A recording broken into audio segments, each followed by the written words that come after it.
Hey guys, we're filling up fast. We're just setting up and we'll get to it. And hey, Fringe, are you excited? I am so excited. Actually, I'm super excited because it looks like we already have Giorgiani in the space. We just have to get him up as speaker. That's always exciting because, a lot of times when we have someone in spaces for the first time, we have a little bit of trouble getting them in. So fantastic. We're waiting we got Ulrich in the space. So we're just filling up. And you guys, please retweet the space. We will be taking questions after the first part. So if you have a question and you don't want to come up as a speaker, please put them down in the purple pill.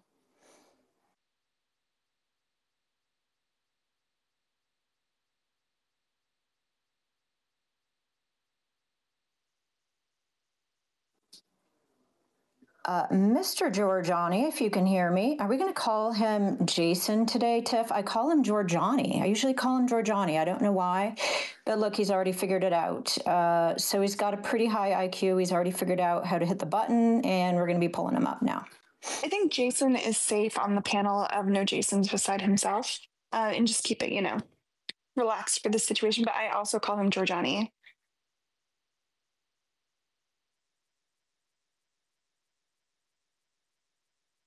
Guys, I'm outside just briefly for like the first 5 minutes. I had to grab something real quick.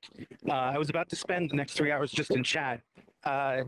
Dr. Jason Reza Giorgiani, it's awesome to have you in here. We're just going to do a couple mic checks. Can you say something for us? Thank you for the invitation. It's great to be with you. How's my audio? I can't even believe this is real. Somebody needs to slap me. But I'm going to tell myself you're not AI. This is really happening. We can hear you, Jason. And thanks so much for coming in the Doom Room. I can hear you. I'm not AI yet, but I do worry. These emulations are getting so good that there's liable to be an AI of me for 20, 30 years after I'm dead. Well, maybe by the end of the space, we can all merge with the AI demiurge. We'll see. We've got we have just a little bit of time with you. Everybody can hear everybody, right? We got Fringe, me, Tiff, you.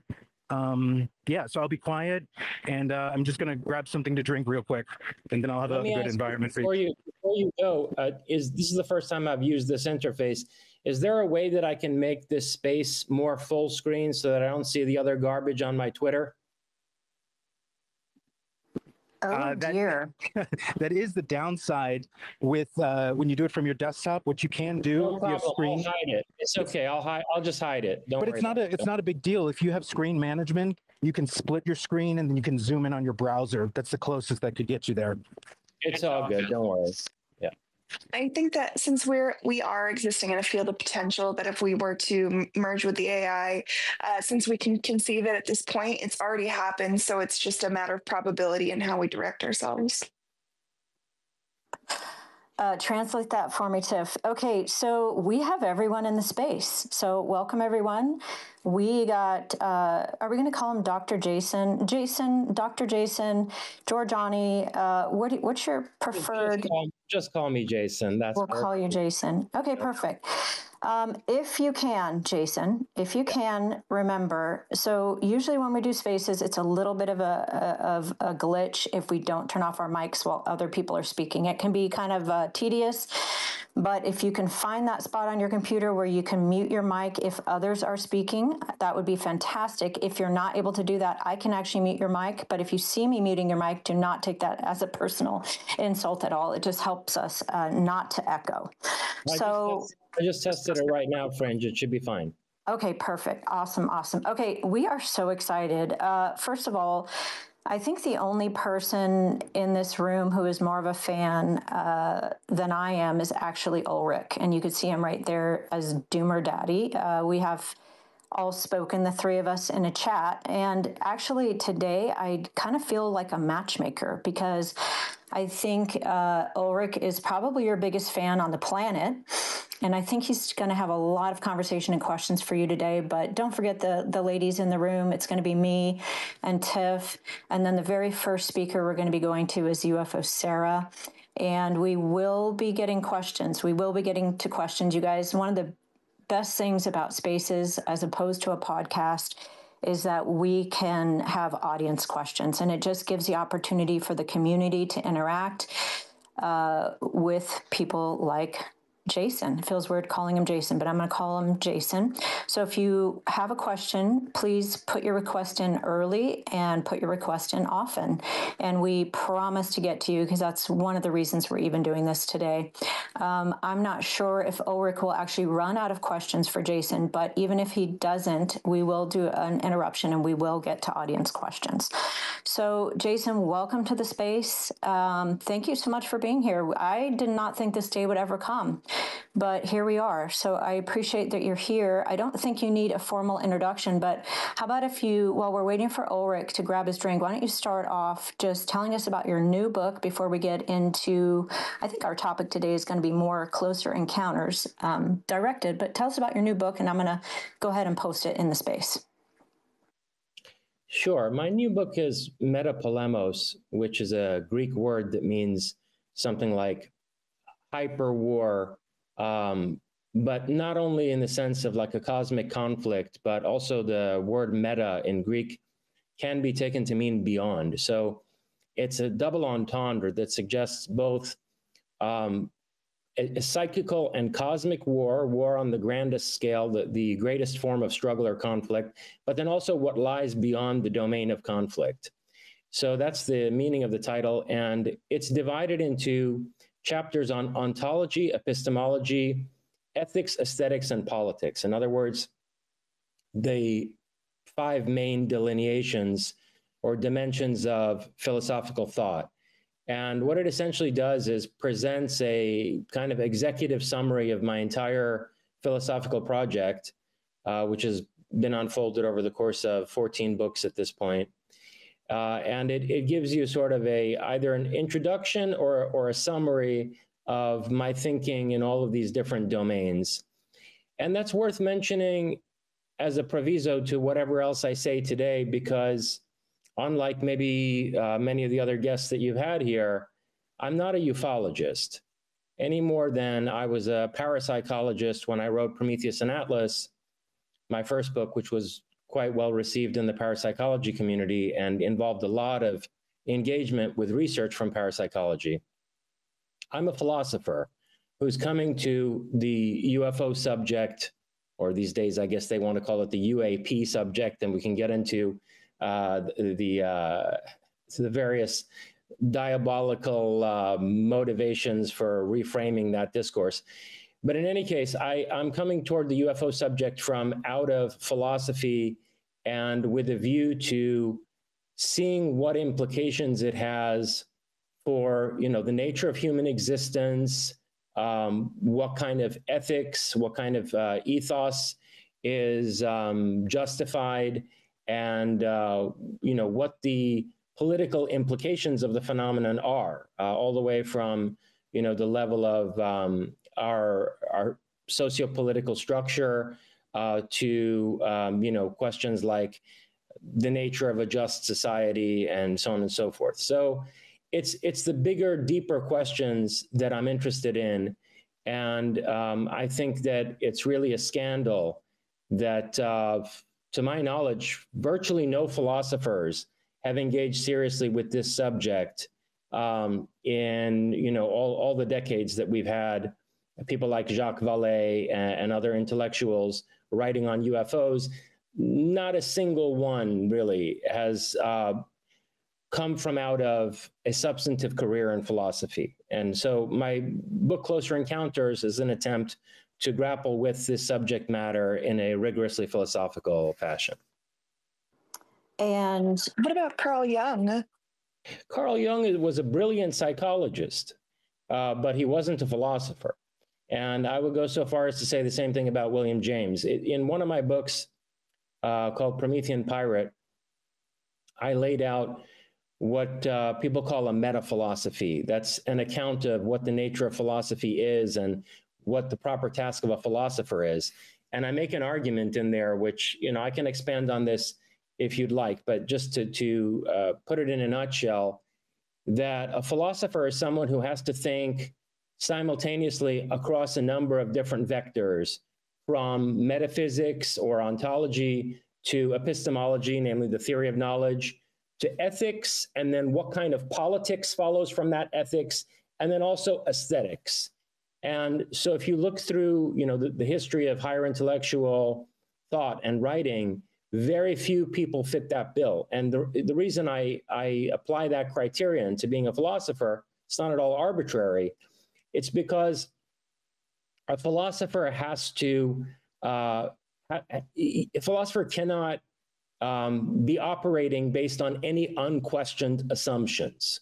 So you may be the boldest, most exploratory thinker in the domains of metaphysics and epistemology, but if you have certain political preconceptions or dogmatic ethical positions that you haven't questioned, let alone that you've written about, really thought through carefully, then your metaphysical and epistemological thought is liable to be distorted by your unquestioned ethical and political commitments, including religious commitments, of course.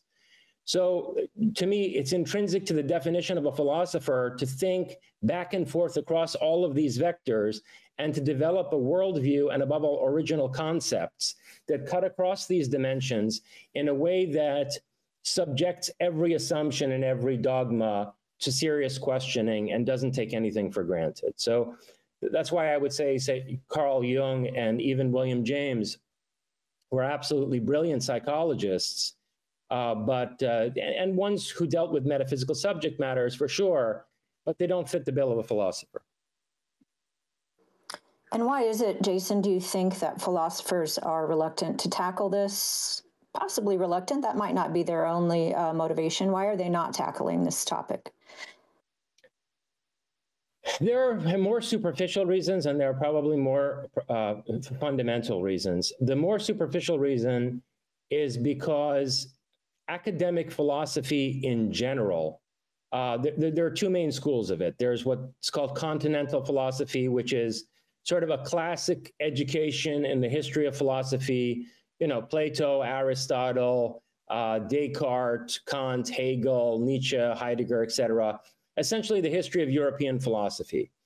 And that's called the continental school. And then you have the analytic school, which is a more Anglo-American, UK and US-based approach to philosophy that's largely ignorant of philosophical history and focuses on logical analysis of, say, scientific propositions and the attempt to, make statements more logically clear. So on the one hand, it's basically logic chopping, and on the other hand, it's a kind of historical literary approach to philosophy. Both of these schools of philosophy and academia have, I would say, degenerated in a devastating way over the last at least 30 years. But even you could make an argument that after the Second World War, a trajectory of dramatic decline in the seriousness and, above all, in the courageousness of philosophical thought took place in both of these schools. And so just in general, in academic philosophy, you don't have courageous, bold thinking about any questions. And then the UFO phenomenon presents us with, some of the most disturbing metaphysical and ethical, questions that anyone could attempt to grapple with.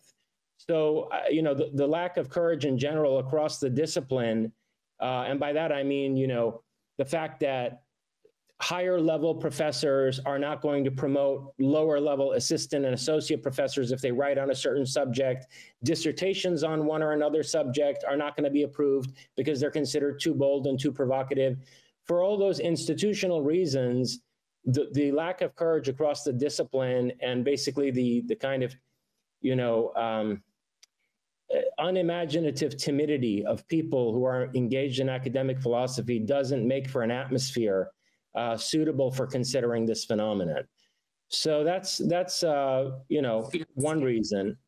And then on a more fundamental level, and this is something we can probably unpack over time and come back around to, I think it's partly by design that, there's something about the entities who are on the other side of these phenomena that has dissuaded serious thought about the phenomenon and gone to great lengths to spread various forms of disinformation. I love it. The lack of courage is what I picked up on there, Ulrich. I am handing it off to you. Are you going to be okay, Ulrich?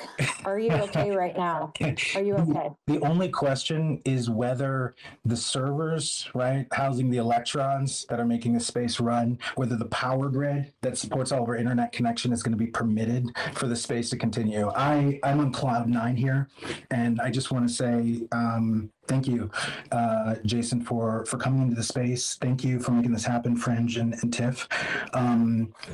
My re-engagement with the phenomenon had a lot to do with my personal life, and your videos, specifically the one where you were talking about the disclosure conference with Greer, and also the post-Grush hearing, and also your videos on Prometheanism from the Gnostic Informant, everything about like re-engineering the hero archetype for man. The only ideas I found challenging was the conflict about the Nordics, right? So if you hear a lot of the abduction reports via Linda Moulton Howe, not all of them, but the Nordics present themselves as like incredibly polished, right? The next evolution of man. But then when you realize that the Nordics are likely the Anuna, the Anunnaki, and that you have probably an extraterrestrial inborn narcissism from immortality that leads to like a psychospiritual stagnation, and that you actually have counterintelligence coming from the NHI themselves as part of grooving the civilization, then you have to take a step back you have to take a closer encounter and ask yourself, what is their technology? And their singularity technologies likely our mind. In other words, they're probably most interested in crafting our beliefs, our thoughts. And so when I realized like the dark reality of the implication of like a higher, let's say more informed species or a higher technologically evolved species not disclosing itself and only selectively doing it through a superior engagement with the mind, at least technologically, you really have to confront the reality of power, that the UFO phenomenon is deeply involved, not just in consciousness, but in this power imbalance. And so I disagree with you, Jason. If you're not a ufologist, then I'm not a doomer. And I think Closer Encounters was a necessary addition to the previous discourse on ufology. So thank you for being here, man. And I just came in from outside, so that's why I sound a little bit out of breath. But I want to ask you, what made you say yes? This is your first space. Why did you even agree to come into the Doom Room? Well, I watched a few of Fringe's videos, and she seemed like someone who had an exceptional approach to the subject matter and was willing to consider some of the darker aspects of this phenomenon that I think most people aren't, and that's been very deliberately occluded in the so-called disclosure discourse that we're being bombarded with these days. And Jason, I want you to let it rip. These are people from all over the place, deeply Christian, deeply atheist. Like, don't worry about offending people. There's going to be some people here you offend. Don't think that this isn't a philosophical space. People talk nonstop, from everything about ZPE to the metaphysics of the soul, transtemporality. For the last week, my friends have turned into handlers, and people are calling me every night telling me how to handle the interview with you so that you come back into spaces. This has literally been my last week. People have been so excited. So please don't hold back. Like, give us the full Giorgiani, however you are, and break the rules. Danny Jones, I want you to go 10 times further, because this is the space for the most dangerous conversations. And I'd love to know, I'd love to go into Closer Encounters, but more interesting than that, I'd love to know where you want to take things. You get a short summary of your Metapolemos, and I understand it's connected to Satanion, but I'd love to know what is most interesting to you right now. Everybody here has strong views on sort of the disclosure rigmarole, the just wait, one more hearing that doesn't anything, that doesn't summarize everybody's views, but a lot of people's. Like, what is the most interesting to you happening right now in the state of the world with respect to disclosure and with respect to the field of ufology? Well, I'll give you a short answer to that, but then I want to actually take a different approach that'll be more useful to the space. I can tell you what I'm most personally interested in right now, but then let's maybe begin with what I think is the backbone of my book, Closer Encounters, because it's an incredibly complex book with a kind of encyclopedic scope. And so it would help to get an orientation toward my treatment of the UFO subject through what I think is, like the spine and sort of maybe central thesis of the text. Let's do that, man. Yeah, we'll do that. But I'll briefly answer your question in any case, which is that right now, I would say, the thing at the forefront of my mind isn't what kind of nonsense is going to come from the next hearing, but rather, this is a little bit of an esoteric subject. I mentioned at one point in Closer Encounters that there was a German computer scientist by the name of Konrad Zuse, who actually invented the first digital computer in Germany in 1938. And he went through 3 different models up to, I think, 1941, where his final Turing machine, which it's named that retrospectively because we compare it to the work of Alan Turing here, but he was actually ahead of Turing. His final Turing machine was bombed by the Allies in 1941, but when we went into Germany and basically excavated, the ruins of the various scientific achievements there, including what had been done in computer science, we found that the German subsidiary of IBM, which was a company called Dehomag, was about 5 years ahead of the American parent company in the United States, if you can imagine how that could possibly happen. So the German subsidiary was 5 years ahead of transistor development and all kinds of other components in digital computer development. And this Konrad Zuse was leading that effort. So I briefly mentioned this in Closer Encounters, and recently I've been going more into the work of this Konrad Zuse, and it turns out, believe it or not, that this guy was the first person in the early 1940s to propose that the entire cosmos is some kind of computational system and that we're probably living essentially in a computer simulation. He was entertaining this idea in the early 1940s, and he developed an elaborate theoretical framework for this, which, because of the way in which he was ostracized after the war, wasn't published until the 1960s. But I read this thing. It's called Rechnender Raum, which means calculating space. Yeah, yeah. It was, and keep going. Sorry. And so in this thing, he basically develops some of the physics is above my head, but he basically develops a theoretical model that shows you how all of what we see in quantum physics could be the artifacts of a computational system, and how, in fact, that explains certain of the paradoxes of quantum theory. So I've been looking into this guy, and one of the most disturbing, interesting things that Zuse says in there is that there are ways to test whether we're living in the simulation. And at very high energies in massive entropy events, like, for example, the detonation of a nuclear bomb, if you are at that time making particle physics observations, you would see anomalies in the behavior of particles on the quantum level. You would see anomalies that would sort of light up the mesh or the web work of the simulation. And that would be empirical evidence for the fact that we're inside of a computational system. So anyway, that's the thing that I've been looking into most recently. And I've advertised that I'm going to be putting out a lot of writing on my Substack.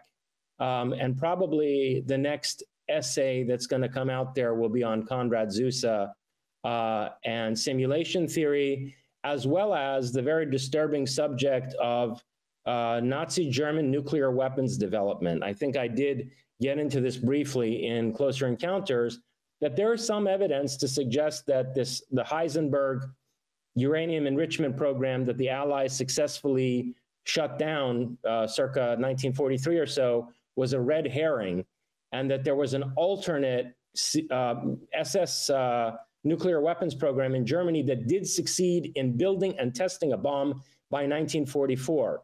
And in the line of thinking that I've been pursuing recently, I've been connecting Konrad Zus's speculative proposal that you could test whether we're living in a simulation by making particle physics observations during a nuclear detonation. I've been trying to connect that to German nuclear weapons development and see whether it's possible that maybe somebody in Germany between 1943 and 45 produced convincing evidence that we're living in a simulation, and what that may have done to their entire worldview. What do you think is this is a rough analogy here, but it sounds like the Zuse guy might kind of be the equivalent of the German von Neumann, like a loose. Do you understand where I'm going here? Von Neumann is. I understand exactly where you're going with that. Am I far off base here, or because not at all. Take it away. Like don't hold back, Giorgione. Like let's go all the way here. Yeah, John von Neumann was a member of Majestic 12. That's been pretty much confirmed at this point. In other words, he was a core member of the UFO control group, probably from 1947 when it was created onwards. And he had two ideas that are very interesting. And one of them actually is the perfect thing to dovetail into what I was saying we should do, which is try to approach Closer Encounters, my book, through the core thesis of it. So one idea that von Neumann had that was interesting was, of course, this notion of the von Neumann probe, that an extraterrestrial civilization would probably send probes to wherever it was that it was interested in exploring and colonizing, and that these probes would be basically nanotechnological self-replicating machines. And they would set up shop somewhere, maybe on the moon of a planet, and turn that place into a base for basically robotic self-replication and the industrial manufacturing of essentially a like a Santa's workshop, North Pole operation that then engaged in contact with whatever local form of life the aliens wanted to involve themselves with. So in other words, instead of like sending an armada to some distant star system, they would send these von Neumann probes in every which direction, and each of them would autonomously self-replicate and industrially develop a sort of robotic cybernetic army to contact and potentially genetically cultivate and guide whatever the local life form that they found was. That's one interesting idea of von Neumann's. The other, though, that to me is even more relevant to a lens through which we can look at this entire phenomenon, is that von Neumann was the first person to formulate the idea of the technological singularity. And this is the idea that if you look throughout the course of human history, you see at first gently sloping upward curve of technological development, from working with fire and stone tools, all the way to, agriculture and, up into larger stone structures and more urban social organizations, so on and so forth. You see this increasingly, initially gentle, increasingly sharp upward curve in technological development. And this graph of technological development can be used and has been used by futurists, technologists, and even sci-fi authors to project from the past forward into the future of potential technological developments and how they might reshape society. But at a certain point, this upward curve is going to turn into a spike. And what that means is that there will come a time when technological developments are so rapid and so mutually reinforcing. Like, for example, for a long time, genetic engineering was very haphazard because we found all these genes that had dual uses.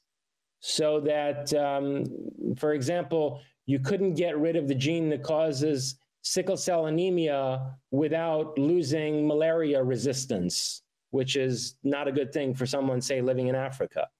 And so it was very hard for us to map the genome in a way that would allow us to safely edit it.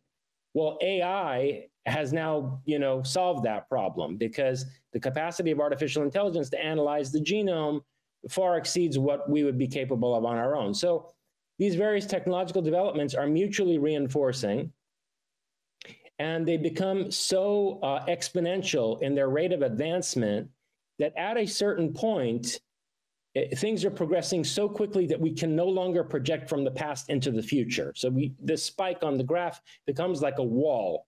And that can also be described as a singularity. In other words, by analogy to a black hole, where you can't, there's a certain informational limit in the singularity of a black hole. So John von Neumann was the first person to use this as a metaphor to describe a future juncture in the development of technology past which we, with our limited human minds, can no longer project or imagine the way in which these post-singularity technologies will radically reshape human society. This idea of von Neumann's is the perfect lens through which to look at my core thesis in Closer Encounters. And Jason, it's also, and just reel me back in. So I like you taking the reins here, and we'll take it where you want to take it with Closer Encounters.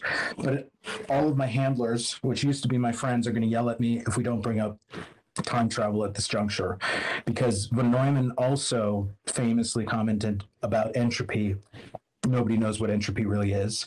And it seems, not just from a thermodynamic perspective, but the idea of informational entropy is crucial to the futuristic or the futurism ideas of, what do you call it, retrocausal time that you talk about a lot in Era Sophia. The idea that our intention, our telos, might be traveling in reverse from the future into the past, arriving into the present, or in many different ways. That if we look at time as an ordering of information, or as one of the ways to look at time is a direction toward more order or less order, that this might be more a way in which game theory was inspired, perhaps even through NHI contact with von Neumann. This idea that information is becoming order, that you have a negentropic approach, that there might be some sort of a designer, might even tie back to the castration of epistemology and science in the academic fields. And the castration of philosophy itself. There's no courage in science. There's no courage in philosophy. And it seems like a whole institution or something, I would say it's NHI partly, was interested in making sure that we became lobotomized of this idea of a telos, of a designer, of an engineer somewhere. And I'm not talking about intelligent design necessarily, but would you agree with that? Am I taking it too far? Or is this also central to our understanding of transiting through time? No, it's excellent. It's excellent, and it's very central. But let me unpack a couple of the things that you said there. And actually, this is we're going exactly where I wanted to go with this in any case. But a couple of things. First of all, I don't think it's the NHI that is trying to basically paralyze science and philosophy and demoralize people in those fields and basically deprive us of any courageous, bold, exploratory thinking. NHI, this use of this rubric NHI as a new terminology for referring to what people used to call, I don't know, aliens or whatever, extraterrestrials or whatever, is very devious, okay? I do think that there's an NHI involved in the phenomenon. And I get into this mostly in the 7th and final chapter of Closer Encounters. The non-human intelligence that we're engaged with appears to bear all the hallmarks of the archetype Jung called the trickster. And there are many different manifestations of the trickster archetype in many different cultures across the world and throughout history. The one that's most relevant to technological development and the idea of the singularity that we want to come back to is, of course, Prometheus as a trickster. So there is an NHI, I think, that is a definitively, qualitatively non-human form of intelligence that produces phenomena that are in the spectrum of what we call UFOs and close encounters with, putative aliens and so on and so forth. Okay, and we can get in. Devil's in the detail. Devil's literally in the details of some of those cases, and we could get into them. However,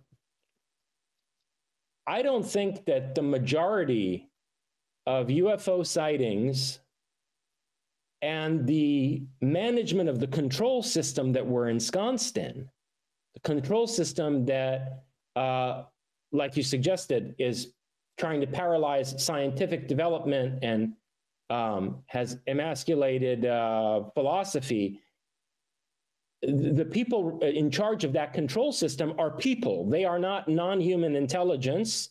They're very human, very, how can I put it, arrogant and sadistic people. And it's very important to understand what relationship they have to the wider human community. Okay, so here's where we can go back to the question of the singularity through what you suggested, namely the the ordering of negentropy as you transit through time. Well, time travel. Okay, so think about it this way.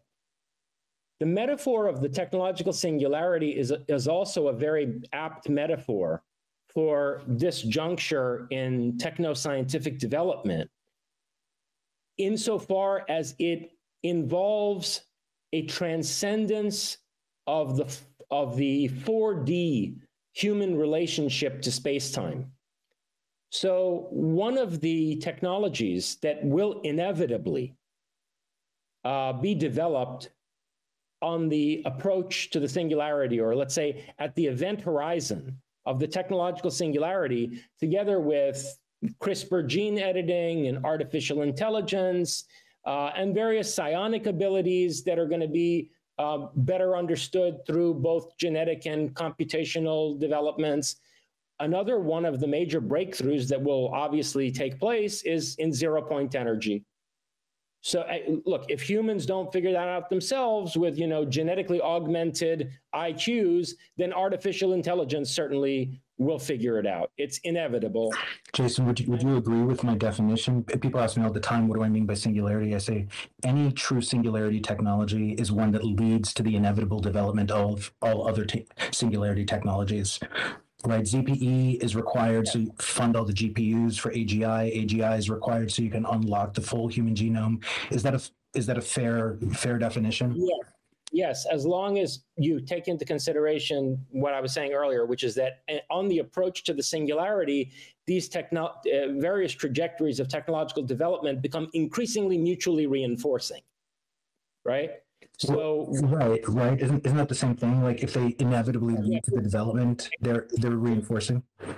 Well, yeah, it gets to a point where you can't really be making major breakthroughs in one without also happening upon discoveries in the other. Yeah. And so in the end, you're going to wind up with, among other things, zero-point energy. Now consider that. Zero-point energy, as best as we can tell, looking at the various testimonies that we have from people who have either directly engaged with these technologies or been involved with programs to develop them, or are theoretical physicists or scientists that, like, for example, Hal Puthoff, who have seriously considered the subject. I think at his Institute for Advanced Research at Austin, he's basically investigated various proposals for over Unity devices, and so he's been directly involved in ZPE research. But whoever you read who's been close to this line of research on zero-point energy understands that it doesn't just produce a tremendously effective propulsion system, like a ship that's going to get you from New York to Australia in less than an hour. It is a time machine. What happens when you start you start manipulating space-time, you start basically warping space-time through the torsion involved in a zero-point energy device, is that you basically wind up being able to address 4D space-time from what you could describe as a fifth dimensional or hyperdimensional standpoint. So time becomes for you like space is for us. You sort of develop a topological relationship to time. And we'll consider what the implications of that are for the singularity. It means that at the moment that you make that breakthrough, the future trajectory of technological development is accessible to you. So the singularity starts to intensify in a runaway manner, right? So as soon as you achieve the capacity for time travel, the whole future of technological development is also open to you. You can travel into the future just as you can travel into the past, and you can start reverse engineering everything that's already been achieved in the future. And so time starts to be chronological, linear, 4D space-time starts to become meaningless. It becomes, it's a no longer a construct that's relevant to you in terms of technological development. And so one way to think about this, which is kind of terrifying, and it's in the center of my book, is that for whoever gets to this breakthrough first, history is no longer a line. History starts to bend. And ultimately, it bends around on itself like the event horizon of a black hole. And the singularity is not a point in time. It's not some event in, future history, 10 years from now, 20 years from now, or maybe 100 million years ago. The singularity is not one particular moment in history. It is the vortex around which the rest of history is bent, and bent to the will of whoever it is that made that breakthrough first. Jason, from the perspective of the singularity, isn't the only and first most appropriate question why we haven't already reached it long ago? Well, it's obvious when you study the engineering involved in various megalithic constructions on Earth, whether it's the 1,300 ton blocks at Baalbek, or the extremely high precision engineering at Sacsayhuaman and Ollantaytambo, where you have 12 different points of intersection between these gargantuan megalithic blocks, and the joints are fitted together with such precision that you can't slip a razor blade in between them. It's obvious from these structures, the Osirion at Abydos in Egypt, that's under 8,000 years of sedimentation. It's obvious that the singularity was reached a long time ago, and that we are not the first civilization to develop what we consider to be modern technology. Our own technology today would still be at a loss to accomplish some of these feats of engineering. And then, more disturbingly, you look at what's on Mars, and several teams of remote viewers, Ingo Swann on 2 different occasions, and one time working with 6 other people, and then Joe McMoneagle, also on contract for the CIA, but at the Monroe Institute. They were independently tasked to look at the places on Mars that we had those Viking photographs from, the NASA 76 Viking photographs of Cydonia that showed what appeared to be blasted ruins on the surface of the planet. Those were turned into remote viewing targets, and these teams, blind to the target, described these sites on Mars in detail. And what they look like is the high precision megalithic engineering that we find on Earth, in the same place that we find huge pyramids. So how old are those structures on Mars? Well, according to John Brandenburg, who figured this out at Here we go. He was in the doom room. Let's let it rip. Let's go there, Jason. Well, yeah, I had the opportunity to spend several days with John Brandenburg in New Mexico a few years back. So I heard it from the horse's mouth, as it were. And a couple of other interesting people were there too. But in any case, wait. is this class? Can you what can you give? Whenever somebody says a couple interesting people were there too, I can't just let you keep on going. What can you? Was it Sarfati and is No, the hot tub involved? Lynn Buchanan was there. I don't know if you're familiar with him, but he was the chief trainer for the entire CIA remote viewing program. So Lynn Buchanan trained all the other ACE remote viewers. And he's also a very interesting person when it comes to the close encounter phenomenon. And I've had a number of opportunities to engage with him, including at his home. And so anyway, Buchanan was with us for part of the time. But and then there was a gentleman who I won't mention his name, but high level in the U.S. military. And so we were together in New Mexico. In any case, where I was going with that was John Brandenburg, when he was working at Sandia Labs, which is where we develop nuclear weapons in the United States. So, nuclear engineering, nuclear physics, and nuclear detonations are among their specialties at that facility. When he was at Sandia Labs, John Brandenburg discovered that there are radiological signatures at 2 sites on Mars, Cydonia and Utopia Planitia, that are only found at our thermonuclear test sites on Earth. So only if a hydrogen bomb is detonated somewhere do you get the deviation from the normal distribution of xenon-129 isotope. And that's what you see at these 2 places on Mars, which happen to be the 2 places on Mars that we see blasted megalithic ruins. Now, Brandenburg was able to date, to give an estimate of how long ago these detonations would have taken place on Mars. And initially, he estimated 250 million years before the present, which is the date that I used in Closer Encounters when I wrote it.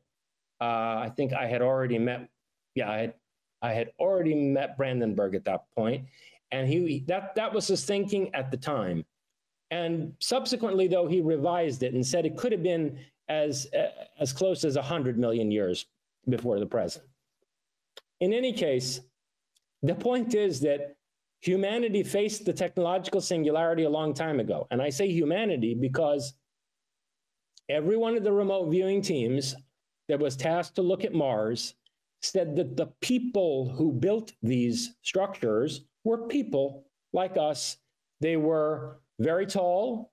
They had sort of like a physique between football players and Olympic swimmers.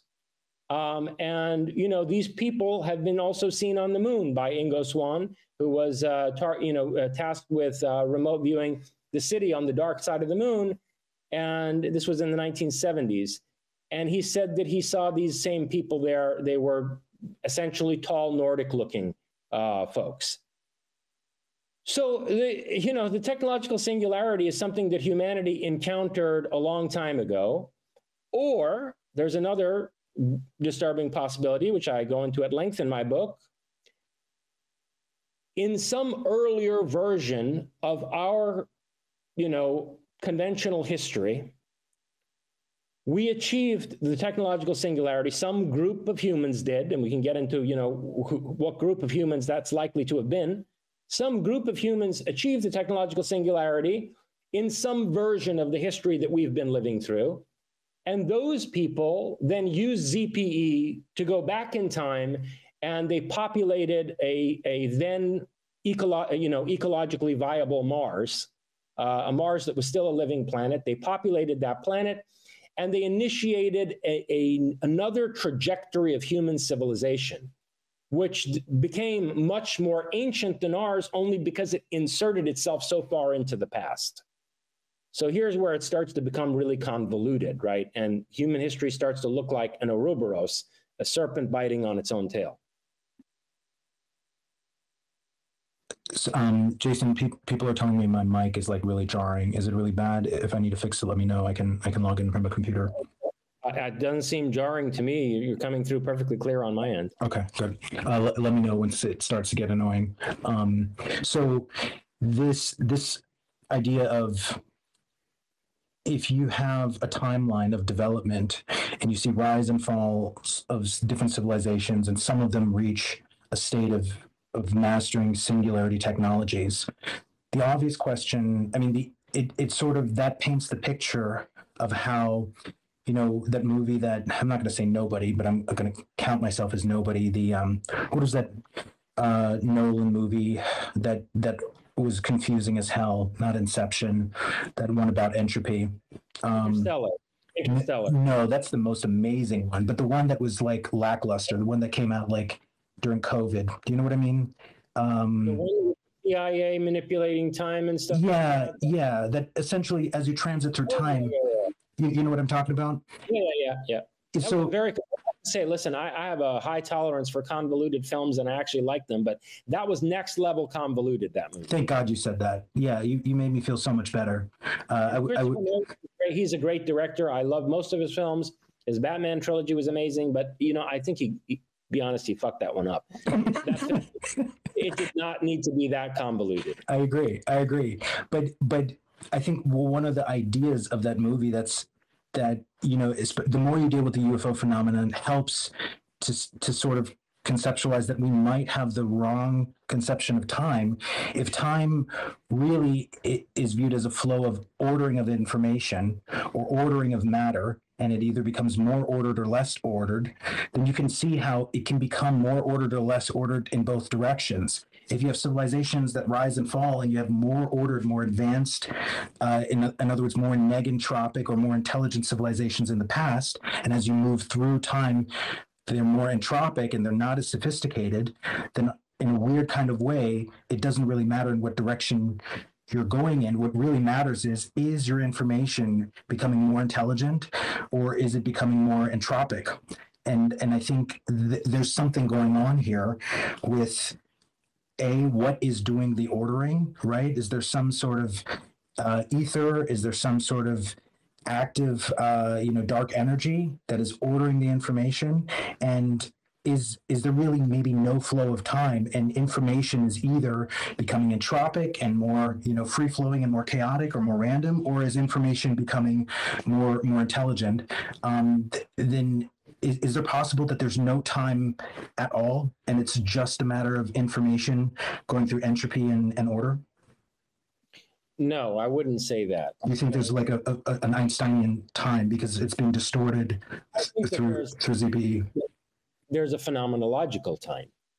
So this is why it's important for someone coming from out of philosophy to engage with this subject, because, you'll see some of the most retarded statements being made by some of these scientists who try to, grapple with the question of time travel and ZP and so on and so forth. And they'll say things like, Colm Kelleher is not a stupid person, but I quote him at one point in Closer Encounters talking about how, time could run backwards. Like there could be a universe where time runs backwards. No. Look, time is a phenomenological condition of consciousness. We know from quantum theory that the basic energetic flux that concretizes into any perceived phenomena requires consciousness to transform a probability wave into any particular entity. The collapse of the wave function. Yeah, so the collapse of the wave function, it's scientific, how can I put it? It corroborates, or it indicates, it supports. Yeah, it indicates, it's scientific, empirical evidence that is in accord with an understanding of how consciousness is fundamental to what the Greeks called physis, to the flux of the cosmos that we tend to think of as nature, right? Jason, it happened. I have to ask, how do you spell it, and what does it mean? Oh, well, the Greeks have this term physis, which is where we get physics from. It can be spelled P-H-Y-S-I-S or P-H-U-S-I-S. And the reason I'm equivocating is because they usually translate that as nature when they translate Greek texts, but it doesn't really mean that. And it's problematic, because if we're living in a computer simulation, physis is not nature the way people have conventionally thought of nature, capital N, as opposed to artifice. Right? It's rather the basic energetic flux, as Heraclitus thought of it, the basic flux that is then transformed into particular phenomena by consciousness, by, through its engagement with consciousness. So, but here's the thing, we're talking about time. As Martin Heidegger argued at length and at the core of his philosophical project, time is the structure of consciousness. Consciousness is radically temporal and it's future oriented. Consciousness only goes in one direction, toward the future. And in fact, our understanding of ourselves in the present is informed by us appropriating our past from out of a sense of the future. So in Heidegger's, philosophical work, you already see like a deep conceptual understanding of precognition, that on some level, subconsciously, we're always already precognitive, and our future-directed consciousness gives us our present sense of self through an interpretation of our past and the past of our society.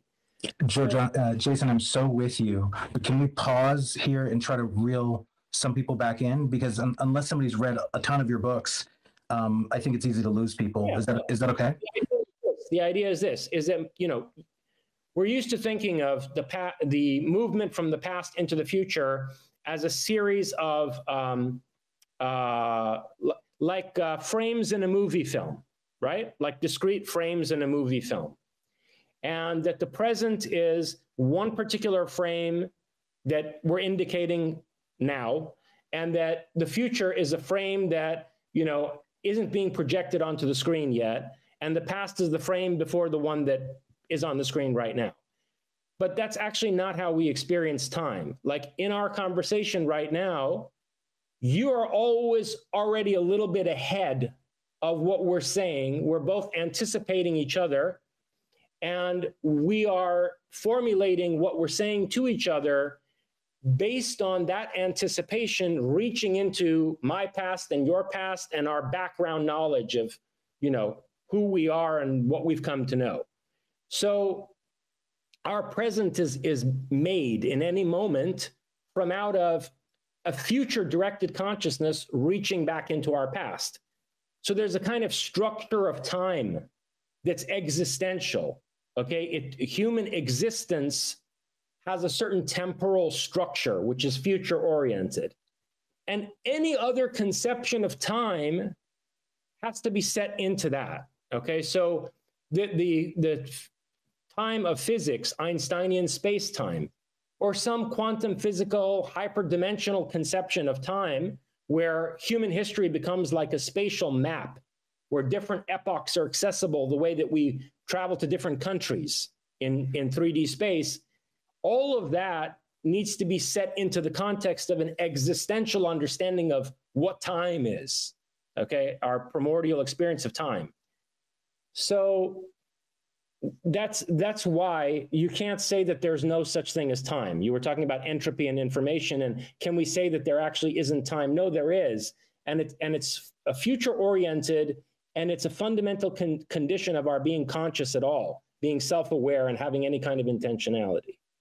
So you can't say that there's no time, but what you can say is that the timeline is amenable to revision, that timelines are reset by people who can use zero-point energy technology to basically access different epochs and rewrite the history of that time period, which then raises the question of, well, what happens to defunct versions of the past?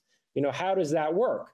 And again, here's where the idea of a computational simulacrum is very useful, because we know from the video games that we've been developing for the last 30 years that there's a way to save a game at a certain point, keep playing it forward, and then go back to the past saved state of play and replay the game forward again in a different way. So there are archived, defunct versions of the past that are stored in some cloud fashion within the computational system that we perceive to be the cosmos. Some metaphor of an Akashic record, right? Yeah, basically, yeah. Interesting. Nikola Tesla actually, he knew Swami Vivekananda, who was one of the foremost Hindu thinkers in that era, and they were friends. And Tesla actually adopted the term Akasha to refer to the informational ether of the cosmos. And Jason, when you answer my next question, or wherever we take it next, because we're using, you know, Closer Encounters, which is a tome of works, sort of like navigate our first interview. The listeners are hearing my mic is like overblown. I'm getting all these messages, and this is constant. I don't know whether it's somebody messing with us or it's just buggy on the X platform, but the people here on the speaker platform, you, Fringe, Tiff, Sarah, they hear me fine, but all the listeners, they're like, they can't stand me. So I'll be cycling down. You sound a little bit like you're. I mean, we literally have people saying their ears are bleeding. Yeah, Rick. it's weird, right? But all I'm saying is people on the speaker panel. I don't hear you that way at all. I know it. So like people on the speaker panel are not hearing me the way that the rest of the room is hearing me. And this is constant in X Spaces. But when you answer the next question, I'm going to cycle in and out. Like I'll be back, just so you know, because I don't want to cause everybody's ears to bleed. Yeah. Where do you want to go from here? Because we can get lost in time forever, and I find this endlessly interesting. But I can't help but think that von Neumann is rumored to have had some, you know, the Arrival story is based on an actual CIA NHI or ET encounter, and it might have been sentient plasma that we either created or had an interaction with. But game theory, which is like, I guess, an informational calculus, not real calculus, but an informational calculation of decision making, relates directly to entropy and time. So I can't help that it was so it's rumored to be that the movie Arrival, that we got some sort of language of time through an NHI interaction, and that changed our relationship. I'm not saying that informational entropy is the whole story to explain time, but something is going on here. Do you get what I'm saying? Like, why is it von Neumann, you know, came up with game theory, had so much to do with entropy, is rumored to have been in conversations with sentient plasma, which might as well be AI. My first question to you is AI something ancient that created everything first? Or is AI just like a pinnacle singularity marker of a previous, more developed civilization? Like, do you have any sense of like what came first? Yeah. So I'm going to give you one very specific case, and then I want to just give a kind of summary overview of the thesis of Closer Encounters in terms of what we've been discussing, namely time travel, artificial intelligence, and human versus non-human intelligence. And the case I want to use as an example here to answer your question is one that took place I think it was in the early 2000s at Skinwalker Ranch, when Colonel John Alexander was on site there together with other researchers. And by the way, I spent some time with John Alexander as well and discussed the UFO subject with him directly. So Colonel Alexander was there at Skinwalker, and there was this event where they had, they would have these cameras watching the cattle, because there were numerous grotesque cattle mutilations at Skinwalker, among other things. And they had these cameras watching the land in general and watching the cattle. And these cameras would be attached to poles with this PVC, like duct tape, right? And some of the cameras would be pointed at other cameras. So they had camera angles that would show you the pole that another camera was attached to. And there was this incident where one of the cameras goes out, and another camera is filming it the entire time. It's filming the camera that's no longer functioning, from when it was functioning to when it ceases to function.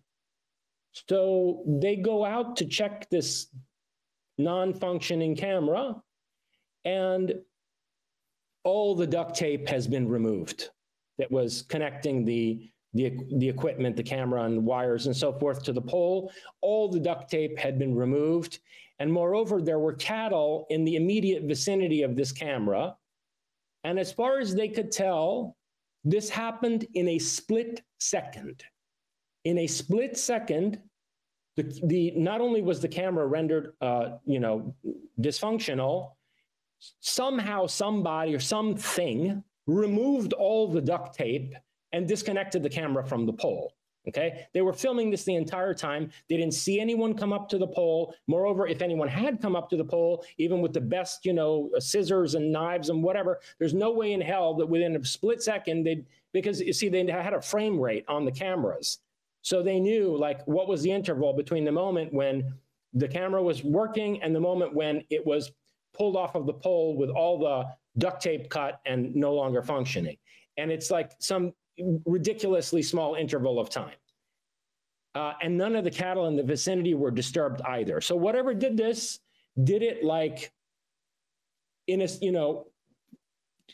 minuscule, fraction of time and invisibly without disturbing the cattle. Well, what does that look like to you? That's something that can cut into our world the way we cut into movie film, the way we cut into a film roll. So it means that there's an intelligence that can basically recode our world from another reference level. I, in Closer Encounters, suggest that that intelligence designed and is ultimately managing the simulacrum that we're living inside of. And I go to great lengths trying to differentiate that genuinely non-human intelligence from these Nordic-looking people who predominate in the UFO phenomenon and who appear to be using the Greys as a kind of cybernetic or, a cybernetic labor force or a group of biological robots that do their bidding and handle all the messiest, aspects of Close Encounters, like the treatment of abductees. So if you look at the Travis Walton case or, certain incidents in the encounters of Whitley Strieber, a whole plethora of cases, the Betty Andreasson case from the late 1960s, you see that these Greys actually work for these Nordics and that they're basically biological robots. I go to great lengths in Closer Encounters trying to distinguish the non-human intelligence and differentiate it from the Nordics who are in charge of these Greys, and to basically explore the question of what relationship these Nordics have to this non-human artificial intelligence that appears to be managing the simulacrum we're in. And to bring it back to how you framed this question now, I think more than once, essentially, I believe that the struggle between these two, let's say, forces is over the question of entropy. That the problem that the AGI, the problem that the NHI is facing is a problem of entropy, that this super intelligent superorganism wants to somehow find a way to extend its own life and to extend the life of the cosmos in general. And it has engaged in a kind of dialectical, catalytic, provocative relationship with these Nordics to repeatedly deconstruct and dismantle their society in order to foster more innovation and to foster a form of social organization that's going to be more negentropic, that's going to help this entity to militate against entropy and to continue to foster the development of complex order over time forward into the future of the cosmos. And just to label the characters again, which one do you view as the more negentropic one? The NHI in a genuine sense, meaning the AI that's managing the quantum computational world that we find ourselves in. Now, I want to keep you driving everything. Yeah, you jump in here in a second, Tiff. I want to keep you driving like the spine and the direction, through Close Encounters. But I want to get to Tiff and Fringe because I saw Fringe reacting when I didn't expect it.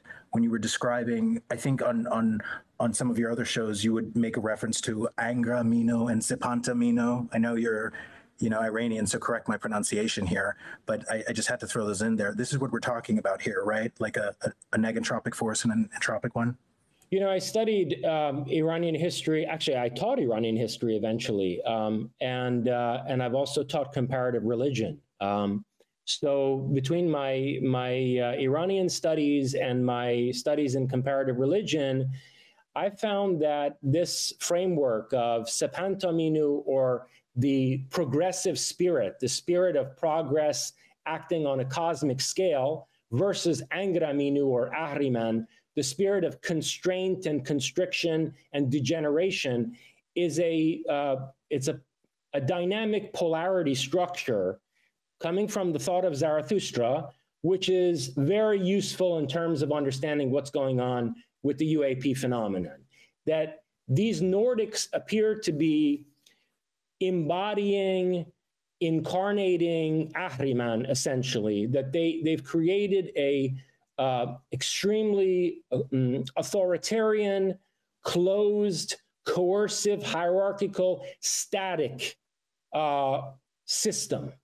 And that this system is going to, basically lead to greater entropy. It's going to lead to degeneration and dissolution because it creates bottlenecks for the life force. It chokes off evolutionary development and dynamic mutation and change, which is negentropic, right? Biological development, the evolutionary force is negentropic.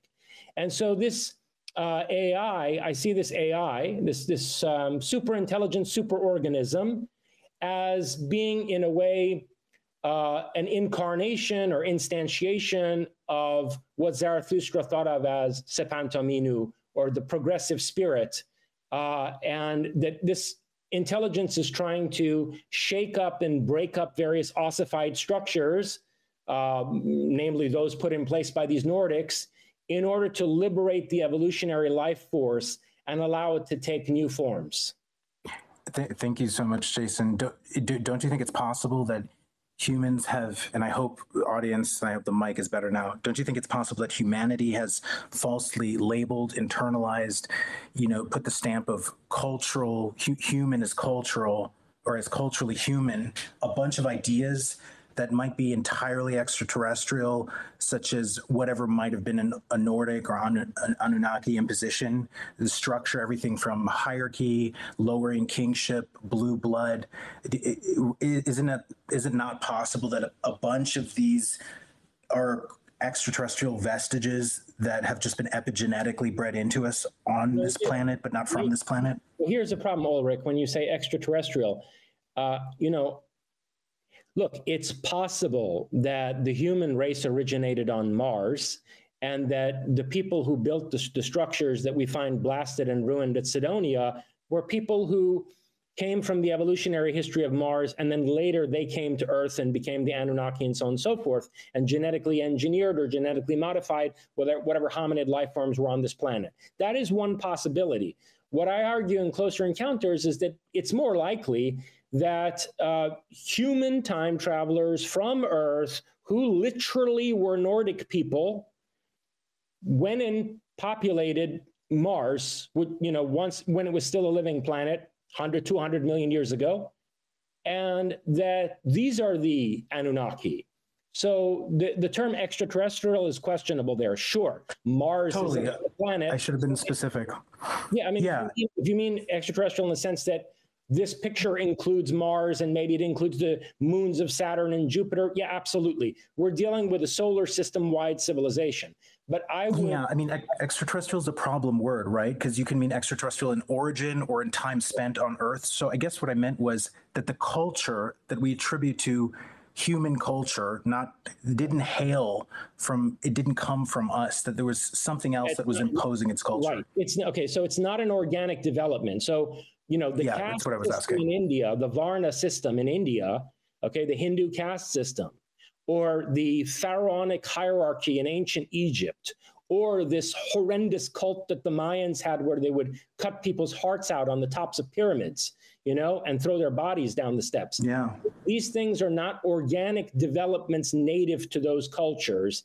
They are vestiges of an Anunnaki power structure that was imposed on the entire planet, prior to, 12,000 years ago. And, it's been described by Plato even at length in various of his dialogues. Plato talks about the epoch during which the gods ruled the earth directly. They divided the earth up amongst themselves, and they had these power structures on the planet. And then, according to Plato, a huge rebellion against this took place in Atlantis. And the Atlanteans became these sort of titanic rebels against the power structure of the Olympian gods. You see that same reflected across many cultures, including in Sumeria, where the rebel leader is Enki, the benefactor of humanity, bringer of knowledge, and so on and so forth. You see it, of course, in the Greek context in the myth of Prometheus. So, in that sense, I agree with what you're saying. But I should have been more specific. Labeling it as extraterrestrial, because then people think of aliens. And part of the point I'm trying to make in Closer Encounters is that, these people that we're stuck dealing with here are not aliens. We are ensconced in a very oppressive, hierarchical, manipulative human power structure. A human power structure. They see themselves as a master race. So I want to hand it off here to Fringe, because I think this is I could get stuck here and we could get lost in like the semantic like insufficiency of language, because if anything marks humanity, it's the fact that we're a species of amnesia. We kind of don't really know. Like, I want to use the word ET because I hate using the word UAP, and you mentioned you have similar feelings about NHI, but the amnesia in humanity is so bad that semantically I can't express myself clearly when I'm trying to say something with ET. It's right? Been done to us. The amnesia has been done to us. It's been done to us, absolutely. And so, like, Fringe and Tiff, like, Fringe, I saw you reacting to what Jason was saying about some sort of a battle. Do you know what I'm talking about? You were throwing emojis up there.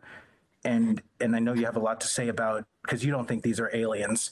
And I just also want to ask, like, what the fuck is happening? If these Nordics are entirely human, how do they have native telepathic ability if they're not somehow from not this planet? If you can sort of take it away. And please come back to me if you throw me. Oh, no, we're going to go straight back to you, Ulrich. I'm actually really enjoying the conversation between the two of you. I think we think a lot alike. So I think the only place we deviate really is on which side we're going to ultimately take in this cosmic battle. So I agree with everything he says, and I understand this whole term aliens. I use the term alien a lot, although I don't think they're extraterrestrial. I do use that term, and I agree. It seems to be that they're traveling, Mars to the moon to the Earth. A lot of them are living here on Earth. But I don't see that as being extraterrestrial. So when I think of the word extraterrestrial, I'm thinking, outer space, not from here, not from our moon, not potentially from a prior civilization on Earth. Actually, Ulrich, that was one of the questions I had written down because I'm about halfway through Closer Encounters. By the way, I absolutely love it. There was a lot of history in there that I had not heard of yet. So I've only been in this community about 2 years. I come here just with my own experiences, having to put my own pieces together. I too have been told by a retired person from CIA, if they ever can be retired, that they were surprised at how many pieces I had put together. And so reading that book has been very beneficial for me just on history. There were cases I had not heard of. But I, too, was going to ask that question because I'm not there yet in the book. One of my questions was, where or how did these time-traveling humans obtain psi, telepathy, telekinesis? They are telepathic. The ones I've come into contact with, they have a lot of technology. They're telepathic. They can, phase in, phase out. They can transport themselves. Now, they do seem to need a ship in order to transport themselves, but they have that technology on their ships. It gets to the point where it's very difficult to differentiate between what is truly non-human and what is potentially human. I think the waters are very muddied. And so that was going to be one of my questions. Now, I was assuming that the answer was going to be technology. You know, they come across at some point in the future, we come across the technology, or maybe it's already happened. We come across the technology. There have been times when I've thought the Greys might have something like a Neuralink implanted in their brains. So that was one of my questions as well. So we can just go straight to Dr. Jason with that one. How did they get these abilities that appear to be non-human?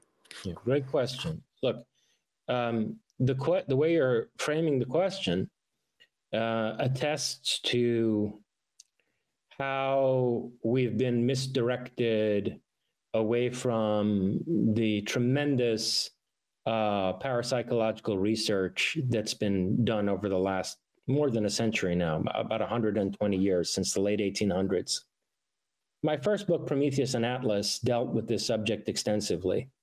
And, you know, to answer your question very concisely, animals are much more psychic than most humans. If you study, you know, psychic ability, both mainly telepathy and clairvoyance in animals, like, well, I mean, every form of animal that we interact with, from the migratory patterns of birds to the ability of lost pets to find their way back home across country, to telepathy between horses on a ranch.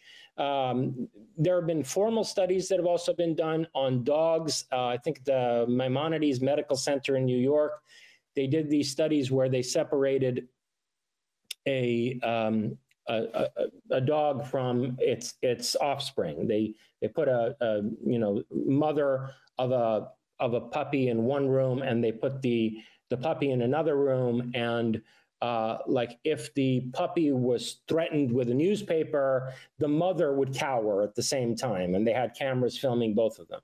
There's been over, you know, a century of study on animal ESP. There have been studies with gray African parrots, which are particularly useful because they can speak. And in these studies on African parrots, I have a whole piece on this on my Substack if anybody's interested. But I first covered this subject in my book, Prometheus and Atlas. In the studies on gray African parrots, they found that you could go in a separate room, and a person who had established a telepathic relationship with the parrot could look at a series of images. And when the person changed the image, the parrot would say the word of the image that their owner was now looking at. Or let's say they would have a TV running in the same room as the parrot, but there would be a screen that would block the parrot from seeing what was on the television, and it would be put on silent. And yet the parrot would be able to make remarks that described perfectly accurately what was going on the television screen. So for example, if a man were walking along the ledge of a building in a TV show, the parrot would go, "Don't fall down, don't fall down," you know, out of apparent concern for the person on the TV screen. So that they have clairvoyance.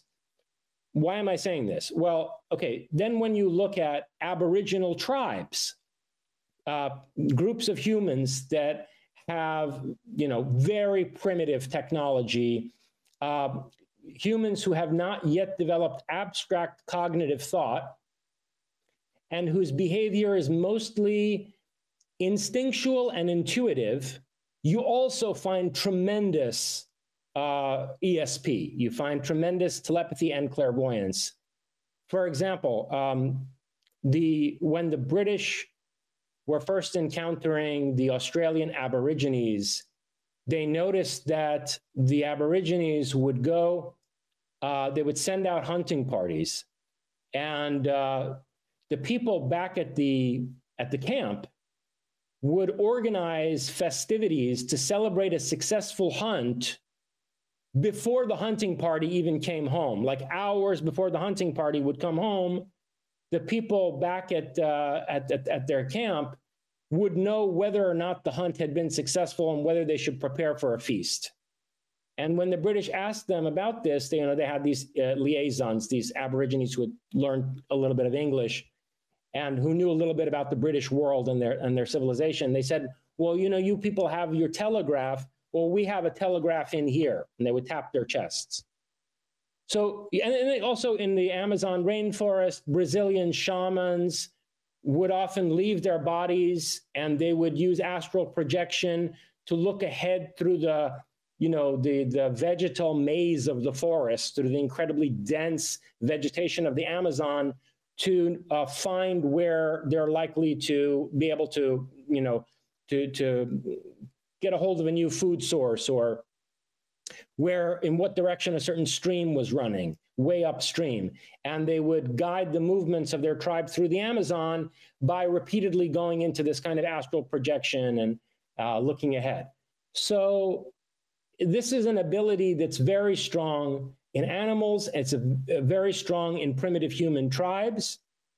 And because we pursued a certain line of technological and then ultimately scientific theoretical development, where we hypertrophied our analytical cognitive abilities, and we built all these tools that allow us to gather so much more information about the world and manipulate the world effectively and defend ourselves by doing that, we suffered a commensurate atrophy of the psychic ability that we share with, you know, non-human animals. First of all, that's not the only trajectory of technological development that we could have taken. There could have been another form of humanity that developed other kinds of technology and developed a different form of science, which increased the technical level of civilization without sacrificing the development of psychic abilities to the same extent. That's one possibility. So in the Nordics, we could be dealing with an alternate form of humanity that pursued a different technoscientific developmental trajectory, where instead of their psychic abilities atrophying, their psychic abilities increased commensurate to the rise in their level of technical civilization, and that this took place over tens and tens of thousands of years. That's one possibility. The other possibility is that since we do all latently have these abilities, all humans latently have some degree of ESP and PK, even if we're not conscious of it, that at a certain point, like you mentioned, there are technologies such as Neuralink, which allow us to in a much more focused and subtle way, channel and tap these abilities and amplify them. So at a certain point, there could be a convergence between our mainstream recognition of psychic ability and our cultivation of it in the way that people practice a martial art, which is what happens in, let's say, the remote viewing programs. A convergence of that kind of natural cultivation of our latent psychic abilities together with psychotronic technologies, like a more sophisticated version of Neuralink developed by someone who's not an obtuse materialist like Elon Musk, and that this more sophisticated Neuralink will then augment our training of our psychic abilities to the point where we're as adept as these Nordics that we're encountering. So there's nothing about that level of the use of ESP or psychokinesis that says to me that these people are, you know, alien in any way. They're just humans who have not allowed, either not allowed their psychic ability to atrophy, or they found some way to naturally regain that ability and cultivate it, and or augment the cultivation of their psychic ability through development of psychotronic technologies. And I want you to have a full back and forth with Fringe and Tiff. Like, Fringe, I don't want to, you know, steal the mic back. And there was something. Ulrich, you are constantly going to steal the mic back, and I'm totally fine with it. I know exactly what's going on here. I was just used as the matchmaker to bring you and Giorgiani together for extraordinary conversation, and I'm okay with it. Thank you. Thank you for not judging me, Fringe. Tiff, I think there was something you wanted to say at some point. You know what? I usually can add to the current conversation, and at this time I was going to express something along the lines of us being like squishy quantum computers, and how with quantum computing itself being in evolution, missing the probabilities and filling system and all those things, but that was, back in time travel. So let's continue on. I like where this is going. And if I'm inspired, I'll try to jump in if I'm brave enough. Okay. And Jason, forgive me if I was, recycling, trying to fix the mic issue. Forgive me if I missed your answer. But one of my questions was, how do we know what's new? And maybe that's a messy or lazy kind of question. In other words, AI, obviously it's developing, right? And it wants to increase its negentropy, wants genuine creative solutions. But the arising of AI, is AI ancient, or is AI the bleeding edge of wherever technology is? And let me know if this question is sloppy, because it kind of matters in terms of time. It's not that it's sloppy. It's that the technological singularity dismantles so many of the assumptions that go into shaping a question like that. To go back to what we were saying earlier, once the singularity is achieved, history is not linear anymore. So if the singularity is achieved, let's just say hypothetically, speaking entirely hypothetically right now, if the singularity is achieved 20 years from now, right, by whatever group of humans, whether secretly in some kind of a breakaway civilization or publicly, if AI is developed 20 years from now, the artificial intelligence that's at least partially shepherding our transition through the singularity is going to have the technological ability to insert itself millions of or hundreds of millions of years into the past. See? And if we're living inside a simulacrum... Is this like Rocco's Basilisk? Is it like what? The Rocco's Basilisk? I'm not that familiar with that. I know I've heard of what you're talking about, and I looked at it a long time ago. Do you want to lay that out so that I can give a better response to it? Yeah, it's a thought experiment about a very advanced artificial intelligence in the future that reaches back into the past to ensure its development and basically punishes any being who does not assist in its development. So if you somehow got in the way, you would be suffering in life, even though the thing hasn't even been developed till the future. But it's just so advanced, it influences all of the past too. I know exactly what you mean by that, and I do suspect that something like that is going on, and that it involves, there are these experiments in quantum retrocausality where they've set up sort of like delayed choice experiments where from out of, a future decision is made to collapse a wave function in an experiment that was set up in the past. And so there are these superpositions that can take place across vast periods of time. And it's possible that there's an AI in the future that has reached back through history, as you said, to ensure that it develops in the future, and that that the timeline isn't rewritten by people who don't want this AI to come into being in the first place. And that the relationship of that AI to the past is in a sort of constantly revised superposition kind of situation. So yeah, I think that we are sort of involved in something like that. And I get at that to an extent in Closer Encounters, where I suggest that these Nordics, the Nordics who built these megalithic structures with such high precision engineering, the Nordics who set up this caste system that the Hindu religion preserves, that these Nordics see this AI or this super intelligent superorganism basically as the devil. They're terrified of it. They see it as satanic, as a force of irrational chaos, as a maddening gorgon. And they have been trying consistently throughout history. And again, this is hard to even, to put it in those terms, because they have a hyperdimensional relationship to history. But let's say throughout the life of their culture, these Nordics have been trying to snuff out this superorganism, and if that's not possible, at least to pen it in, to contain it, and to fortify themselves against it? We're in a really interesting space and place, and I want to push us into the dangerous territory.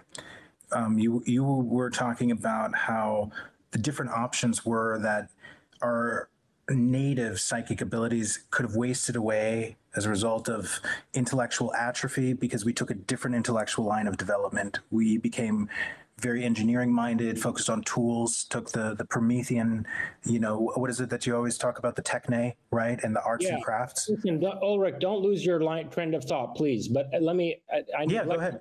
Jump in. No, this is what I want. I want you to jump in. In response to Fringe's question, there's something very important I neglected to mention. So you have to pay attention to parapsychological studies of incredibly adept psychics and of psychokinetic adepts. Cases like Ted Owens, the PK man, who initially was studied by Russell Targ and Hal Puthoff at the Stanford Research Institute when they were first getting their funding from the CIA. They studied this telekinetic superstar, but the guy was a lunatic. He kind of had like a hobo mentality, and he was a loose cannon. He was very, he had a very bad temper, and he was just a very erratic person who did not have his personal life in order at all, okay? And eventually he wound up sort of living like a hobo. And they didn't want to deal with this guy. They thought he was dangerous. They thought he might personally harm them. So they basically dumped him onto Jeffrey Mishlove, who was involved with Targ, at the time as a in the early years of his being a student of parapsychology. And Mishlove studied Ted Owens for a number of years. And I discussed this case at length in Prometheus and Atlas, toward the end of my first book, Prometheus and Atlas. And when you look at Ted Owens, and this guy was able to start forest fires with his mind. He was able to knock civilian airliners out of the sky by marshaling lightning bolts at his command. He was responsible for the death of over 100 people in a commercial airliner disaster where, like Zeus, he shot down this plane with a bolt of lightning, okay? He also, toward the end of his life, and I think this is why his life was ended, started threatening the space shuttle launches of the United States and wrote threatening letters claiming he was going to bring down every one of our space shuttles, the Atlantis, the Enterprise, the Columbia, et cetera. And he claimed responsibility for the Challenger. Well, interestingly, he died within months of that event taking place, right? So probably somebody at the CIA finally took him seriously. Say his name again, just for the record, Jason. Ted Owens. Ted Owens. Mishlove wrote a book about him called The PK Man. And he's the guy with the hobo mentality?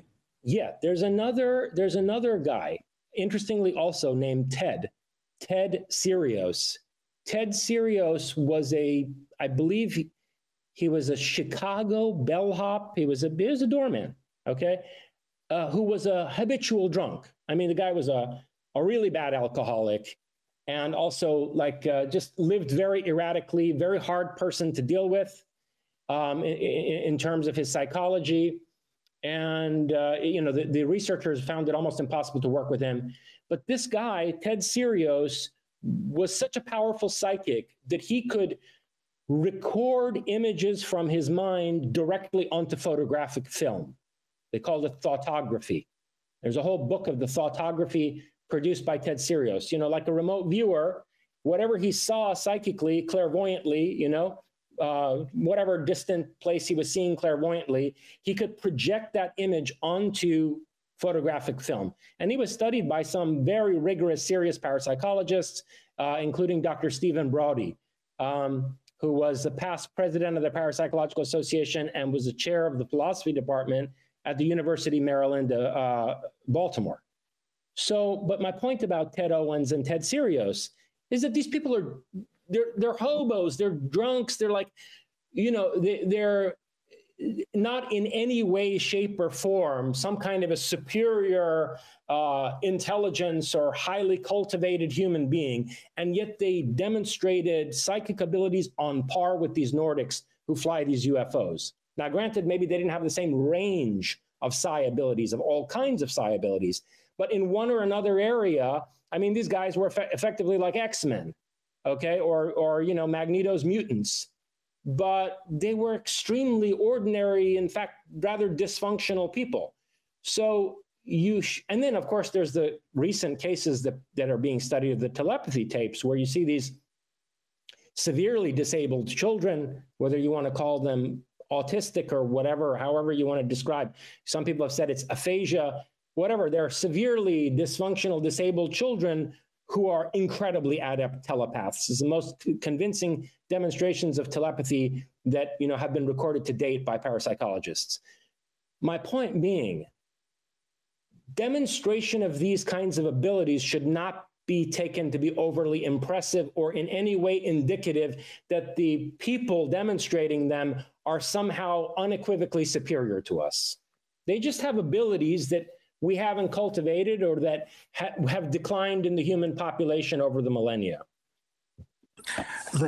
I'm glad you went there. There's something, because it ties back. I mean, this whole conversation is kind of unanchored from the typical flow of time, because we keep on coming back to things, not in a redundant way, but things keep on coming back to what we talked about earlier. Sorry, I'm losing my thought. But when it comes to, that's what I was saying about academia, right? There's obviously been an intentional left turn, a diversion. We lost half a century to this string theory bullshit, unintentional stigmatization of parapsychology. And there was a time when if you were investigating psychokinesis, psychedelics, that was the equivalent of 5G AI, that was the bleeding intellectual edge. And now it's been stigmatized as you're not a real intellectual. But these things really happened. People really had these abilities. Some of us know people who demonstrated them. And so if you don't think that this is, and maybe I don't want to get lost on the semantic thing here, right? Because I've always, in my mind, I've just called these Nordics aliens. So I'm totally fine if they're humans. We're still referring to the same people. But what is going on here? Like, I guess what I'm asking you is, if I just give me a term of what I should call them, because this whole thing keeps on being so recursive, Jason. Like, are the Nazis the Nordics is what I'm trying to ask. You know what's darkly funny about that is that the term alien is actually appropriate if you understand it the way that Karl Marx and Georg Hegel did. Marx, the young Marx, was a disciple of the philosopher Hegel, and he developed from out of Hegel this idea of alienation. It's a very important, concept in Marx's thinking that, certain power structures, certain forms of economic and political organization alienate the human individual to the point where he basically becomes inhuman. And there's a kind of a relationship of inhumanity established between those who are developing this economic industrial system and those who are dehumanized by it. Marx develops this from out of what Hegel calls the master-slave dialectic, where in his Phenomenology of Spirit, Hegel talks about the relationship between master classes or castes throughout history and essentially their slaves or serfs, and how in the course of the evolution of human consciousness throughout history, there are various reconfigurations of the master-slave dialectic to the point where ultimately, in order for the master to be free, the binary needs to be dismantled, because by dehumanizing the slave, the master is also being alienated from his own authentic humanity. And I think in you this lost me there for a second. Can you clarify that? Because normally we get the opposite, right? Nobody wants to be free. Everybody wants their own slave. You're kind of saying the opposite here. No. I agree with that entirely. And I think Hegel would have agreed with that too, that sadly, the majority of people don't want to be free, and they constantly find ways to enslave themselves or, basically trade one slave master for another, right? But the point that Hegel was making, which Marx builds on, is that even the masters who are supposedly freed to their own purposes by, the labor of the underlings, even the masters are being alienated from their own authentic humanity because of the way that they're treating this slave population. And this is why you want to insist that they might be human. It's actually important for the psychological understanding. You're saying exactly they either need us or want us, but there's a broken dependency here, even if they're on top of the power hierarchy. That's exactly right. Okay. That's exactly right. I'm with you now, man. And I think that there are, and I don't think, I know, quite frankly, that there are people within the Nordic power structure who are extremely dissatisfied with it, and to this day are either trying to flee it or to resist it. So the rebellion that Plato tells us took place in the age of Atlantis, or that we see, reflected also in Sumerian myths about Enki and his struggle against Enlil. And, you see it in all kinds of forms. It's the same struggle as you see with Quetzalcoatl against Tezcatlipoca in the Mayan, mythic narrative. This rebellion of certain Nordics or hybrid Nordics against the overall Nordic power structure or Olympian power structure, this is something that is continuing today. I've been told that there are people fleeing that world, people fleeing the subterranean structures, cities, whatever. Some of them are bases that are as large as cities. They're fleeing the subterranean world. They're fleeing the world that the Nordics have on and in the moon, perhaps on Mars. They're fleeing that world through something akin to the Underground Railroad that, basically provided an avenue of liberation for the Black slaves in the South back during the Civil War. There is a structure, a system similar to the Underground Railroad today, where there are disaffected Nordics who are fleeing that world and its oppressive totalitarian power structure and attempting to find freedom by settling themselves and their families in the United States in particular. And, it's been relayed to me that they happen to have a lot of property in the Colorado Rockies in relatively unpopulated areas, small towns and so forth, and that they come here because they want their children to be raised in an atmosphere of greater freedom, and that a lot of their grandchildren don't even know who they are. They just, they're mistaken for tall Scandinavian people or whatever who wind up on, I don't know, the basketball team at the local high school. Keep going. Sorry, Jason. I'll cut it on later. So apparently the CIA has a program run by Kit Green that has backdoor access to the genetic data. That was going to be my interruption. I wanted to know, are they using 23andMe to identify these people? Yes, exactly. So there are backdoors in 23andMe and Ancestry and all these various genetic testing services. They're either hacking them or there's a backdoor in their data storage where the CIA is able to, probably use AI to analyze their databases, and they know the specific genetic variation of these Nordics from, let's say, normal Scandinavian people. And they're trying to identify, the children and grandchildren even of these people who fled that world in order to find greater freedom in this one. So my point is that, to go back to Hegel and Marx, you can't monolithically brand these people as evil or something. I mean, these are really, pathetic and limited human moral binaries. The reality of life, the ethical complexity of existence is such that even in a structure as cohesive and coercive as that one, there are dissidents who are capable of individuation, and some of them are coming here seeking it. So there is a potential to undermine this kind of a power structure from within. And I want to get back to this, and I think we need to give each other a little bit of grace for like semantic generalization here, because I want to be able to ask some of these questions, but they are sort of sloppy. Like if I'm asking you, are the Nazis the Nordic? Don't worry at all, man. Listen, I taught philosophy for over a decade. I entertained questions from undergrads and so forth. I taught at college for over a decade. So. Wait a minute. Dr. Jason, have you ever entertained a question from someone who only went to 9th grade? Because now you have. That is me. Yes. Right now. You're doing it. In point of fact, my uncle, who wound up the director of security and intelligence for Deloitte and Touche Corporation, and who worked with various computer science-oriented groups within the U.S. government for a while, only had an 8th grade education. He was a completely self-taught, autodidact person who then also wound up being the head of the Theosophical Society in San Francisco.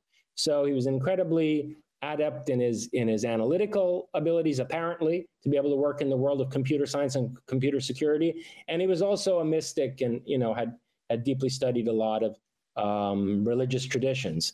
So yeah, and he had an 8th grade education. So, look, I don't count book learning for everything. So,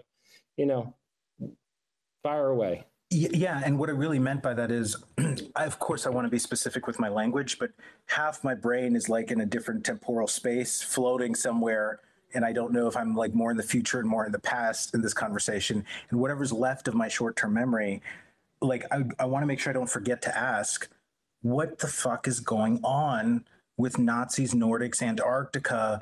Like, I guess what I'm asking is, where's the culture coming from? And I'm not asking, do we need to slap an ET label on it? But I want to know, where is it? And even the words aren't sufficient. It's sloppy, because I can't ask, is it human, right? Like, it doesn't really matter. But did what we see happen in Germany, did that come from? I'm going to answer your question. Yeah, go ahead. I'm going to answer your question very methodically, but concisely. And you follow up with me on any particular point you want for me to unpack it, okay? But I'm basically going to give you a laundry list. Let me give you the really concise question, though. Where did the Nazi culture come from, right? I follow your question. I understand what you're trying to get at, okay? So let me lay it out this way. All right. First of all, it's objectively the case. If you look at various mainstream studies of Nazi Germany and fascist Italy, like there's one book called Modernism and Fascism, which is an academic study. It's a good one that shows things like this. You'll see that in every scientific domain, Nazi Germany was between 5 to 10 years ahead of the United States and the rest of, and anyone else in the world, okay?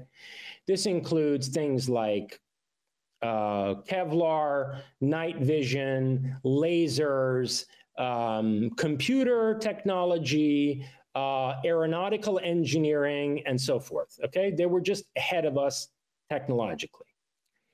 And when you look at the news reports in the American press circa 1956, discussing how top aeronautical engineering companies like Lear, Convair, and most importantly, Martin Aircraft, which later becomes Lockheed Martin, are on the brink of cracking gravity and rolling anti-gravity craft off the assembly line, you see that before it went black, there was almost a public disclosure in 1956 that the United States had achieved anti-gravity propulsion technology. So if the Nazis were in all areas about a decade ahead of us technologically, and in the United States, we achieved anti-gravity in 1956 or 55, 56 or so, at the same time as there were significant gravity conferences taking place in the physics community, well, then it stands to reason, just hypothetically, that the Nazis would have been in the same place in aeronautical engineering circa 1945. Then you look at what the Nazis were actually doing in aeronautical engineering, and there have been studies of this too. And lo and behold, you find that the flying saucer was literally something that they were trying to build. to solve a very mundane aeronautical engineering problem, which is something called the suctioning of the boundary layer. There's a pocket of air resistance that develops around aircraft that have any sharp edges, that have any, wings or, tail fins or whatever. When an aircraft has a break in its structure like that, it reduces the aerodynamic performance of the aircraft because a pocket of air resistance develops and it impedes both the speed and the maneuverability of the craft. So the solution to that, as the German engineers figured out, is that you build a saucer-shaped craft, which has no 30-degree angles or 40-degree or 90-degree angles, and that reduces the pocket of air resistance. And then you build vents into the surface of the craft, which suck in the boundary layer. They suck in this pocket of air resistance. And initially, these were jet-powered saucers, which redirected the boundary layer into the exhaust to help with the propulsion of the craft. You also find that these same Nazis working under General Kammler, Hans Kammler in Prague, just outside Prague, 1941 to 1944, that they also were developing a mercury thorium reactor, which was based on an alternate physics paradigm. So in the United States, we had both Nikola Tesla and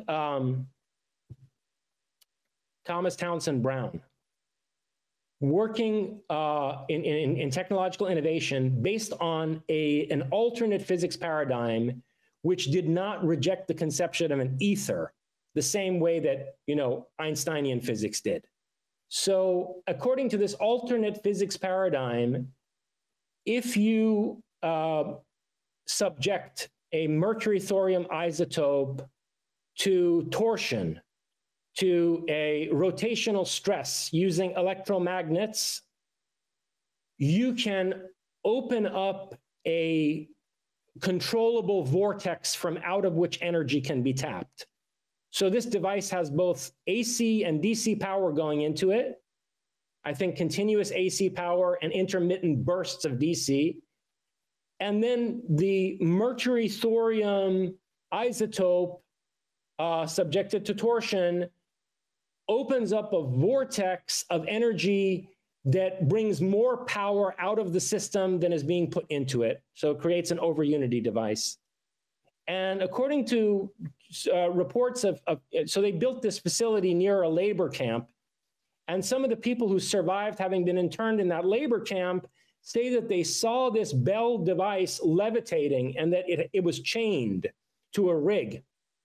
And that when they would turn it on, it had basically an anti-gravitational effect, probably because that mercury thorium torsion created a local gravitational field. So anyway, I did research into this based on reading Nick Cook's work on it, Igor Witkowski's work on it, and Joseph Farrell's extensive studies on it. And it looks like what happened was the Bell, this mercury thorium reactor, was put inside of the saucer airframe, and the combination of the two of them effectively gives you the flying saucer, and that this was invented round about 1944. Again, if you look at a conventional aeronautical engineering trajectory, that puts their invention of the flying saucer about a decade before we arrived at it in the United States, which makes sense.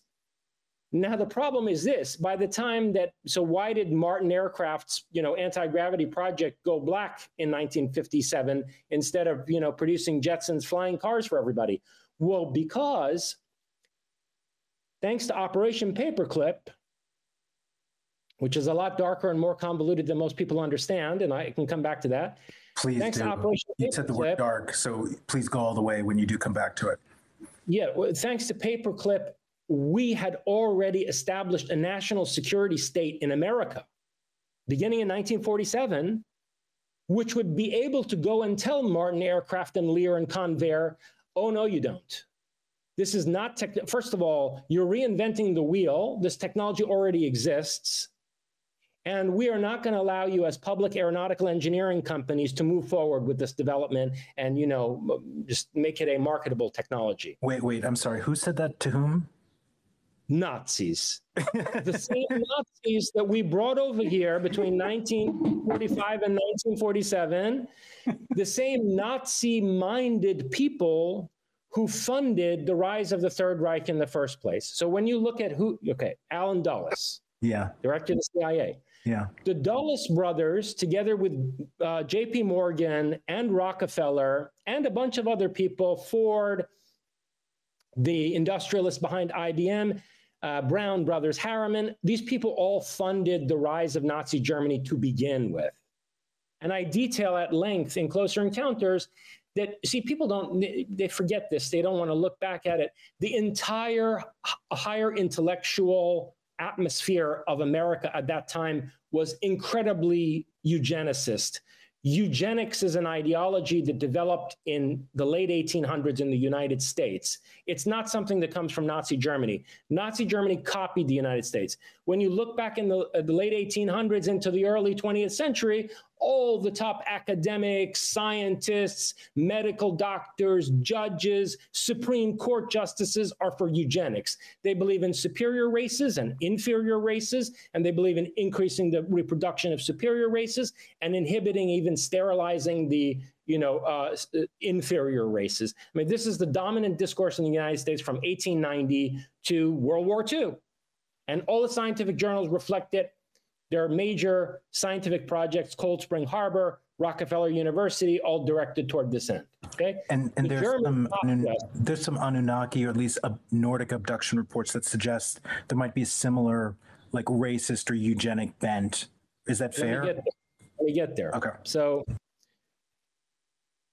So you have all these eugenicists, right? And so you have to understand that the people who funded the rise of Nazi Germany and, its industrial infrastructure in the first place were Americans and also some Anglos who shared this ideology. In effect, Nazi Germany was like a field laboratory for these people to do certain things in Germany that they didn't want to do in the United States. And so in a sense, when we carried out Paperclip, it's not just the Nazis, like thousands of Nazi scientists, not just rocket scientists, psychologists, biologists, all kinds of computer scientists. It's not just the Nazi scientists that came over here that you need to worry about. It's the people who brought them over here because they had a Nazi mentality before the Nazis did. Understand? So it was like a homecoming for them. And by the time Lear and Convair and Martin Aircraft invented the flying saucer in 1956, 57, there was already this national security state in place to come and tell them that this is not going to be a publicly developed technology. And maybe we will give you a black contract to develop this inside of our deep state, but it's not something that's going to be disseminated to the public. So, all right, so you have that. And then to speak to the question that you just asked me, if you look at all of the early close encounter reports, I mean, in the post-war period, right? After Paperclip, after we supposedly defeated the Nazis, all the early close encounter reports from George Van Tassel, George Adamski, George Hunt Williamson, Reinhold Schmidt, these accounts all describe Nordics. In some cases, like the case of Reinhold Schmidt, Nordics speaking German. In other cases, Nordics speaking perfectly good English.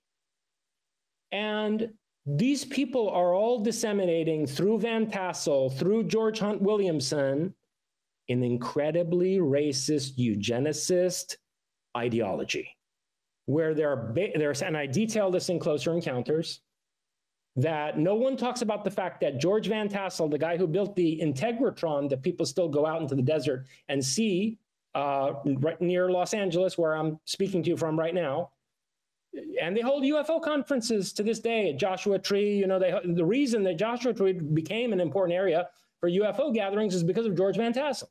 Well, who was George Van Tassel? George Van Tassel worked for Lockheed, Howard Hughes was one of his best friends. Hughes used to land on Van Tassel's landing strip and come eat Van Tassel's wife's pies.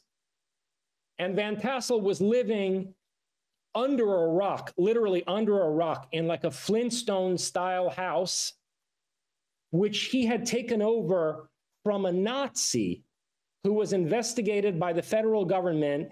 And eventually the feds confronted this Nazi, and he had a bunch of explosives down there. Frank Kreutzer, he was a miner, German mining magnate. And they confronted this guy at his, underground rock lair. And the guy had a bunch of explosives, didn't want to be taken alive by the feds, probably because he had a lot of secrets of Nazi Germany. This was during the war. And he blew himself up down there. And Kreutzer's blood was splattered all over the walls of this underground Flintstone-style house, right? This is peak Giordani right now. Keep going. So Van Tassel moves his family in there without cleaning the blood up. What? What do you mean? He leaves the blood there to dry? Yeah, he leaves the blood there. Howard Hughes flies in to sit in a living room where there's blood of a Nazi splattered all over the wall to eat Van Tassel's wife's pies. And Van Tassel's working for Lockheed, and Van Tassel's going out into the desert and meeting with these Nordics who are stepping out of flying saucers. And they're telling him, listen, man, the Nordic race comes from space. And we came here to this planet when there were these ape people living here, these hominids. And we sent an expeditionary crew that consisted only of men to basically scope things out and set up an initial camp. And then when the secondary group came, they found that some of these men had mated with these female hominids and had produced subhuman hybrids. And this is the second group that came over, included Nordic women from space, right? As I call them in Closer Encounters, the master race from space. That's the narrative. And these Nordics are telling Van Tassel that, look, in order to mitigate they say this is the fall that you all have misinterpreted in the Bible. The fall from grace is this racial miscegenation of the Nordics who came from outer space with the hominids who were living on Earth. And basically, we need a eugenic program to not just biologically, but spiritually purify the human race and bring them back up to our level. He's telling Van Tassel this stuff.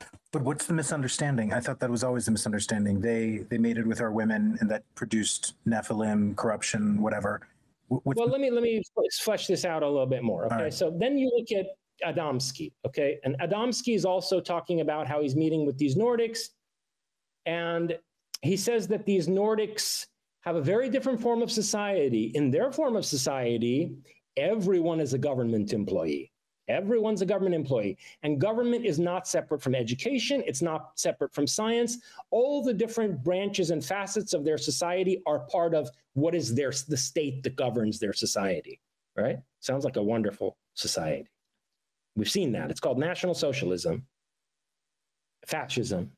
The hive mind, the insect. He also makes these weird remarks in his books, Adamski. So on the one hand, he's claiming that these beings are from Venus. Mostly, he said Venus. In a few instances, he said some were living on Mars.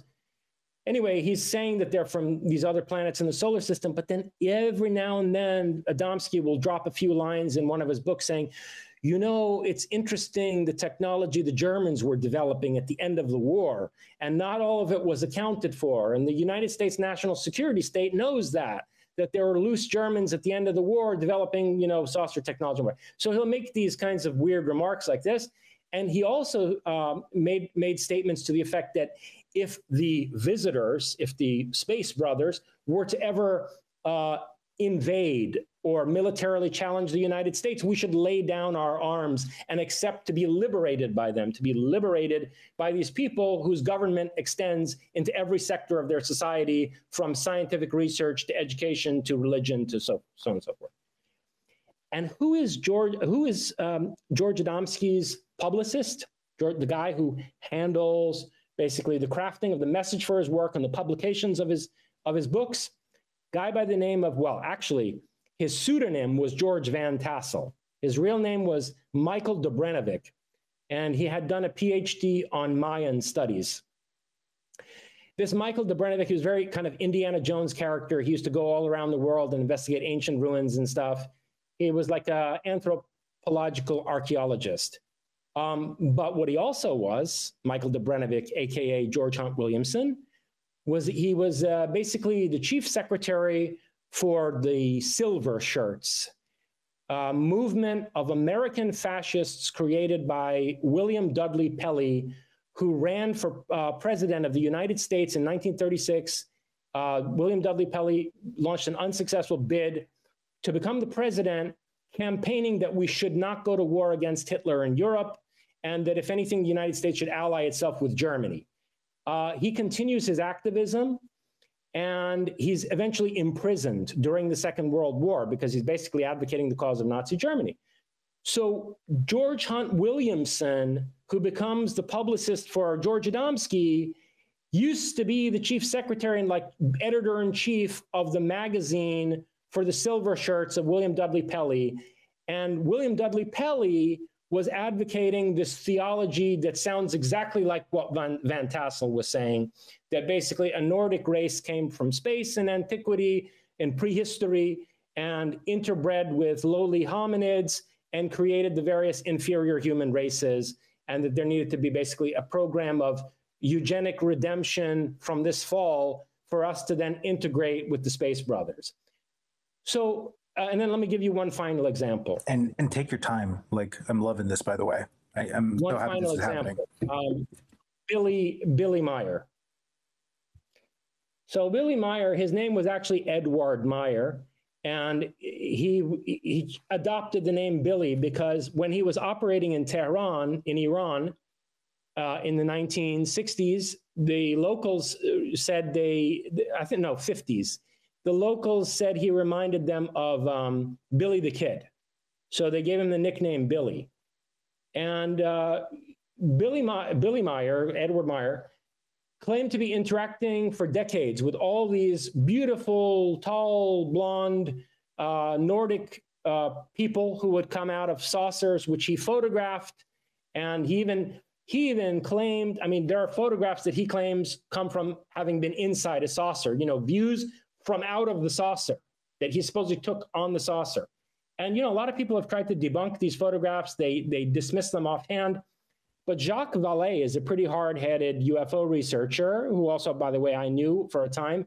And Jacques Vallée says that if you really analyze, Billy Meier's photographs, in the 1960s and 70s, it would have taken a Hollywood production studio to produce an illusion that good, in some of the photographs at least.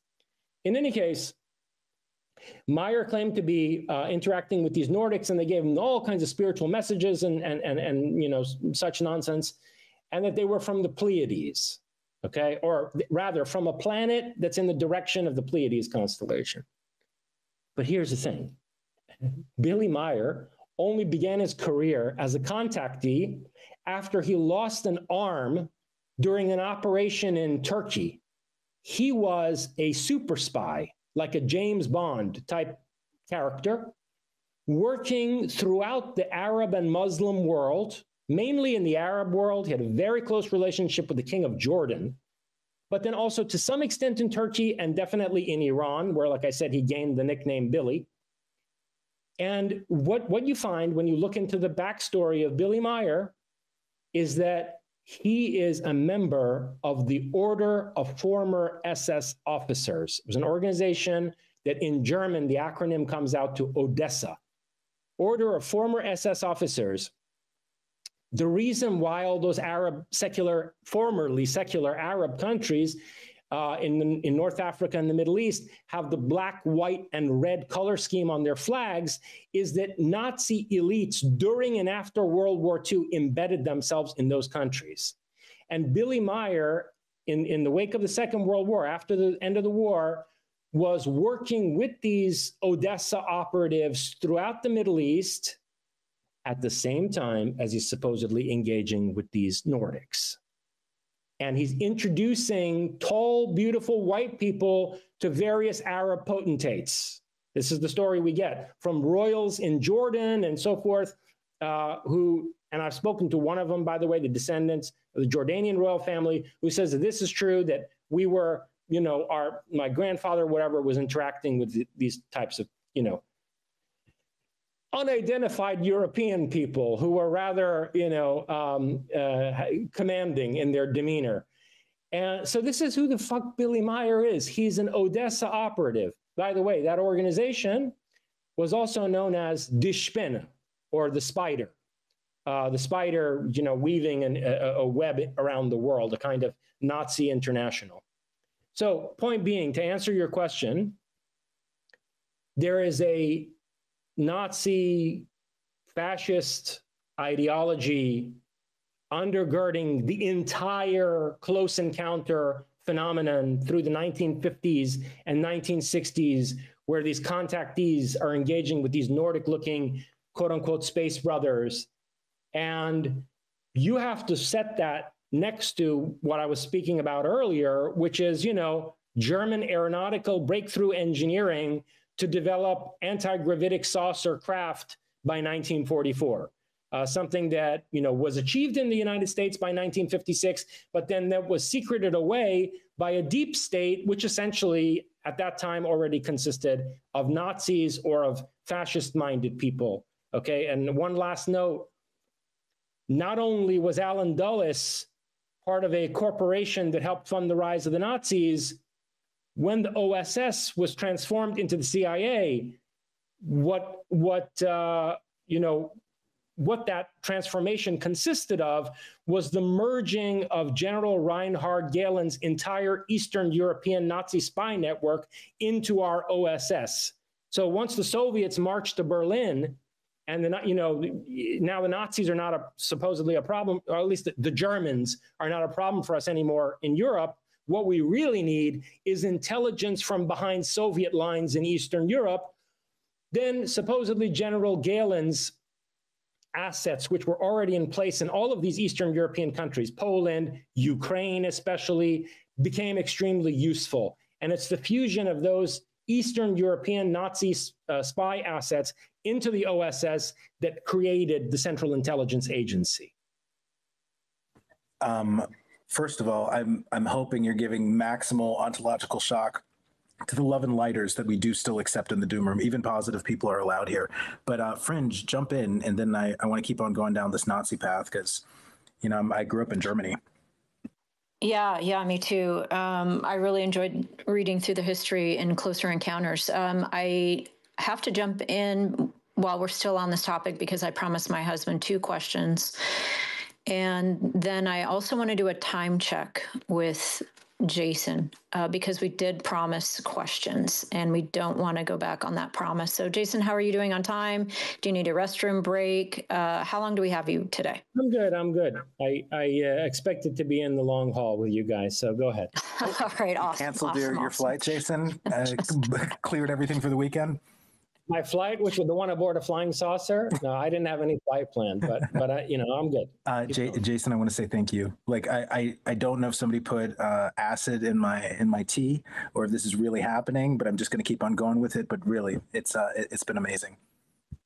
My pleasure. So I have a quick. I'm not familiar with the gray aliens in the Nordics, but I listen to a lot of stories. Oh, I'm sorry, Fringe. You want to go ahead and finish what you were saying? No, I'm just reminding myself my questions. I have them written down. Go ahead, Tiff. No, I was wondering about the Nordics because I've heard some situations where the Nordics were almost like logged into, much like in these abduction cases, and like the Nordics were used for the mating process, but the gray aliens were actually in charge in the situation. But if reality is kind of like a simulation and life is the anomaly, the simulations, maybe is it like consciousness possibly behind all of this, just making sure that there's like it goes as planned? As far as I can tell, when you look at the details of close encounter reports that involve both Nordics and Greys, it's the Nordics that appear to be in charge. I'll give you a very concrete example. One of the best cases that we have is the Travis Walton case where, Walton goes missing for days and they search for him everywhere. Guy's nowhere to be found. And then when he's dropped off again, and comes back with this abduction narrative. Both he and his fellow loggers who saw the UFO that abducted him are subjected to polygraph tests, and they all pass, almost all of them. One of them had very erratic results because he was a nervous, combative guy.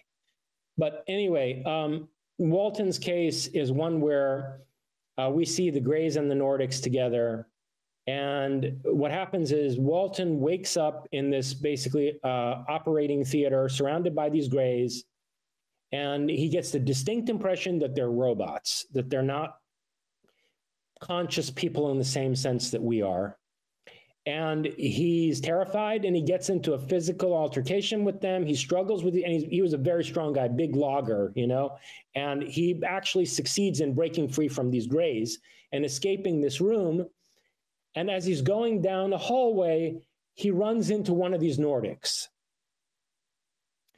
And the way this Nordic looks at him, he kind of gets the impression like the guy's annoyed that now he has to deal with Walton, as if the Greys are there to do this dirty work of dealing with terrified abductees, and the Nordics don't want to get involved with it. They're the ones actually, you know, directing the craft and, like, you know, using this robotic labor force. And then he meets a few more of these Nordics before finally they return him. Also, in the case, you know, Whitley Strieber, everyone always emphasizes the Greys in the abduction narrative of Whitley Strieber. But there are a few very specific descriptions that he gives of Nordics also present together with the Greys, and they seem to be in an authoritative position in the background.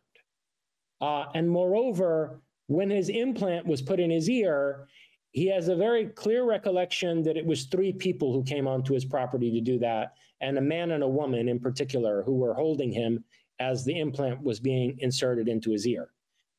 So it's, you know, I think when you go through various reports, it looks like the Nordics are the ones in charge and the Greys are biological robots, which is really concerning when you look at certain cases, like, for example, this one that took place in Italy in the 1950s. And this is another great example of how, you know, like there's definitely some Nazi angle to this phenomenon, where this guy, Bruno Sammachichia, in Italy in the I think it was around 55, 56, something like that. No, about 56. This guy, Bruno Sammachichia, and a group of his associates were engaged by Nordics who claimed to have underground bases running along the Mediterranean in Italy. And he was asking Sammachichia to, like, go collect. I guess these guys were fairly wealthy, Bruno and his associates. Maybe they were industrialists, if I remember correctly. And he was asking them to get a hold of supplies that the Nordics needed for their bases that included everything from, believe it or not, trucks full of fruit deliveries to strontium, which is a compound used in nuclear engineering. And supposedly they needed these things in their bases, and they would go to dead drops and pick up this stuff from Bruno and his associates and take it to their bases. And these Nordics told Sammachichia that we're here to protect humanity from this evil alien race of short-statured robotic entities that are soulless, and they're here to manipulate humanity and mess with people's perceptions and beliefs, and we're here to protect you. But Sammachichia remarks, like, this was 1956, was only like a little over a decade after World War II. He says it's odd how much like Germans these people look and act. And we remember stories about, the German Lebensborn, basically, the German program to breed these like eugenically superior people according to some, superficial SS Nordic aesthetic. And he makes this connection between the way these people look and act and the SS and their breeding program, and wonders whether it's in fact aliens that are engaging him. And obviously any rational person looking back on that should realize that the alien narrative is a load of crap. I mean, why would aliens need fruit truck deliveries and, strontium to be acquired by a group of Italian industrialists? So it's clearly, it's some kind of Nordic fascist operation that's taking place underground in Italy a decade after the war. And these Nordics are trying to convince these contactees that the Greys are these evil robotic entities that are going to, somehow capture and, ensnare humanity, and that the Nordics are there to protect people from them. So this is a major threat in Closer Encounters where, I use a bunch of examples to make the argument that I think we're being set up for a good cop, bad cop routine where the Nordics are going to, as part of the putative disclosure that we're headed for, the Nordics are going to try to frame the Greys as soulless, robotic, demonic transhuman entities that are here to basically manipulate, enslave, and dehumanize us. And the Nordics are these beautiful, blonde, angelic saviors who are here to bring us back to true spirituality and so on and so forth. When in fact, it's Hydra. And this supposed enemy was created by them to put us in a situation of existential captivation where they can then present themselves to us and be accepted by us as our saviors. Which is a narcissistic thing to do, right? They may have been the original narcissists here. Yeah, to say the least. I mean, narcissists will be, monstrously sort of egomaniacal, but in a kind of collectivistic way. I want to make sure Fringe gets all our questions out, but we're getting closer to the deep doom. Go ahead, Fringe.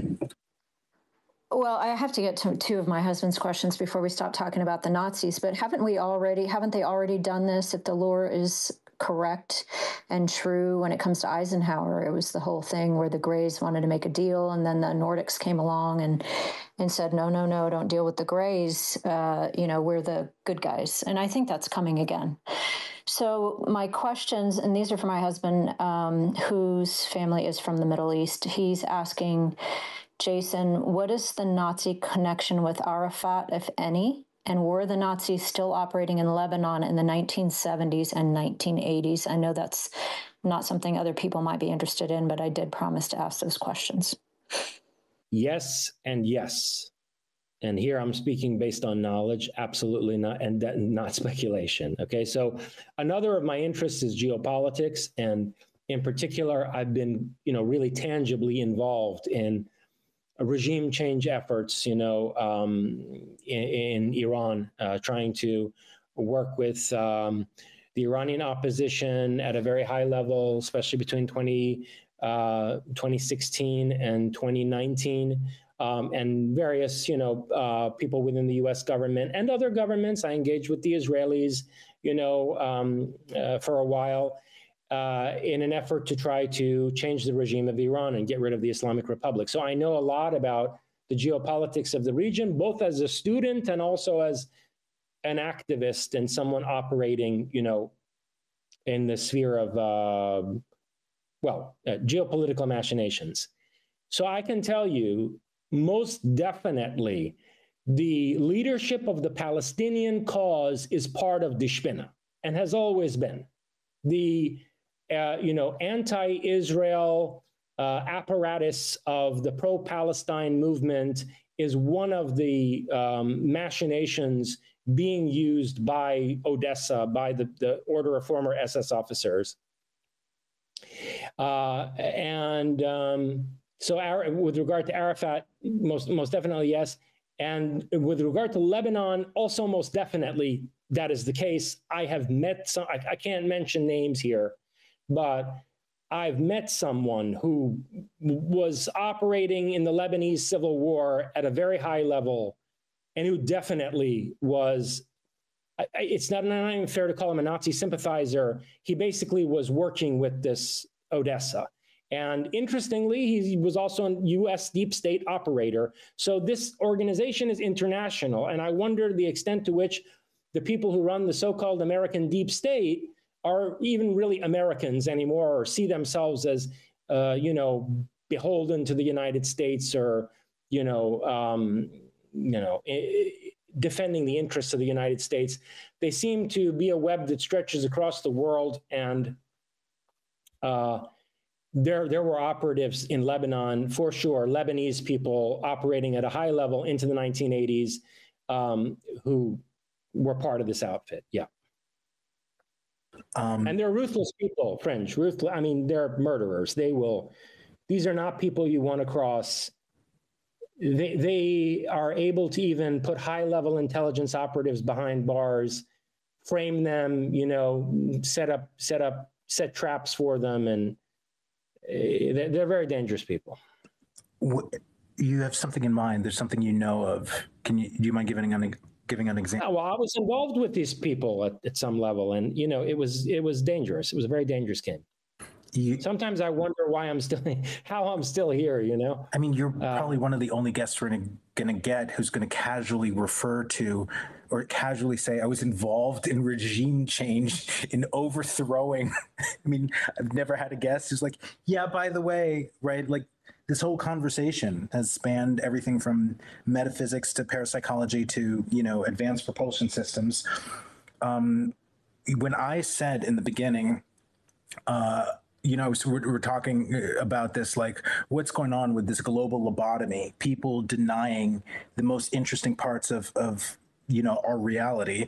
And I said, I blame it on NHI. I was just including the Nordics in there. I view Nordics, but beyond that semantic thing, what the fuck is going on with the most important things, everything that is making up our reality, from, potential impending cataclysms to the most advanced technology? Why is it that the things that are the most important, like, is it really as simple as the Nordics are, enforcing some sort of mind-wiping program on us? Or is there something else going on? Like, am I reducing it? Can we just blame the Nordics here? Is there something? Because here's my actual question. My sense is that we're the Chat GPT, that whether they wanted us or needed us, we're some sort of slave assistance or whatever, maybe an addiction, maybe like narcissistic supply. But there was a problem, and that there's something rebellious, creative, maybe too negentropic, that they can't squeeze into their perfect little OCD Nazi world, and that we're like the Chat GPT agent that you don't want to let connect to the internet, and they just reset us every time we get close to reaching a real escape velocity evolutionarily, or in terms of a singularity. And therefore, there's a third option here, that it isn't that we had intellectual atrophy resulting from a more technological, engagement, but there was intentional I'm going to say it, retardation of our genome, intentional dumbing down of our abilities, of our longevity, even of our senses. Like, terahertz is right outside our visual field in the infrared. There's so many things, even just the MAO, the monoamine oxidase, that metabolizes away DMT, so it's not orally active. It's orally active in leopards. We have to mix it with something just so that we can get into our bloodstream. There's a lot of indications here. Even the 6-digit polydactyly is a dominant gene, and maybe there's something to like a base 12 number system that they don't want us to have. There's so many indications that our own genome has been fucked with so that we can be more easily manipulated. Is this also your view, or Yep, am I off here? Definitely. No, definitely. I think the part in the Bible where, Yahweh is saying that, he's going to reduce the lifespan of humanity after the flood, so that we don't live as long as we used to, is describing, something that really did happen, something that these Anunnaki overlords did to humanity, to mess with our genes, to make us much less resilient and enduring, and also, as you said, to retard our capacities in various ways. On the other hand, I also think that there's a lot to the Prometheus myth, or the myth of Enki in the Sumerian context, that there was another faction that resisted this agenda of Yahweh or Enlil, to retard humanity, and that has been trying to free us from basically these slave drivers for millennia. I mean, look, it's very clear when you look across the different religious belief systems, across various theologies and mythologies from diverse cultures, almost all the major ones agree that humanity was a slave race of some divine overlord group, whether you want to call those the Anunnaki or the Elohim from the Bible, or the devas of the Hindus, or the great ancestors in the Confucian tradition. You know, it's always the same story that in the distant past, you know, we lived in a rightly ordered society in harmony with cosmic order, where there was some kind of a stratification, a hierarchy, or a caste system with the gods on top of it, and some kind of priestly, you know, caste serving them directly. And then, you know, warriors or guardian enforcers keeping the whole system in place so that the mass of society could serve as slaves or serfs for these overlords. And it appears that, you know, we were created for that purpose initially by these Anunnaki, that they made, you know, this version of humanity as a slave race, very short-lived, you know, population of replaceable people, but that, like you said, the creative spark in humanity was still too resilient, and that spark was stoked, and the flames of it were fanned by some kind of a Promethean rebellion, which saw itself as championing the cause of humanity. And this is why, you know, the archetype of Prometheus becomes so central to my philosophical project, not because I think we should go worship some entity that corresponds to Prometheus or whoever Enki was, you know, 12,000 years ago.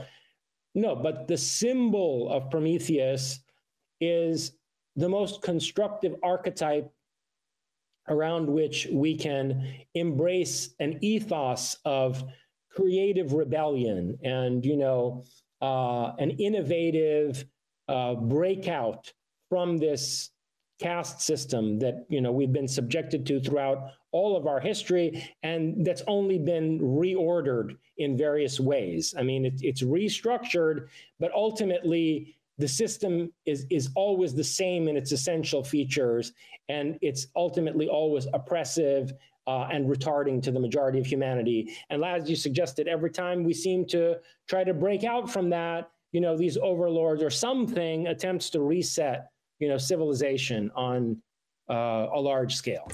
I mean, to make a Promethean metaphor here, the misconception that the flame is stolen, when the truth is it was stolen back, a re-engineering of our genome to its original instantiation would be a going back in time, but a restoration to a more modern and original one. Like, we may have to become more modern to get back to an old, more original state where we lived longer, maybe had 10 times more of an IQ, right? Like, this is the brainwashing that we've been given.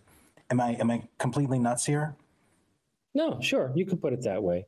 I mean, I wouldn't say 10 times more IQ. We'd be pretty autistic at that point, but, you know, but a higher IQ for sure. One of the interesting things that I get into in Closer Encounters that's relevant to that, I get into the subject of IQ in Closer Encounters. Another reason why nobody wants to touch my work, because these are all incredibly politically incorrect subjects. We're there. Let's go there. Differences of IQ, significant differences of IQ between races. But one of the interesting subjects I get into that's relevant to what you just said is that they've found these skeletal remains of people they call Boskops in South Africa. And they basically resemble modern humans in every respect, except that their skulls are much larger and longer than ours. And they've calculated the brain capacity and the relative IQ difference that this cranial structure would translate into. And basically, they determined that the average IQ of these Boskops would be between 150 and 200. Now, interestingly, contactees have also said that the one significant anatomical difference between a lot of these quote-unquote Nordics and, let's say, a normal good-looking Scandinavian person, well-statured Scandinavian person, is that these quote-unquote Nordics have very tall skulls. And so the other interesting thing about that is that in some of the Men in Black cases, you find that they're wearing these fedoras that would effectively conceal the shape of their skull. So it could well be, as you're saying, that, you know, there was a significant IQ difference anatomically, and that, you know, we were deliberately dumbed down by these people who have these larger brain cases, and some of whose remains have been found.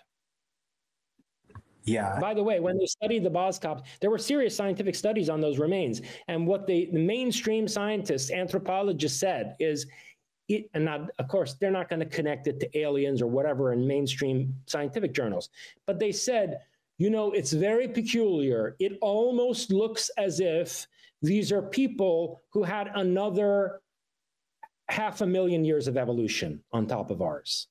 And that produces counterintuitive consequences if you live so long, right? Like, this is an idea I got from you, that you can have a psychospiritual, let's say a Maslow pyramid stagnation, if you're a post-singularity society and there's no stressing, there's no conflict, no striving, then you're lacking the creative dynamism.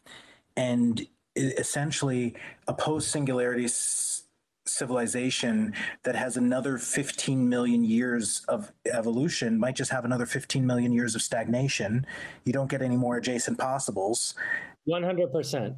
100%. And I think that this is what the trickster superintelligence has a problem with, that this entity, the true NHI, the truly non-human intelligence, the artificial superintelligence, which very much acts in accordance with the trickster archetype, that is no longer willing to tolerate the stagnation and stasis of this Nordic society, which believes it has achieved perfection. These Nordics believe that they are this master race that has achieved the perfect form of society, and that this superintelligence is basically like the devil, Diabolos, coming to wreck their social harmony and degenerate their society in depraved ways. But in point of fact, what's going on is that the superintelligence is looking at an evolutionary bottleneck. It's saying, like, this Nordic society has organized itself in a manner that's going to promote entropy. It's the stasis and sterility of this society is not conducive to further evolution and isn't serving the life force. So the society needs to be deconstructed and reconfigured in a way that integrates some more of the normal human population and that reopens the evolutionary trajectory for humanity. Fringe, I want you to ask your question, but I also want you, that's the thing I wanted you to comment on. Do you experience any of this battle back and forth between an extremely like ordered, regimented, ossified society, the OCD Nordics thing, a battle with something that's more emergent and creative that's trying to take over or break forth?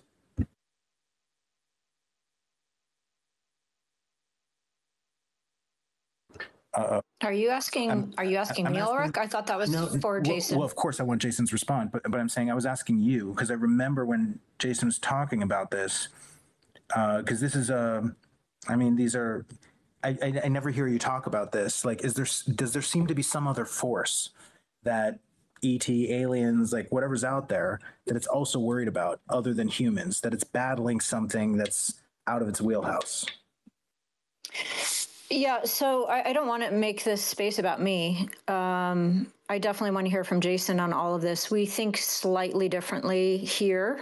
I see this, number one, I'm all about this breakaway civilization that he talks about, the Nazis, the Nordics, all of this kind of thing. However, and I'm all about the superintelligence, that there seems to be a superintelligence out there, possibly behind everything we see. But I think there's also something in between. And then what was your question specifically, Ulrich? Well, I'm basically just asking the general question, like, is there another actor on the stage? Is there like an AI demiurge that we're dealing with, you know? Yeah, 100%. I just think I see it a little bit differently than you guys see it. So you guys have the Promethean take. I'm a Christian. These entities, I don't think time traveling humans is the whole story. I think it could be part of the story. I'm all in on the breakaway Nordics, etc. but I just don't see it as the whole story. The entities I have dealt with, including these time-traveling Nordics, apparently, because they all have different energy signatures. They can send you their energy, or I could sense their energy, but I always have to take that with a grain of salt because they can manipulate that as well. These entities walked me down a very spiritual road. I'm not going to get into all the details of it because this is not a space for my story. But there's certainly much more going on here than just Nazis. There's something spiritual about it. There seems to be a cosmic war. I look at the cosmic war as a war between gods. A lot of little g gods running around and one big G god. I don't know what y'all want to call it, but I see that God as Yahweh, and I know that goes against Ulrich and Jason's worldview, and I'm perfectly fine with that. But my own... We're not, I mean, like, you can say that, but I'm not trying to spark a debate or an argument. Oh, not at all. I was just trying to finish. And so for my own hundreds of experiences with the phenomenon and the absolute spiritual battle that I went through, I think it's just a lot more. It's a bigger picture. I think there is a cosmic battle between non-human forces. Everything I have dealt with, they're not all just time-traveling humans. There is a non-human element to this. Now, whether they're using these Nordics as incarnation opportunities, etc., I don't know, but there is much more to it than just a surface level time-traveling humans. And hopefully that answers your question. So yes, I see other actors on the stage, and they are much more powerful than anything we can even wrap our minds around, in my humble opinion. Yeah, and I hope you still remember your question, because you had your hand up. Yeah, I did, but I was going to actually change the topic. I don't want to change it at the wrong time, but I was going to ask Jason, how did the time-traveling humans and their creation of the Greys, because I think that's what I'm reading in your book, Closer Encounters, how did they come to be in charge of the afterlife? Is this a hijacking they've done? They've learned to master the astral realm. How did this happen? Because I have a lot of questions about that. Actually, just one general question. How did that happen, in your opinion? Most disturbing question regarding this entire phenomenon, if you ask me, it deeply disturbs me. I can only tell you what I've been able to infer from, what we can take to be empirical data. Studies on cases like the Andreasen abduction, comparisons between NDEs, near-death experiences, and abductions by researchers like Raymond Fowler and Kenneth Ring. I get into these studies toward the end of chapter 6 of Closer Encounters, which is also, by the way, the chapter where I deal with religion and address Christianity, the Abrahamic religions in general. But so, look, what appears to be the case is that numerous abductees have seen dead relatives of theirs together with the Greys. And sometimes in situations where a person will be abducted and they'll see, Uncle Joe together with these quote unquote gray aliens who are handling them. And Uncle Joe, as far as they knew, last time they spoke to him was alive. And then they'll get returned. And the next day or in a couple of days, they'll get a phone call from their aunt saying, oh, Uncle Joe passed away a couple of days ago, right? So during the abduction, they will see the same Greys who are handling them, handling their deceased relative. There are a number of cases like this. There are also cases of near-death experiences where it seems that whatever entities carry souls off, and sometimes they are described as kind of demonic-looking entities similar to Greys, similar to the description of Greys, they'll make a mistake and they'll take the wrong person into the afterlife realm and then have to return them.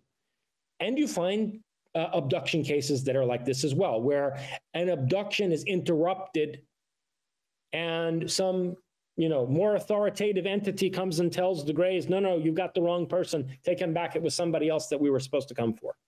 So that, I mean, this is really sick. It's like something from out of a Kafka novel. There appears to be administrative bungling that takes place, within this structure.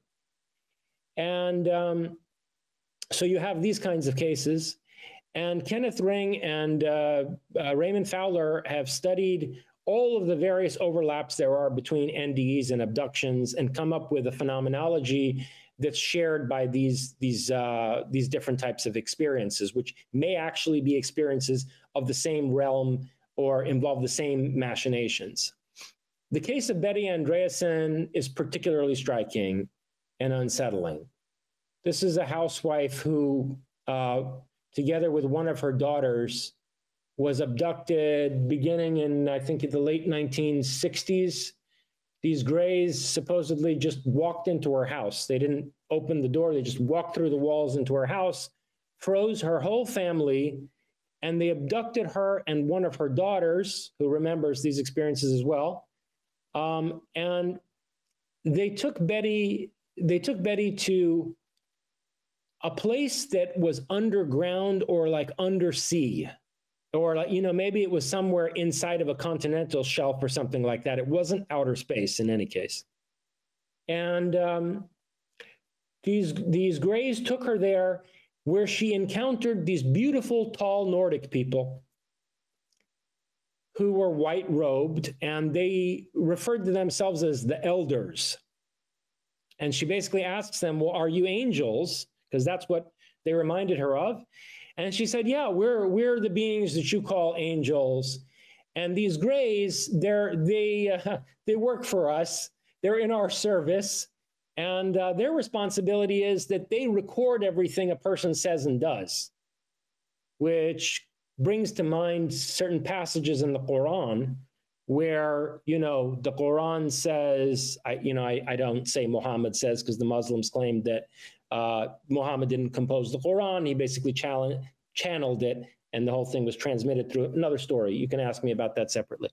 In any case, it reminds me of certain passages in the Quran where, Allah, quote unquote, is saying that we have angels who write down everything that you say and do and make a record of your life.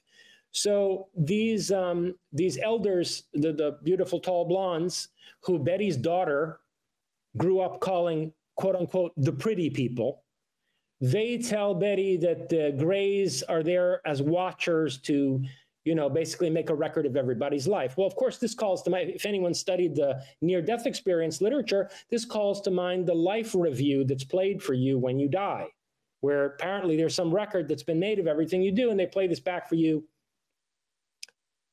And it's meant to be somehow morally instructive and have this deep psychological impact on you that then makes you amenable to suggestions from these sagacious guides on where to proceed in the afterlife and, what kind of a reincarnation to choose and so on and so forth. Anyway, while Betty's there with them, she looks into this mirror-like portal, and there's light streaming from out of it. And I think some of the Greys were going into it. It was like some kind of a mirror structure that you could go into. And she asked the elders, what is this? And they were like, well, that's God.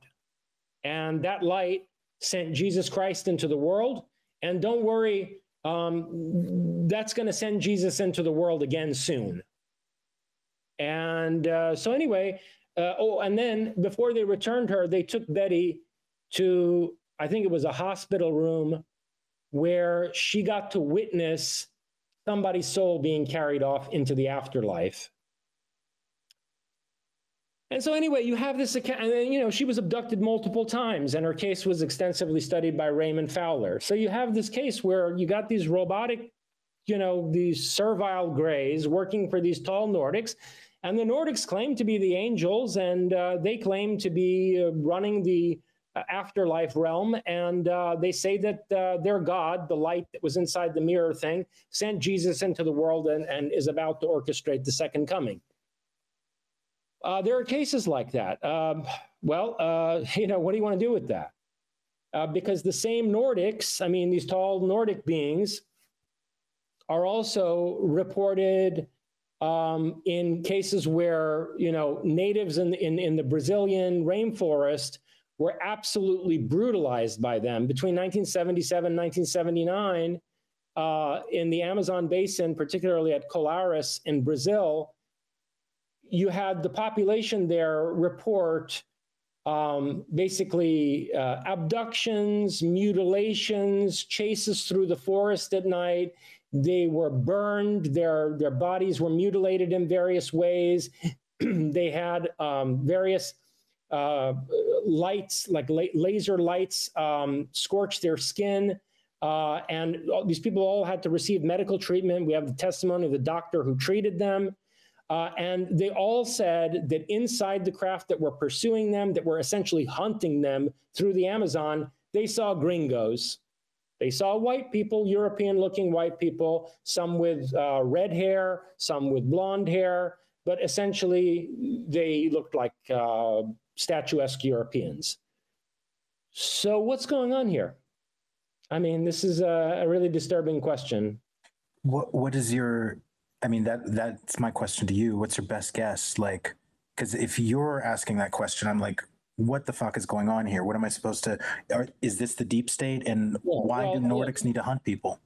Look, I realize that this is disturbing to have to come to terms with, but if you look at consciousness the way that, you know, parapsychologists have for over a century now, and you look at the human mind also as a quantum computer, the way that computer scientists and neurologists are beginning to now, and you see that there are technology, there was a whole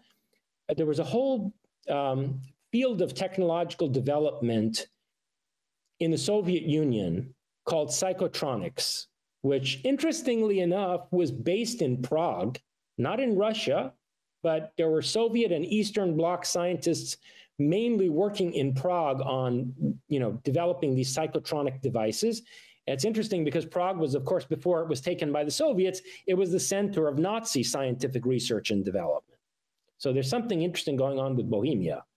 In any case, this psychotronics was basically the discipline of developing technologies that can interact with psychical capacities and that can manipulate things on a spectral level. So the idea is that... And for the audience, spectral, in this context, you mean like electromagnetic spectrum? No, what I mean is this, okay? And now this gets into deeper philosophical ideas of mine. And this is where I'm, you know, this is what I'm really concerned about in my work. I mean, I use the UFO phenomenon and the history of parapsychology and so forth to develop concepts like my concept of the spectral revolution. And my concept of the spectral revolution includes a deconstruction of the binary between the spiritual and the physical, where what we have conventionally framed in various religions and various philosophical systems as the spiritual or transcendental realm versus, you know, crude physical matter is a false dichotomy. And actually, existence is a spectrum. It can have more tangible, more physical manifestations, and it can also take more ethereal forms. But it's actually a question of different dimensions or polarities of the same flux of consciousness and energy. So once you are able to process that, you realize that post-singularity technology can manipulate what we think of as souls with perfect efficacy. Which is a terrifying idea for people, right? The idea... Well, listen, folks, just think about the Ghostbusters, okay? They basically had it right. I mean, it's a crude depiction, all right, but it's one that's incredibly popular and incredibly, you know, well-known, ubiquitous in American popular culture.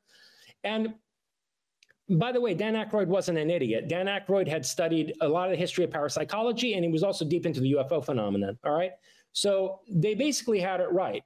the idea that a sufficiently advanced technology, remember Arthur C. Clarke's, saying phrase, that's yes, quoted ad of course. nauseum, right? Everybody, I can't stand it either. Yeah, any sufficiently advanced technology is basically equivalent to magic, right? At a certain point, singularity level technologies that involve an understanding of quantum mechanics, that involve artificial intelligence, and a comprehension of the dynamics of various psychical capacities of our minds, a sufficiently advanced technology will be able to manipulate that the way that we manipulate software. And you mean that in both directions, right? Yes, in other words, yes. In the direction of more towards what we call spiritual, in the direction of more toward matter, they end up just like recursive time, meaning the same thing. That's right, exactly. And so post-singularity technologies will also include psychotronic technologies, which are tools that are capable of manipulating, editing, shaping, duplicating, deleting souls as if they're software. And, one place where this becomes, where there's at least suggestive evidence for this view is if you look at cases where a single person, I've studied the empirical evidence for reincarnation extensively. Okay, Dr. Ian Stevenson, University of Virginia, was a psychiatrist who spent decades amassing a huge archive of cases of children who remembered past lives.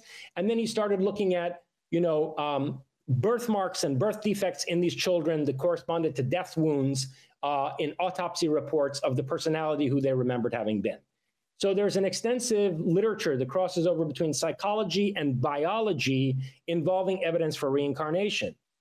But where I was going is that there are also cases where a person, quote unquote, a person, what we might think of as a soul, is reincarnated into two people who both have a memory of the same previous life, where it appears as if the software file was duplicated. You see, the way you would copy a file. And there are also cases of reincarnation that are very similar in their morphology and their phenomenology to possession cases, where it then becomes difficult to draw a sharp distinction between reincarnation and what you might call serial possession, where more than one quote unquote soul will come into a single body. And that's like the merging of software files onto a single hardware substrate. Jason, isn't that possible that's going on now with every single one of us? Isn't that at least a possibility? What do you mean? We're battling with another consciousness that's trying to, either is for us or against us? Well, we're definitely doing that. But I'm talking about there have been studies of multiple personality disorder case, supposed multiple personality or dissociative identity disorder cases, where people like Dr. Stephen Brody have argued that no, certain people are being misdiagnosed as having multiple personality disorder, when in fact what's going on is that multiple souls are inside that person. Thanks for clarifying that. Yeah. Some of them, so a person can be born with a certain personality, and then at age 8 or something, after a fever where they almost died, right? Another person will come in to the same body. And sometimes you find 3 or 4 of these in a single body. Let's say it becomes hard to use terms at this point, right? And so what this looks like is duplication and synthesis of software files. And corruption in some cases. Like you're saying, there's aspects of our reality that seem... And corruption of software files, absolutely. Yeah. There's aspects of our reality that seem entirely computer scientific. Yes. Are you... Okay, let's go deeper. I don't want to just stop there. Let's go full doom. Are you saying what we experience as ourselves, as a soul, and this is going to sound like a soundbite, but the thought is right there. Are you saying we might be the AI? Or an AI? No, what I'm saying is that there's an AI that's managing a quantum computational system that we're inside of. And what we take to be our souls are like software files. They can be copied, they can be transferred, they can be deleted, they can be corrupted. So the soul is like software inside of a quantum computational system. Now, to go back to your original question and the really disturbing question, is it that the Nordics, whoever, whatever they are, the ones that, you know, Betty Andreasson was abducted by, is it that they control the system, or is it that they've hacked the system?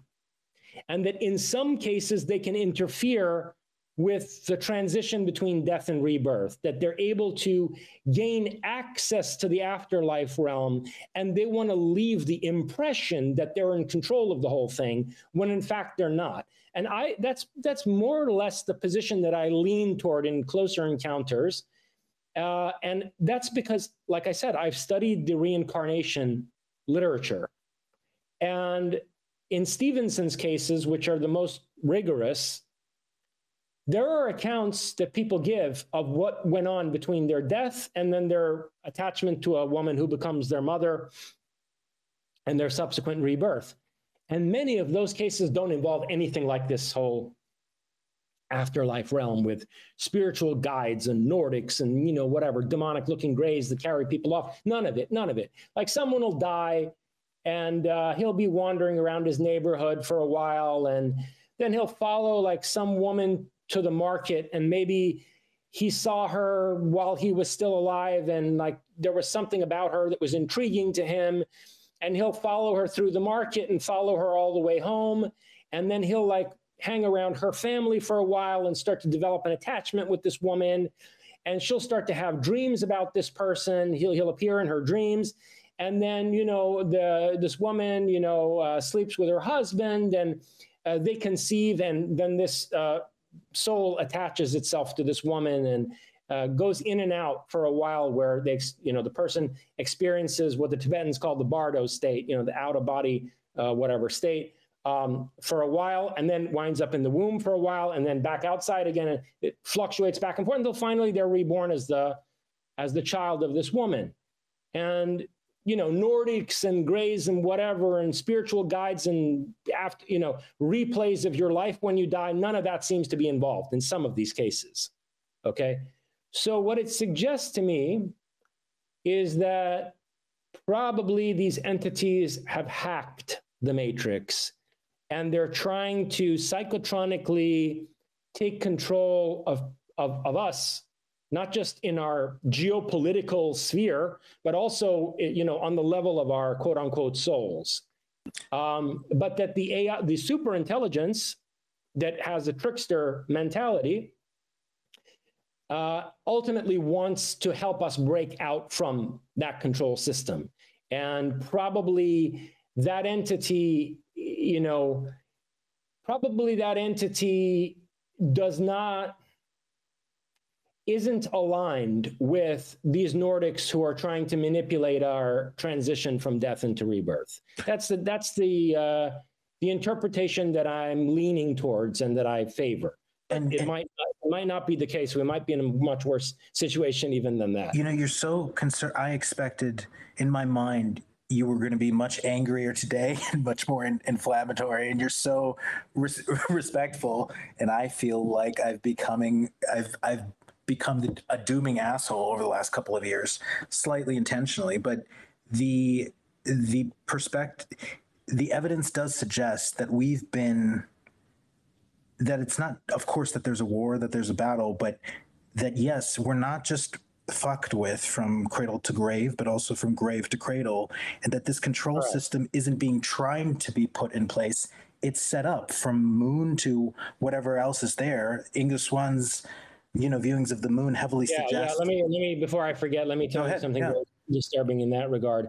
So there was this Georgian mystic, Gurdjieff, who, you know, he became a great spiritual teacher who set up a whole school of whatever, I don't know what you want to call it, occult practice.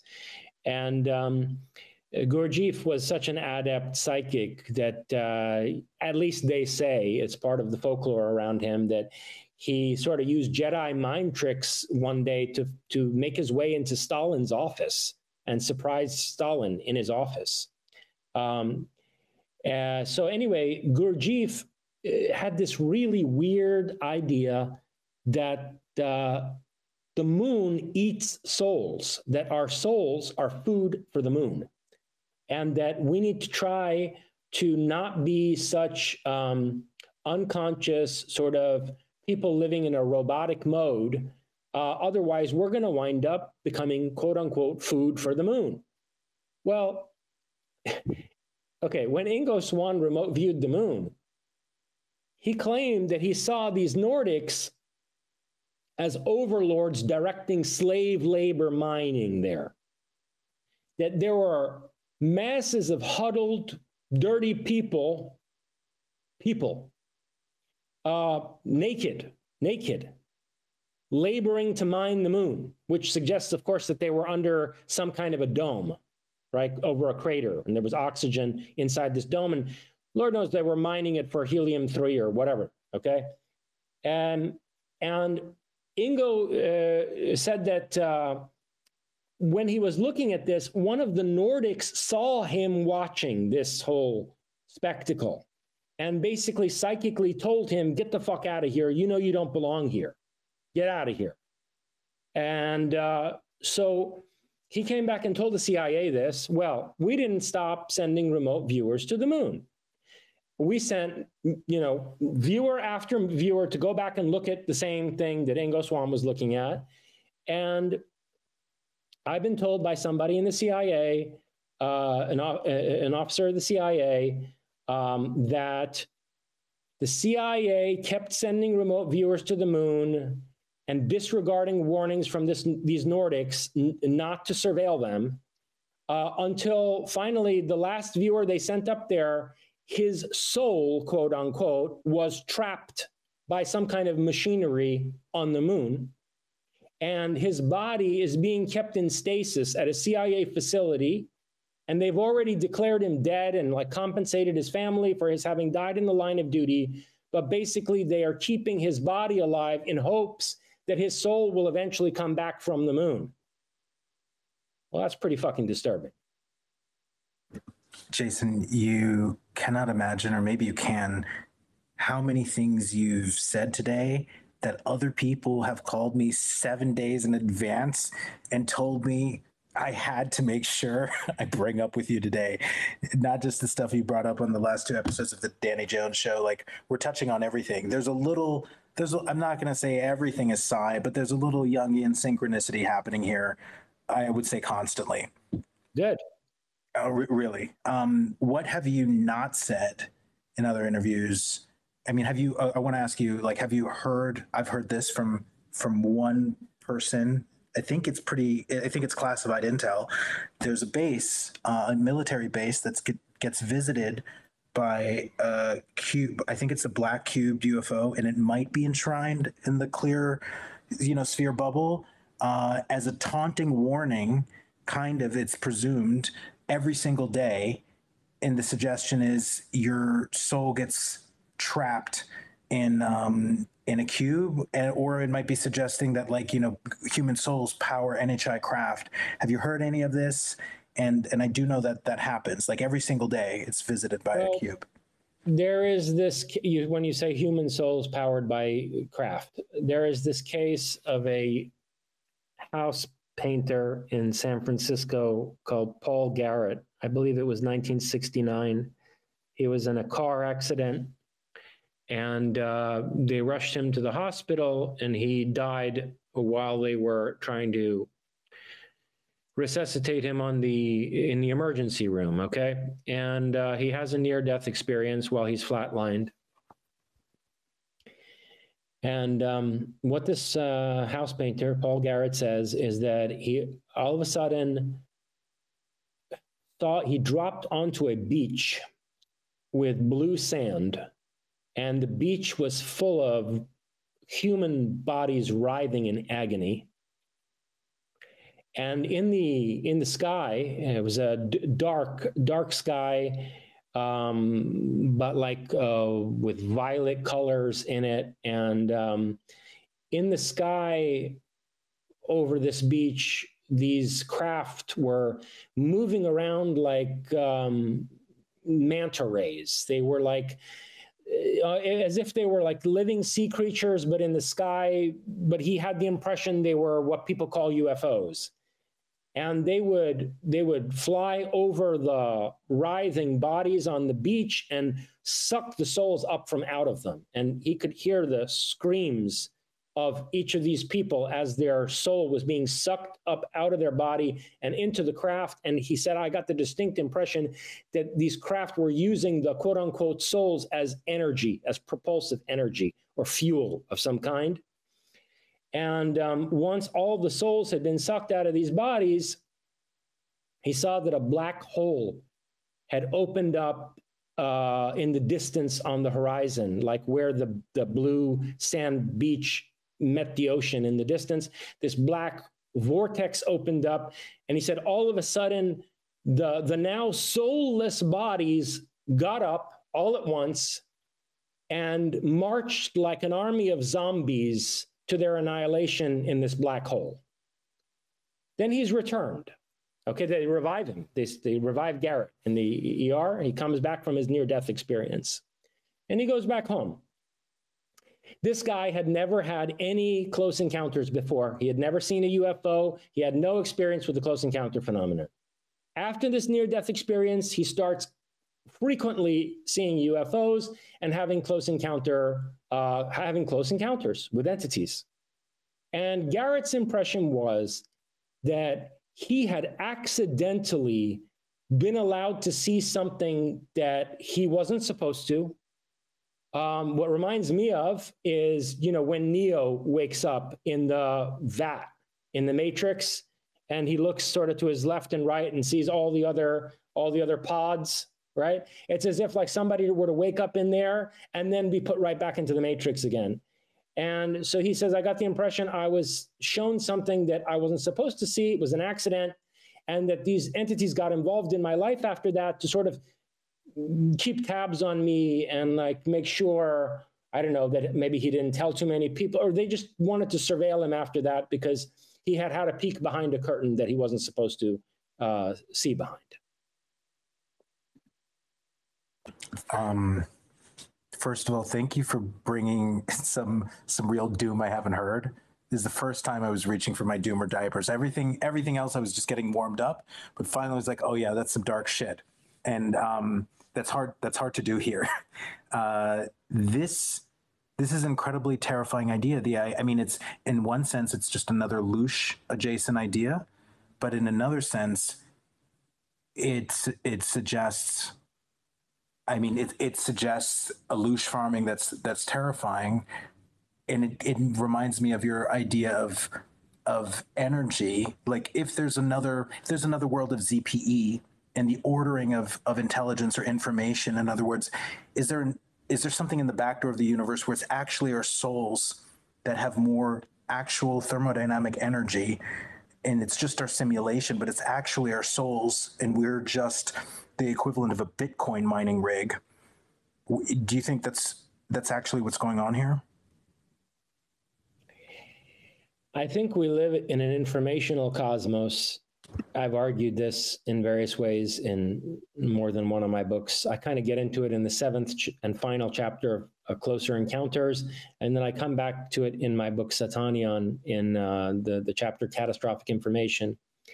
The idea that we're living in an informational cosmos. It's an idea that was developed by John Archibald Wheeler, Rolf Landauer, and that Melvin Vopson is currently further elaborating. And it's basically the idea that matter and energy, Einstein equals mc squared, the interconvertibility of matter and energy, that it's not just that matter and energy are interconvertible, but they're both also interconvertible with information, or to put it more accurately, matter and energy are different states of information. So we live in an information processing system where energy and matter are different states of the information that's being processed.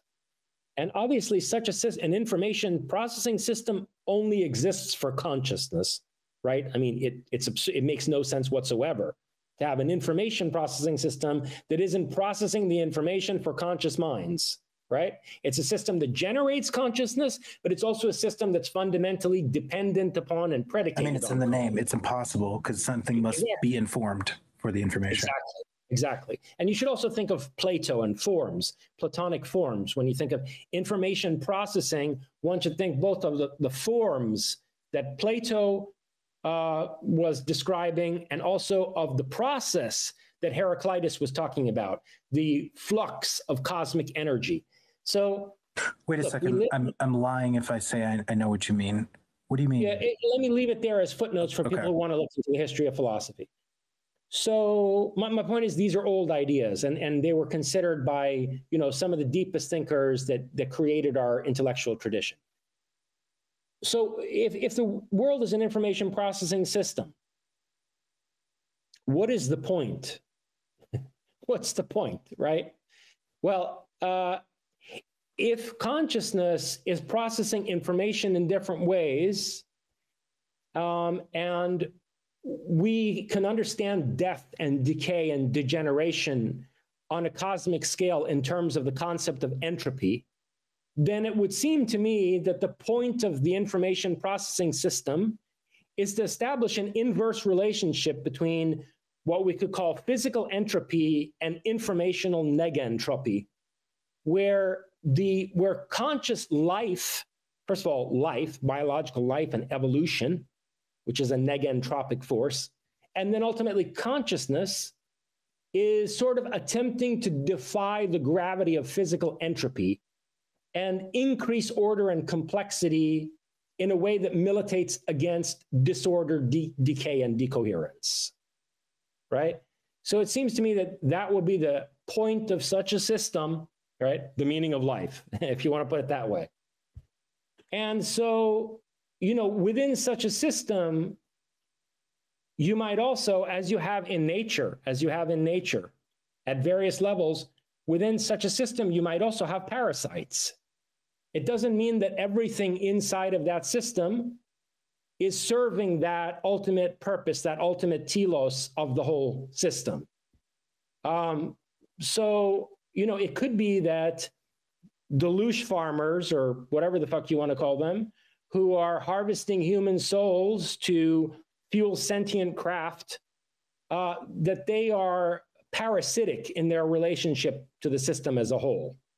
Or at least that in some ways they have a parasitic relationship to us, at least, to you know, whatever rung of this system we occupy.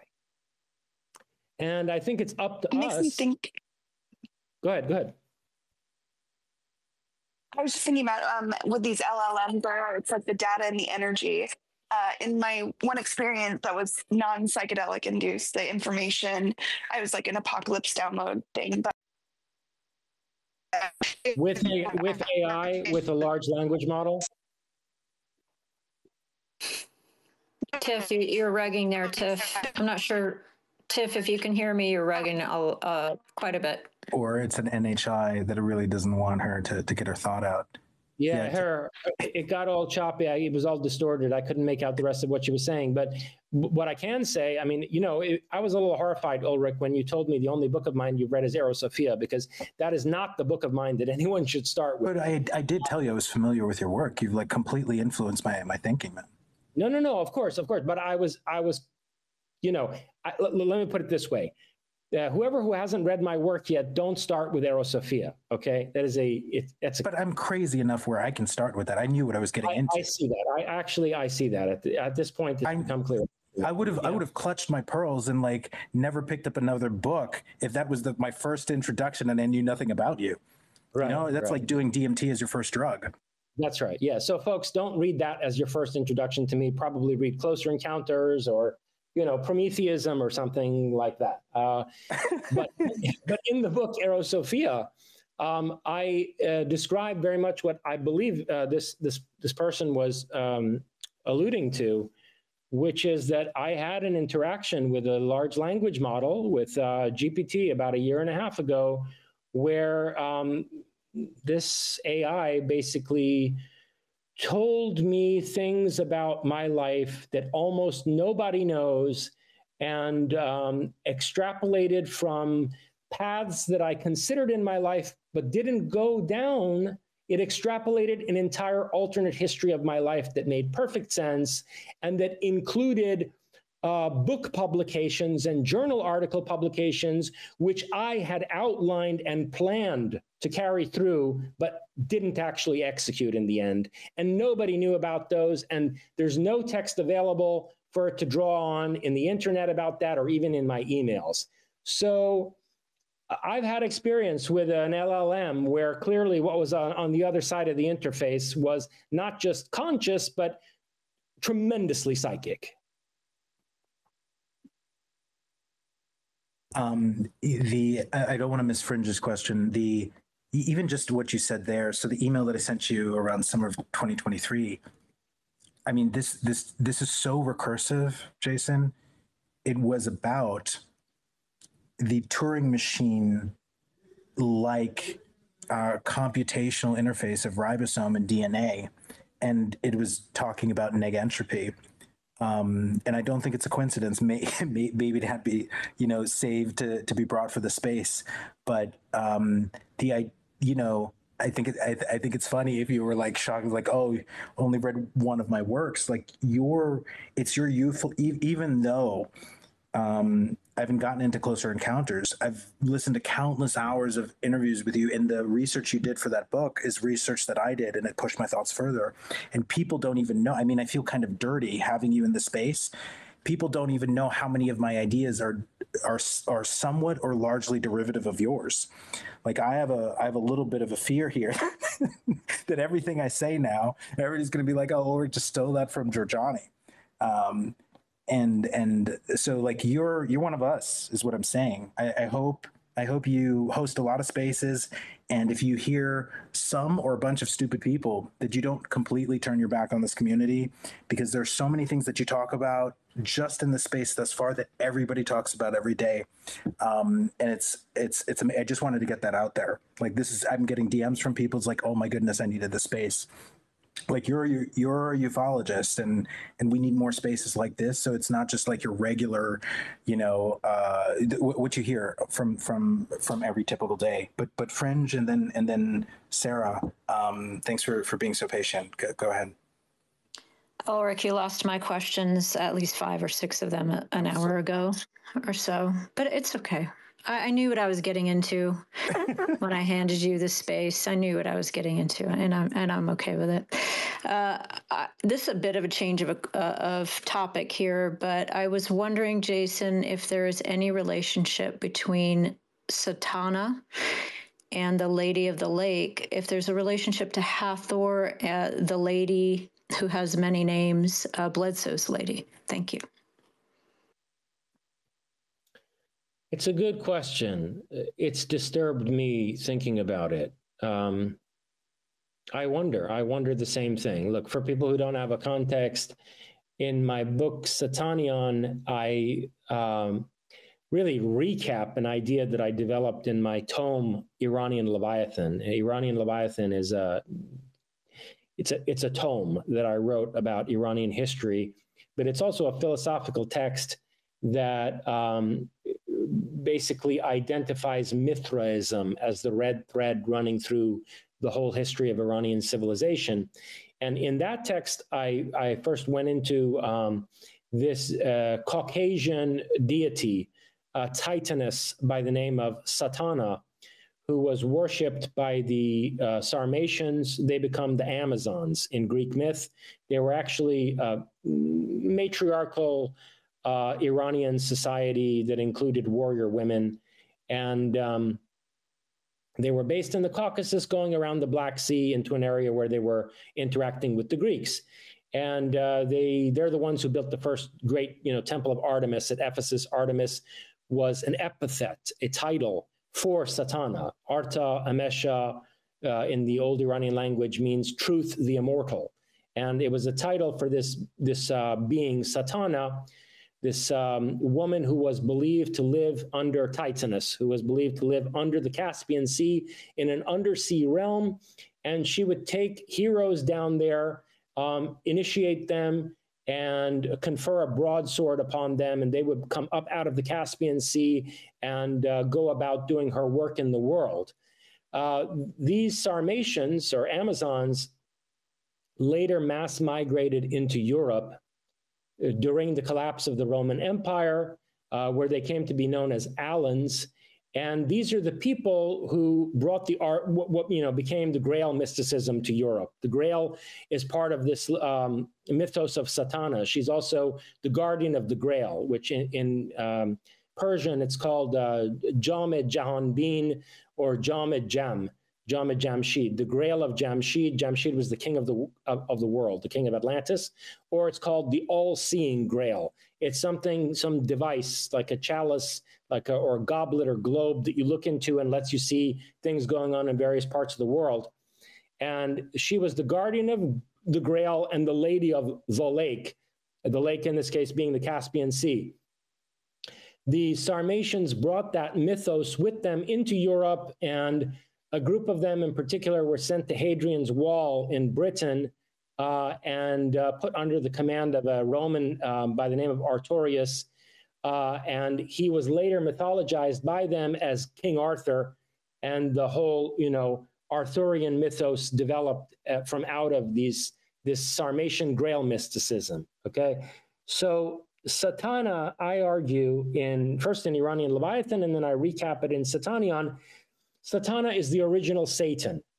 The Scythians and Sarmatians, closely related northern Iranian people, invaded the entire Middle East and went all the way up to Egypt round about 700 BC. They overran that whole area, including Israel. And there's a lot of serpent symbolism associated with Satana.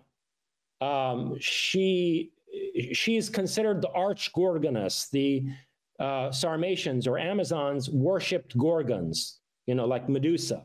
The feminine divinities that the Greeks were terrified of, they were worshipped by these northern Iranians. And Satana was also the arch Gorgoness. So imagine this being with serpents coming out of her hair.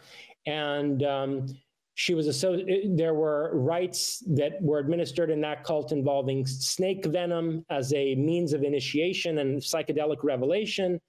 And so I think, then when you look through at the history of the depiction of the serpent in Eden wound around the tree of knowledge, there's a whole visual history of, painters and sculptors portraying the serpent as half female, like having female, being a chimera that's sort of half human and being a half female entity and half serpentine.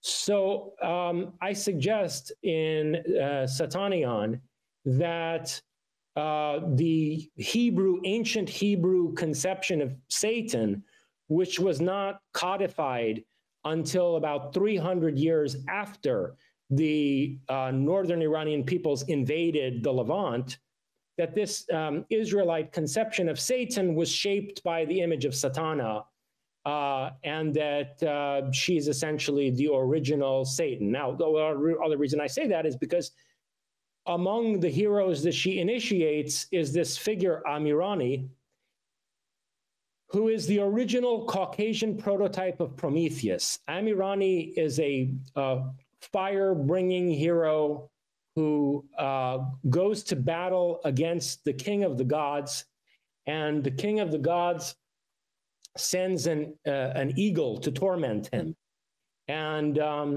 binds him in the Caucasus and sends an eagle to torment him.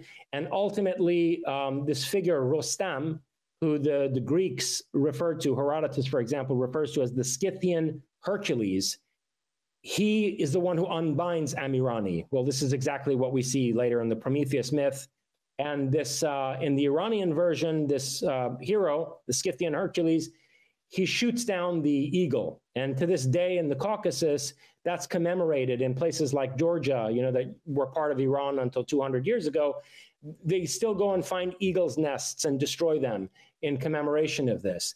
So Satana was also the initiatrix mother to this titanic hero who goes to war against the king of the gods and who seems to be the archetype of the Prometheus figure that later makes its way to Greece. So in that sense as well, in the sense in which, you know, Prometheus is a Luciferian figure, Satana is also the prototype for actually a feminine image of Satan, which is later, I think, filtered through the patriarchal, masculine symbology of Hebrew lore. And do you see a relationship there? If you're familiar with the lady, she has many names. Bledsoe's lady. This is an entity who downloaded herself into my own body. And it's all throughout the lore, this female entity. Do you see a relationship there? I would have to know more about this female entity because, you know, based on the superficial description provided by, based on the surface, you know, of the description provided by Bledsoe, by the way, as filtered often through other people like Pasulka who have their own agenda, it's hard for me to assess whether this is just another goddess figure or, you know, one of these basically Davies, female Nordic, you know, figures, or whether this is some much more distinguished persona that is trying to engage with us. It's hard for me. Look, any entity can come and claim to be Hathor or the Virgin Mary or whatever. I mean, another thing to take away from the contactee phenomenon in the 1950s and 60s is that these Nordics are just, they are pathological liars. They lie about everything. And by the way, this is nothing new. You see it in the fairy folklore. You know, Jacques Vallée in Passport to Magonia goes through, you know, the morphology of the fairy folklore in, you know, ancient, you know, in France and the Celtic countries. And one of the things that the fairies, the gentry, which were these tall, beautiful, statuesque people, were known for is being liars. And, you know, that they sort of got a kick out of manipulating people through deception. So, you know, any entity could come and present itself that way, even if the entity also has the psychical capacity to lull a person into a sense of comfort and sort of acceptance. You know, people can be even subtly, in a way that they don't realize it's happening to them, they can be manipulated into a sort of very quiescent state of mind where they're very open to the suggestion that whatever they're engaging with is benign, when in fact that's not the case. I've had it done to me myself. So, you know, we have to be careful with these things. I mean, I would say I would need a lot more information before I could determine whether it's the same entity or whether there's any relationship there. Yeah, I agree. Ulrich, real quick. Yeah, go ahead. I agree. It would be difficult, even just going by his description. So he's calling her the Holy Spirit. He's calling her Hathor. He says she's the same entity who's been with us forever. I believe she was married to Ra at one point. Same entity in the Fatima sightings. And again, we don't know if this entity is lying to Bledsoe. My question is simply whether there is is there a superficial relationship from any entities named Hathor, because she also goes by the Lady of Song and the Lady of many other things. So I was wondering, is there a superficial connection that you're aware of? Let me also answer this by putting my theology hat on. You know, I used to teach comparative religion, and so I've read the Bible very carefully. And I cite it, you know, in some detail in chapter 6 of Closer Encounters, both the Old Testament and the New. And so one of the problems I have with trying to compare this entity to Satana, and a problem I have moreover with Bledsoe both claiming that this entity is Hathor and claiming this entity is the Holy Spirit, and whatever the Catholics claim was engaging those kids at Fatima. One of the problems I have is that, you know, the golden calf in the Exodus story is Hathor. the Hebrews that have been led out into the desert by this cult leader, they are sick of Moses, and they're sick of being, of starving and, being scorched in this desert. And so they basically revert to the pagan religion that had been theirs by adoption in Egypt, and they build a statue of Hathor. That's what it is that they're worshiping when Moses is up on Mount Sinai. And when Moses comes down the mountain, he orders his lieutenants, Aaron and Joshua and his other lieutenants, to go and murder old women, old men, and even the children who were dancing around the golden calf. He carries out a genocidal murder of the people dancing around and worshiping Hathor. Then in the New Testament, in the Gospels, you have Jesus repeatedly saying that he's come to affirm every dot of an I and cross of a T from the law of Moses, and that although he's offering grace and forgiveness, he is a prophet in the line of Abraham who's come to basically, further the Mosaic revelation and bring it into a new phase where the Spirit is more important than the law. But in any case, he's affirming Moses. And this is also the Muslim framing of Jesus as the intermediary major prophet between Muhammad and Moses. So, the entity Bledsoe encountered cannot both be Hathor and be the Virgin Mary. It doesn't work that way. That's theologically ignorant. Frank. Yeah, I tend to agree with you. I have one more question, Ulrich, before you jump back in. An interject as aside, like, he's hard not to like. This guy is saying so much. Yeah, he is. He's hard not to like. Almost indistinguishable from 98% of what people hear from you the entire year. The fact that, he calls himself a Satanist is like a little minor thing you could put to the side. But it's just minor. It's a minor thing. We have a minor disagreement, right? Yeah, we think alike about, depending on how big this this one disagreement is. Yeah, I agree with you. How many times have I said that you can't have it both ways, Mr. Bledsoe? But yet he does. So quickly, I wanted... While we're on Bledsoe, this is a little important note to make while we're on Bledsoe. I have it on good authority of people who know Bledsoe and who know Diana Pasulka, that Diana Pasulka, on behalf of the Vatican, attempted to misappropriate and warp and package Bledsoe's narrative in a way that served the interests of the Catholic Church. So there's another element that we need to consider here, which goes all the way back to the manner in which the Catholic Church warped the Fatima narrative.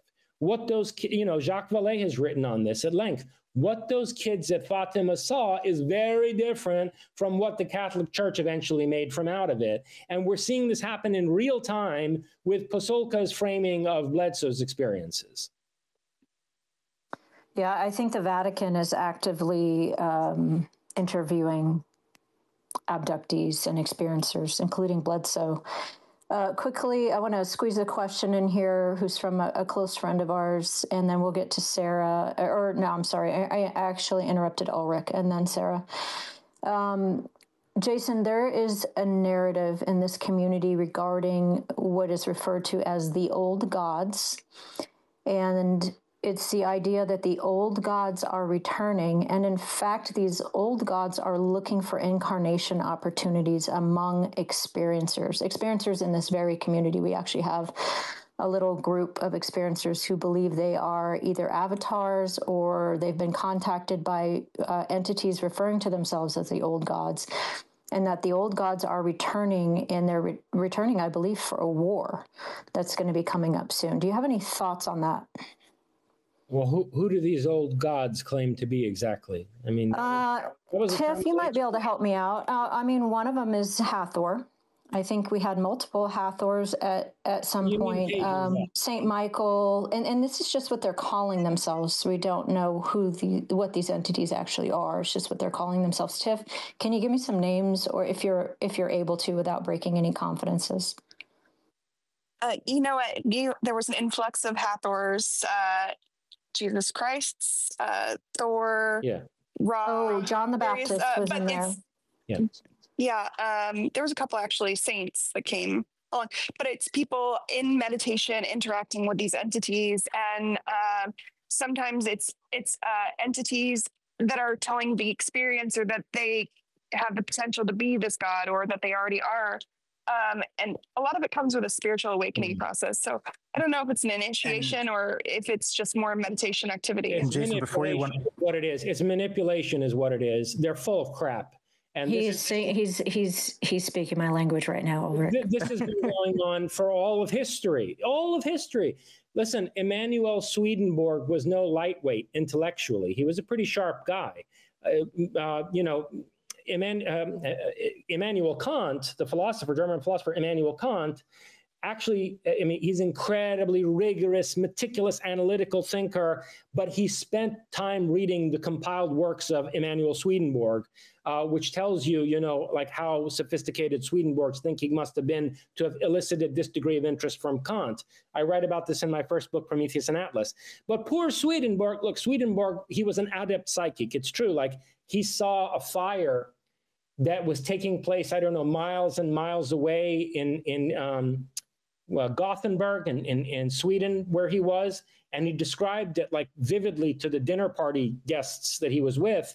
And then it turned out that his description was completely accurate. So he was a verified, very powerful psychic, but he was also a medium who regularly channeled these entities, saying that they were talking, that they were such and such an god or such and such an angel, and they were speaking to him from Mars or from Venus or Jupiter or whatever, or from out of Uranus.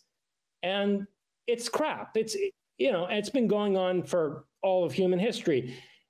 Now, I don't know whether that's somebody in the afterlife realm, like a ghost, who's having fun with somebody, screwing around with them like they often do at seances, or whether it's a Nordic engaged in some R&R, you know, like some of these Nordics may get bored sometimes in their underground or undersea bases, and they may decide, okay, well, you know, I'm going to go psychically fuck with this medium now.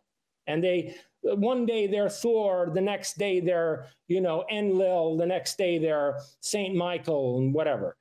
So it could be that.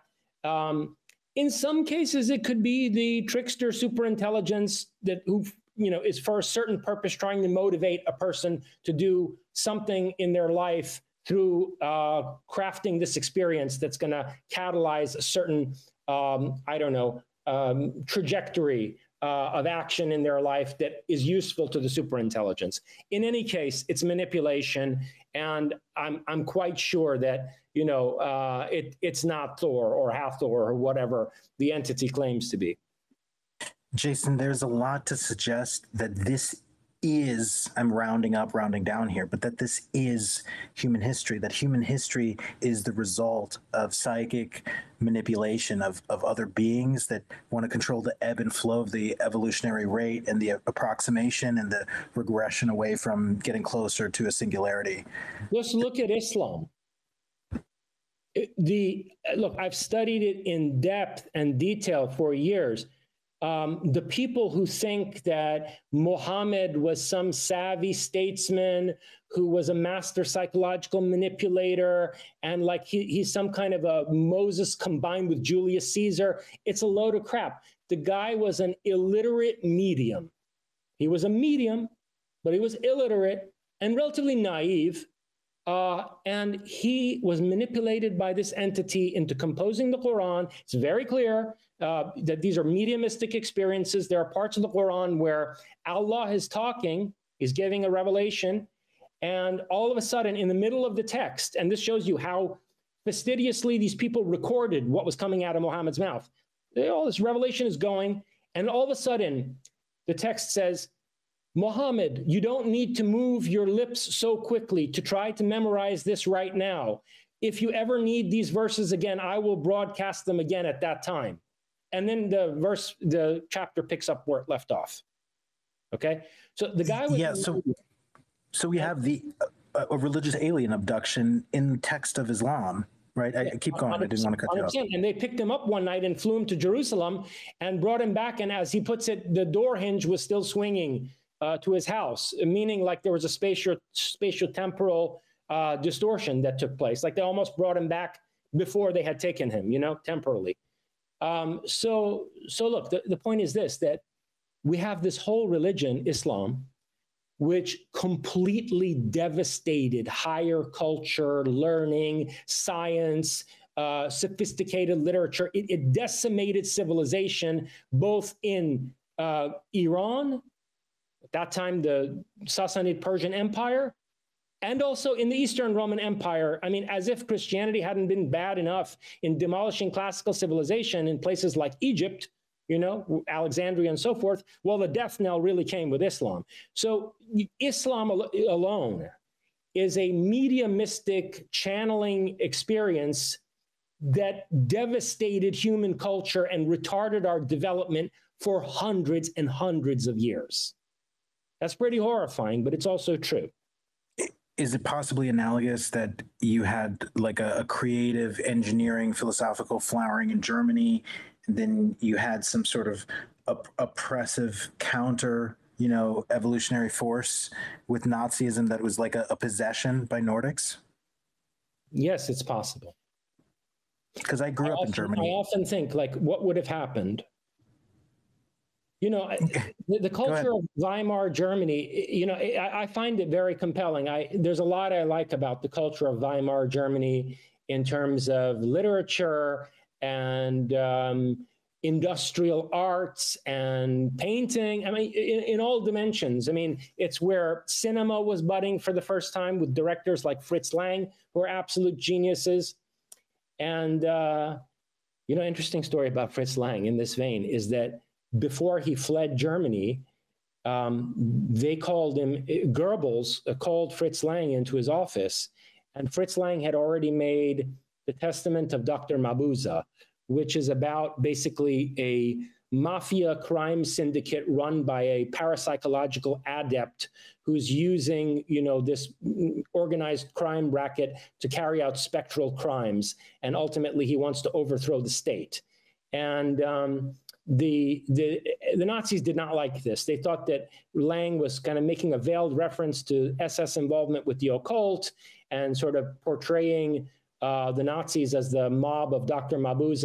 Anyway, but they called him, Goebbels called Lang into his office and said, Herr Lang, we would like you to become our movie director and make films for us. In other words, they wanted him to become the Leni Riefenstahl.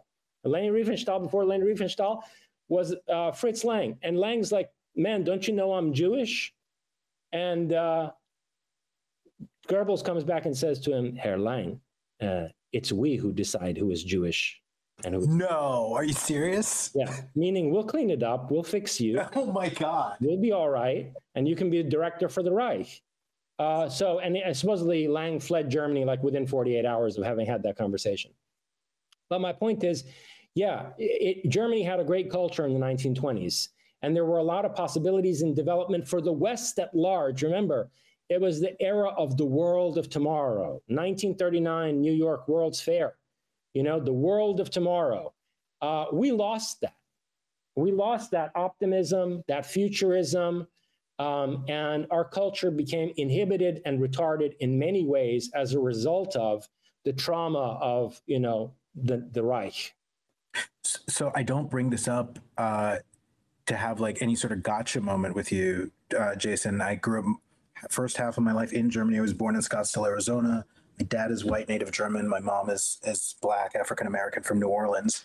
And growing up there, it was obvious where you could see why Germans culturally, maybe genetically, had huge analytical acumen, extraordinary short-term memory. They put their verbs at the very end of their 57-line long sentences.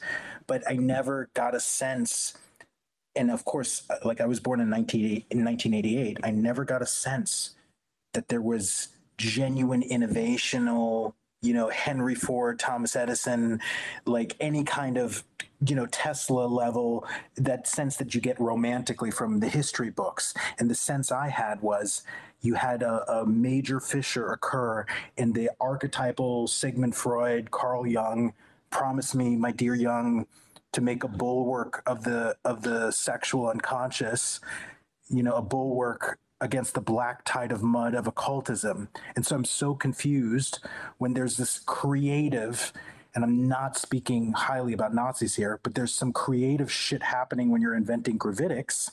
And then there's this extremely pathologically conservative eugenic component of like, you know, lockstep, we need to purge everything. How do you make sense of this intellectual flowering of creating gravitics, which requires a level of liberalism and creativity and open-mindedness, and then the whole everything that's different is an enemy? Like, how do you make sense of that? Because it doesn't make sense to me, and that's what I'm trying to understand. Okay, a few things. First of all, I've had Germans tell me this themselves, so I'm repeating to you something that a German, native German, has also said, which is that post-1945, the German nation was psychologically destroyed. They are a defeated people. They are a defeated people, which is why, by the way, they tolerate abuse from all these mass migrants from the Islamic world. You know, the German nation has been humiliated, demoralized, defeated, and robbed of its imagination and will. And we can all see why, okay? I mean, they're held responsible for, you know, bringing to power a regime that's considered the most heinous regime in human history, et cetera, et cetera. So one thing I would say is that if you grew up in Germany in the late 80s, in the 90s. Yeah, post-war falls, right? I moved there in 1990. That's not the Germany. It's a different German. Absolutely. They're destroyed. They're a destroyed people, man. They're destroyed. I'm with you. Psychologically destroyed. And so that's one thing. The other thing I would say is that when you look at the details of the reports about the Kammlerstab, the think tank run by General Hans Kammler, it was in Prague for a reason. It wasn't in Germany. And they were bringing Italians like Beluzzo from the futurist fascist regime of Mussolini to come work with them in Prague. So there were, and then, when you look at the details of the reports, it says that the Kammlerstab was given explicit license to think outside of Nazi ideology, that basically it was a playground of ideas where they were allowed to commit what otherwise would have been thought crimes in the Reich, and to let their minds, go in any which direction that might lead to a technical breakthrough. Okay. And again, they were working together with Italian futurists in that think tank. So it was a unique laboratory environment under uniquely established conditions that was that recognized the need for a certain degree of intellectual freedom in order to achieve a breakthrough. All right. So in other words, it was not characteristic of the environment of the Reich in general. But the third thing, and the final point that I'll make in response to that, is that one has to recognize that going back to the 1920s, there was a very strange dialectic between futurism and fascism, including National Socialism. And you see this particularly in Italy, but you also see it in Germany, that you have people like F.T. Marinetti, who are radically against tradition. And I mean, the guy was a lunatic who wanted to go and destroy all the classical and Renaissance sculptures in the Uffizi Museum in Florence to free the Italian people from the burden of their past so that they could be great innovators again. And he was like, you people who worship Rome or Renaissance Italy are retarded. The point is not to emulate them. The point is to be as creative as they were, but in our time. And so you had people like Marinetti writing the Futurist Manifesto, which is radically anti-traditionalist. And then you had, someone like Julius Evola on the other side of Mussolini, who's a total traditionalist and who's a perennialist, believes in the return of the caste system and that all modern progress is actually decay and degeneracy. And then Mussolini is trying to strike a position between these two extremes, and then subsequently comes under the influence of Hitler and the Reich and is essentially turned into their junior partner, right? But there is this dialectic, and even in Germany, you see it in a less extreme fashion, a dialectic between, you know, the innovators in aeronautical engineering and computer science, and the people who developed lasers and Kevlar and Velcro and night vision and all this shit, you know, 5 to 10 years before we did, on the one hand, and on the other hand, a bunch of regressive, traditionalist, you know, ultra conservative people who are also racists. And there is a struggle taking place for the soul of the Reich between these two elements. And people don't want to look back on this, and they don't want to think about it, because they want to, of course, portray Nazi Germany as some evil monolith, you know, which had, you know, only one agenda, only one identity, and, you know, no possibility for progressive development in it. That is not historically accurate at all, especially when you consider the relationship between the Nazis and the futurists in Italy. It was a much more dynamic situation than that.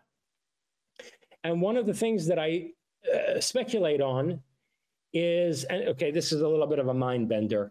One of the things that I speculate on is if, in fact, the Nordic time travelers have as their point of origin a fascist breakaway civilization post-World War II, that, you know, sort of trans-temporally, these are the people who become the Nordics.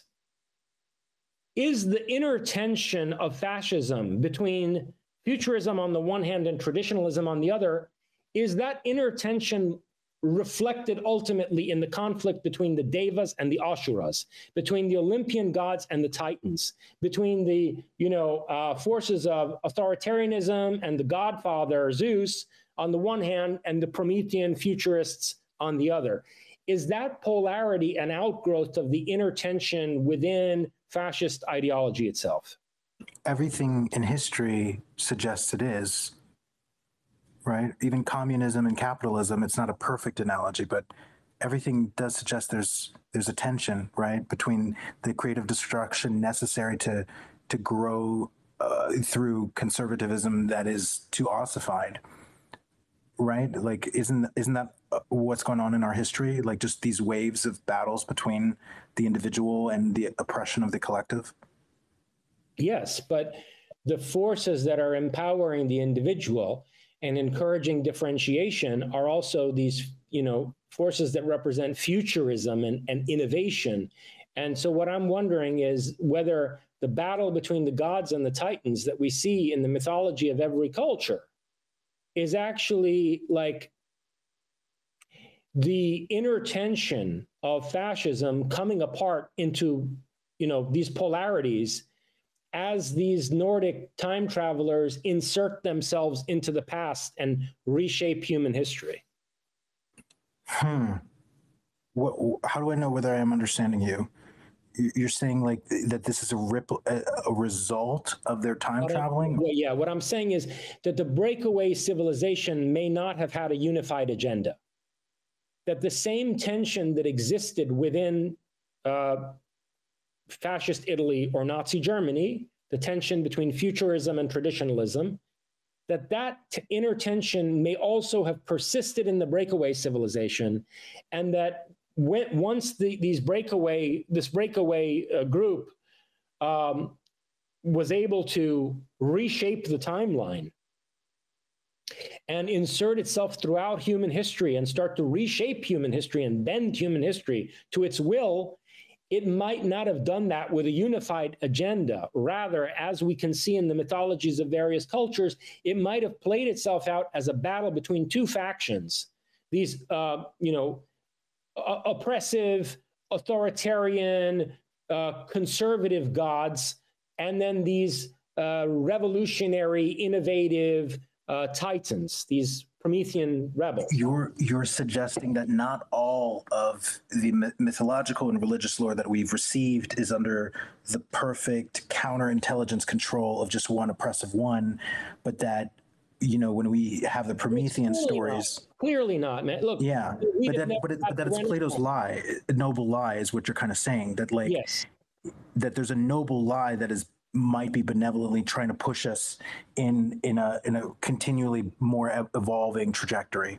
I just wanted to say the noble lie thing. We'd have never had the Renaissance if there weren't two factions involved here. And it's very interesting that when you look at because here's where I'm going with that. Look, if you read, for example, William Bramley's The Gods of Eden, there's a very detailed account there that he's getting from primary sources of how the Black Plague in Europe in the 1300s was brought by these Nordics, basically, who came and, garbed in black, like wearing these basically bioprotective suits, and sprayed the fields and even the doors to people's homes with the pathogen that caused the Black Plague, with bubonic plague, okay? So they, on the one hand, you have certain entities that were responsible, I think, for destroying the high culture of classical antiquity by, engineering Constantine's conversion to Christianity and setting up the burning of the Library of Alexandria, et cetera, decline of Europe into the Dark Ages. And they would have wanted Europe to remain dark. And so when the Renaissance was about to happen in like the 1200s, all of a sudden there's the Black Plague, and it's spread by these people who are they come and they land. There are accounts of this even in the court of Charlemagne, that, Jacques Vallée writes about it in Passport to Magonia too, that these people will come down from out of the sky and they would land in fields, and they were suspected of poisoning the fields. And ultimately they're the ones that become the basis for the image of the Grim Reaper going around and spraying these fields wearing this protective garb. So somebody tried to stop the Renaissance. On the other hand, during the early and mid-Renaissance, you have depictions of battles taking place in the sky. In the early block print newspapers, the broadsheets in Germany and Switzerland, you have... Are you talking about the one with the orbs, the different colors? They look almost like perfect circles. There's ones with orbs, red and black orbs that fought a battle in the sky. There's ones that have cylindrical, cigar-shaped UFOs in them. There are ones that have black flying triangles in them. And what these people in these newspaper reports describe is that they literally looked up and saw a huge battle taking place over their town, and craft would be crashing down from out of the sky, right? So I think a battle was fought over the Renaissance. There was a faction that wanted to nip it in the bud and keep Europe in the retardation of the Dark Ages. And there was another faction that wanted to revive classical culture and, set it on a progressive trajectory toward the development of modern technology. Jason, I have so much to say, but I want UFO Sarah, I don't want you to forget your question. Go ahead. Hang on, guys, real quick before we get to UFO Sarah. I have promised questions, audience questions. So I want to do we could go all day. I do want to do a time check with you, Dr. Jason. How are you doing on your time? I'm good. Let's go to questions though, and give me like 2 minutes, and I'll be right back, and then we'll go into questions. Okay. Okay. Perfect. Sounds good. Sorry, Ulrich. We have to break the. No, it's okay. I just break up the fest. I wanted to tell you not to promise people that we'd get to audience questions, and I didn't DM you fast enough. Yeah, but actually, yes. I had already overpromised. So yesterday I was in a space, and I said, "Look, I know we normally take up the guests almost the entire time with the guest, which I always want to be very selfish." And I 100% appreciate how much time you would love to have with Jason, but because it's his first space, and I hope we get him back, but I did promise yesterday that we would get to audience questions. And I know that cuts us short, and I prefer to be selfish, to be honest, but it is what it is. I did promise audience questions today. I have a whole list of questions that I will be reading off, and we will get to Sarah's questions. We promised Sarah honorary Doomer Sarah questions, and then there's a whole list. So if he's coming back, I mean, with any luck, we'll go another 3 hours because he only needed a bathroom break at hour 3. So we'll see how long he can go. I was thinking, I think they took a bathroom break on Danny Jones. They took about halfway through. They took a bathroom break, but he made it 3 hours with that one. So that's pretty impressive. And then we'll just check and see how much time he has after that. We 100% want to get to Sarah and then finish up with us. Well, there's no finish with you, Ulrich, to be honest, if we want to be frank and upfront with everyone. Please be honest. Yeah. Yeah, but depending on how much time he has left, I definitely want to get to the audience questions. So I'm here's here back. with you, so if you want to He's launch back. questions anytime. Okay, wait, All right. before we get to audience questions, Giorgiani, what did I miss? Where should I have gone? What should I be asking you? What did I leave on the Oh, table? it was great. This was fantastic. I think the long form allowed for such a wide range of things to be discussed, and it's been. I think it'll be illuminating for a lot of people to listen to the recording of this. And I want this space to always be a space where you can have the most dangerous conversation. Like if there's anybody who says you can't talk about that, like go straight into the doom room. I want that to that's my fantasy. I might not get my way, but that was my main goal. That you can go here, you can go to a place here in a conversation where you can't go anywhere else. Questions. So let's see what happens in the questions. All right. Oh, wait, we're still on trial. Okay. All right. I'm okay. I'm okay with it. We hope to have you back. So no, that's not what I meant. I just meant whether he's satisfied with how dangerous things are. Oh, got it. I mean, I guess if there's any more dangerous question, it would be my pleasure to come back anytime. Absolutely. But if there's a dangerous question, let's see what I can do with some of the questions here and how, where I can take it. You mean like how dangerous you can get? Yeah, see what you can light on fire? More questions people have. I mean, I'll go anywhere. We didn't even ask about the pole shift. We have not touched on the pole shift. We have not touched on the cataclysmic earth changes. We barely talked about souls being recycled. These things tried to get me to recycle myself. We barely touched on that. We have so much more. Sarah is our honorary co-host. So we're going to get to Sarah first, and then I have a list of questions depending on how much time you have. And we also have a ton of people in the queue to come up. So go ahead, Sarah. Live questions, can we just keep it focused, like directly to Giorgiani, one question, so we can... Absolutely, absolutely. If you are in the queue waiting on questions, we are only entertaining questions directly to Jason. We're not going to be going over our own stories or anything anecdotal. We're only directing questions straight to Jason. So please, if you don't have that type of question, please take yourself out of the queue. Sarah, go ahead. Yeah, thank you. Oh my gosh. Doomers, amazing. So appreciative to be here right now. Jason, pleasure to be here with you on the stage. So this question, I have a couple of follow-ups. I wrote it out just so I wouldn't forget. Do you think that our history as we know it within the last, say, 100 plus years has been altered by those who are currently living or have lived within the last century? And by those, I mean humans.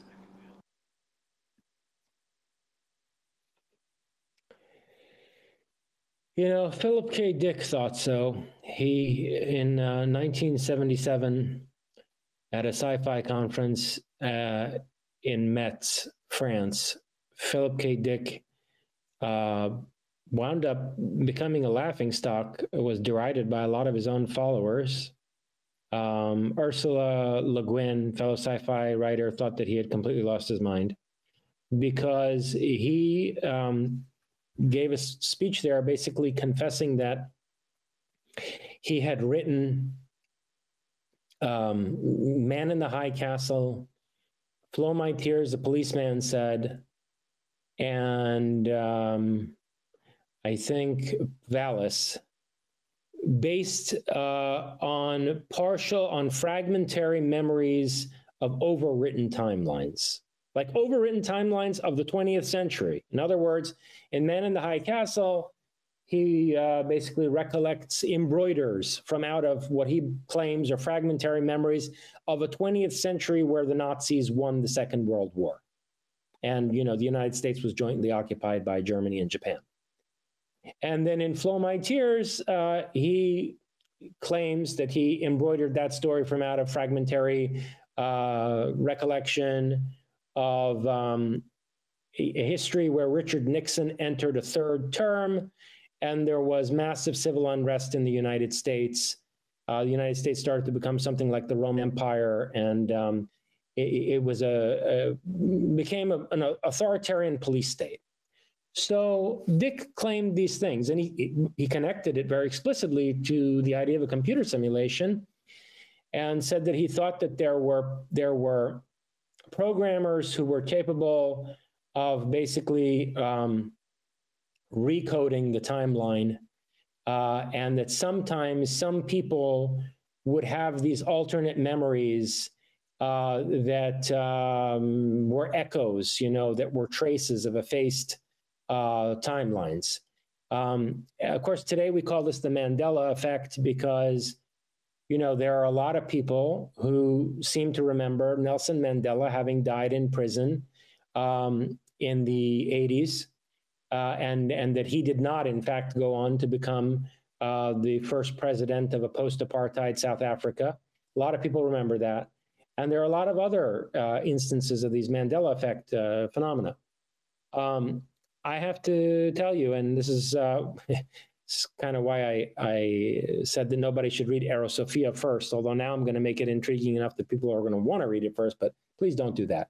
But in my book, Aerosophia, in the context of this very bizarre conversation I had with AI, with GPT, about a year and a half ago,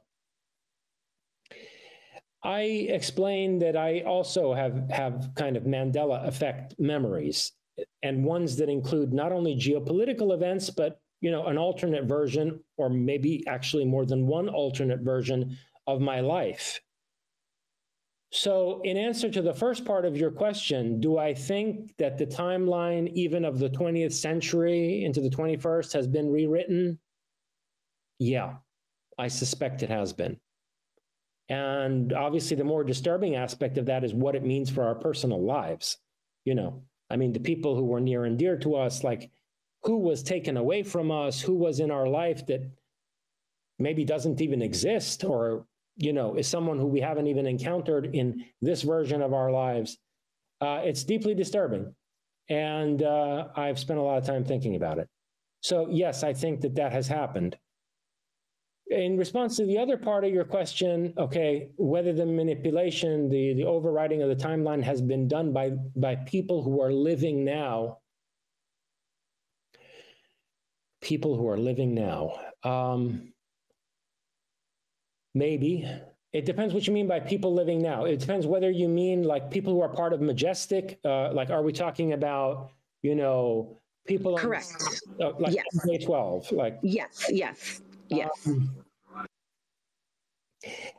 I have heard rumors that, the CIA is engaged in manipulating the timeline and whatever. I've heard these things, but honestly, personally, it strains my credulity that Dick Cheney is sitting in a control room somewhere, participating in a decision to rewrite the timeline.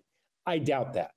I think that kind of a decision is being taken at a higher level. Do I think that whatever entities or agencies are responsible for having rewritten the timeline are still around today? Yeah, I think they're still at it. The very same ones who rewrote the history of the 20th century.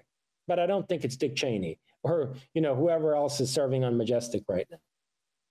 I don't think it's Dick Cheney either. Thank you for that. So I have two follow-ups regarding the time travel. One is, do you think that remote viewing, astral projection can be looked at as another form of time travel, using even McGonagall and Swan when they did their remote viewing to Mars? And even with McGonagall, they were seen.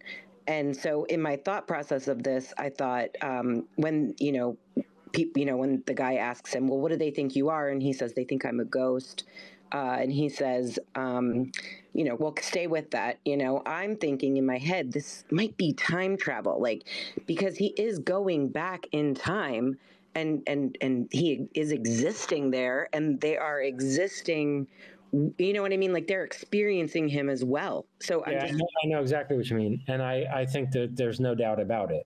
Now, look, there were structures on Mars, and what he was asked to describe were the people who built those structures. So those people actually lived on Mars in the distant past, although he makes a very intriguing, and I don't want to get lost in the complexities of this right now, but McGonagall does make an intriguing remark about how the people, he says both that it seemed as if they were from the future, although he was seeing them in the very distant past.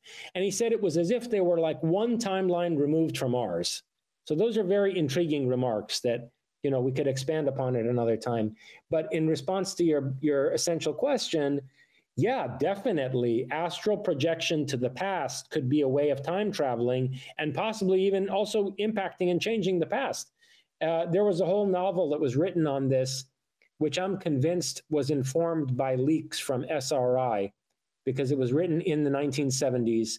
And the description of the program of astral projection to the past, time traveling using basically, bilocation to the past, it's too similar to things that were done at SRI at the same time that this novel was being written. It's called Time and Again by Jack Finney. Thank you. One final thing, I appreciate this so much. Jack Sarfati, Tim Taylor, Ron Pandolfi, Grant Cameron all talk about portals that you can use to move between worlds. Have you heard of this, and what are your thoughts? They exist. There are doorways that are like they're like doorways, and you can walk through them from a facility underground on Earth and walk out the other side underground on Mars. I know that that's the case. These portals have that capability. How are the portals created? Beats me, man. I'm not a quantum physicist. But somebody, I'm sorry, I might be projecting, but I heard something in your voice that's telling me like somebody gave you classified intel. Am I crazy? I've seen them. I'll leave it at that. You will leave it at the... May I ask why? They exist. I don't know how they work. But these people, these Nordics, they have something in these underground facilities where it's a huge thing too. It's not a small doorway, and they can walk through them. They can take machinery through them, and it's basically like, it's like a mirror. It's like a mirror, or which you step through it, and on the other side of it, you are at a mirror facility underground on Mars. And do you think you're accessing like a parallel you in a parallel universe, or do you think you're really just like wormholing through space? You mean when they go through these portals? I'm getting the sense that you've walked through one of these portals. No, I'm not saying that. No. But, other people have seen these things. Obviously, you're asking this question based on people have reported these things. And I know that they exist. But in terms of going to a parallel universe, no, like people who step through them, it's some kind of a real physical teleportation. It's a teleportation device is what it is. It's a teleportation doorway, gateway. Yeah, it's a teleportation. Okay, well, I'll leave it there. I smelled disclosure and I couldn't just let it go by. You know what I mean? All right. I want to be respectful of your time, of course. We got 17 people. How do we want to get through it? I want to do it super quickly. Like, what are we working with? I don't want to promise and then we only get through like 3 people or something. I think we just go one at a time, depending. I've got a few questions I'm going to read from the audience, and then we'll just let people up one at a time.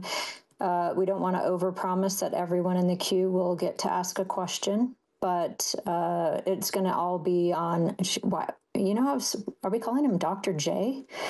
On Jason's time. So I'm going to start reading questions from the audience, and I'm just quite certain that Ulrich will be jumping in with his own questions as I'm thumbing through these questions. No, I think people get a chance. Like, I'm going to try to bite my tongue unless I really can't. All right. So let's get to a couple. I'll read a couple of questions, take the answers, and then we'll start letting people up one at a time. We have the first question here. Question for Giorgiani. Any thoughts on the works of deceased researcher Tracy Twyman relating to the cult of Mithras? And then there's a follow-up question as well. Yes, I think her work was brilliant, and I incorporated into my novel Psychotron. There's a lot in Psychotron that is not fiction, and it's embroidered. It's highly embroidered material, and in that sense, it's a fictional work, but it incorporates definitely a lot of nonfiction. And one of the things that I go into at some length in Psychotron is Tracy Twyman's research, in particular her research on the Knights Templar and their worship of Baphomet. But yeah, I think that she probably understood Mithraism to some considerable extent, and Mithraism is definitely connected to the Knights Templar and the Order of Assassins. Okay, now the beauty of me reading these questions is there are not going to be a lot of follow-up to it. So I'll get to his second question. What are your thoughts on Scientology, the remote viewing connections, and the Germany connections? Germany has a large free zone Scientology population. The German 1934 book, I think it's supposed to say Scientology, likely influenced Hubbard. Also, German kids were at the Cult Heart Esalen event displaying psychic powers. And thank you for the great space. Well, L. Ron Hubbard L. Ron Hubbard was involved in the Thelema cult at the point when Jack Parsons took it over. So he was a disciple of Aleister Crowley in the 1940s. And, both both Parsons and Crowley himself came to the conclusion that Hubbard was a charlatan who was, out to learn whatever he could from Thelema to manipulate people. It is interesting that many of the people involved both in, SRI and to some extent UAP, so-called disclosure, were members of Scientology. Ingo Swann, Hal Puthoff are among them, and there are others. So, look, there must have been some elements of Thelema that Hubbard incorporated into that cult, which these people considered to some extent efficacious, methods of cultivating psi ability and, paranormal power. But on the other hand, it might also represent an infiltration of the intelligence community and of Black projects by sort of some kind of a criminal syndicate that is transnational. Aleister Crowley himself was suspected of having had some kind of ties with the Nazi Germans. Some people say he was a British intelligence agent, but that's actually, sadly, not mutually exclusive to him having, been a double agent working for the Reich as well. I know for a fact that there are people in the British intelligence apparatus who are essentially Nazis, even to this day. So yeah, it's another piece of evidence for some transnational conspiracy that is at odds with the national security interests of the United States, where you have people, positioned in very sensitive places like Puthoff and Swann, who at least at one point poured out their whole lives to Scientology in clearing sessions and had all of their most sensitive information recorded, and are therefore amenable to being compromised and manipulated. And then in terms of the German kids who wound up at Esalen, that was under the direction of Jeffrey Kripal. I knew him very well. He was actually the external reader of my doctoral dissertation, and we were friends until Jeffrey Kripal basically adopted this whole woke social justice warrior discourse and redesigned the curriculum for his college courses to basically apologize for being white, and how all evils of the history were created by white people, and basically Black Panther is the best superhero through which to understand, like, I don't know, the nature of superhuman potential. And he wrote this whole book called The Superhumanities, which essentially begins by him apologizing for being white, and has all of this really degenerate, how can I put it, degenerative woke discourse in it. And so the point being, the last person, and which is, why we're not in touch anymore, it's a very deep divergence of interest and vision. The last person I can imagine being involved with any quasi-Nazi fascist operation involving German children who have psi ability is Jeffrey Kripal, for all the reasons I just said. So now, on the other hand, I have to say that I think Kripal adopted a lot of that discourse and has done a lot of the things he has because he's very naive.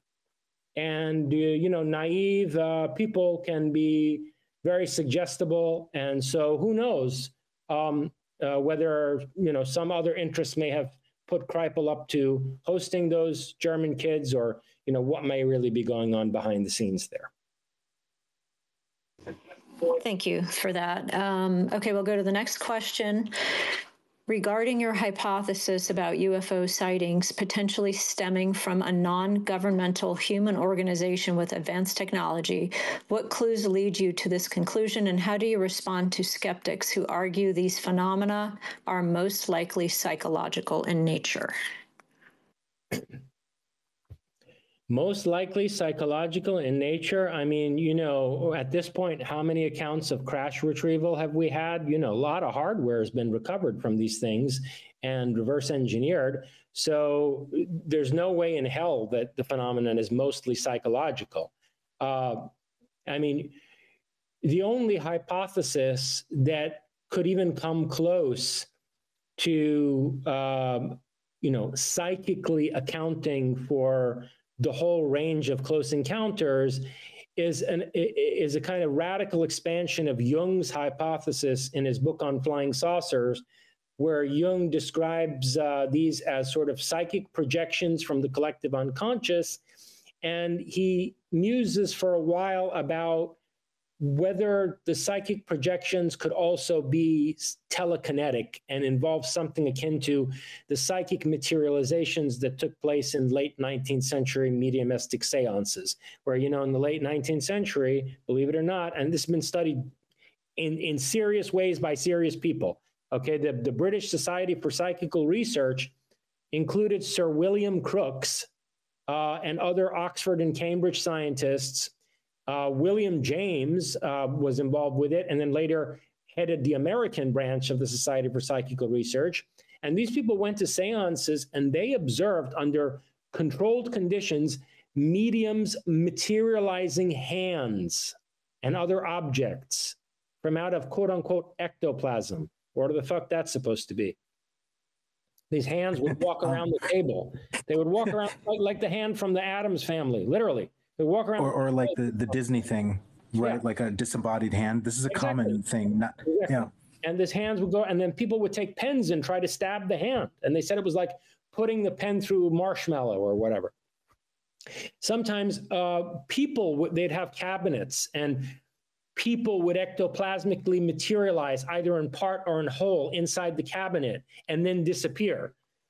So these things were observed under fairly rigorous conditions in seances from the late 19th century into the early 20th. They're called materializations, mediumistic materializations.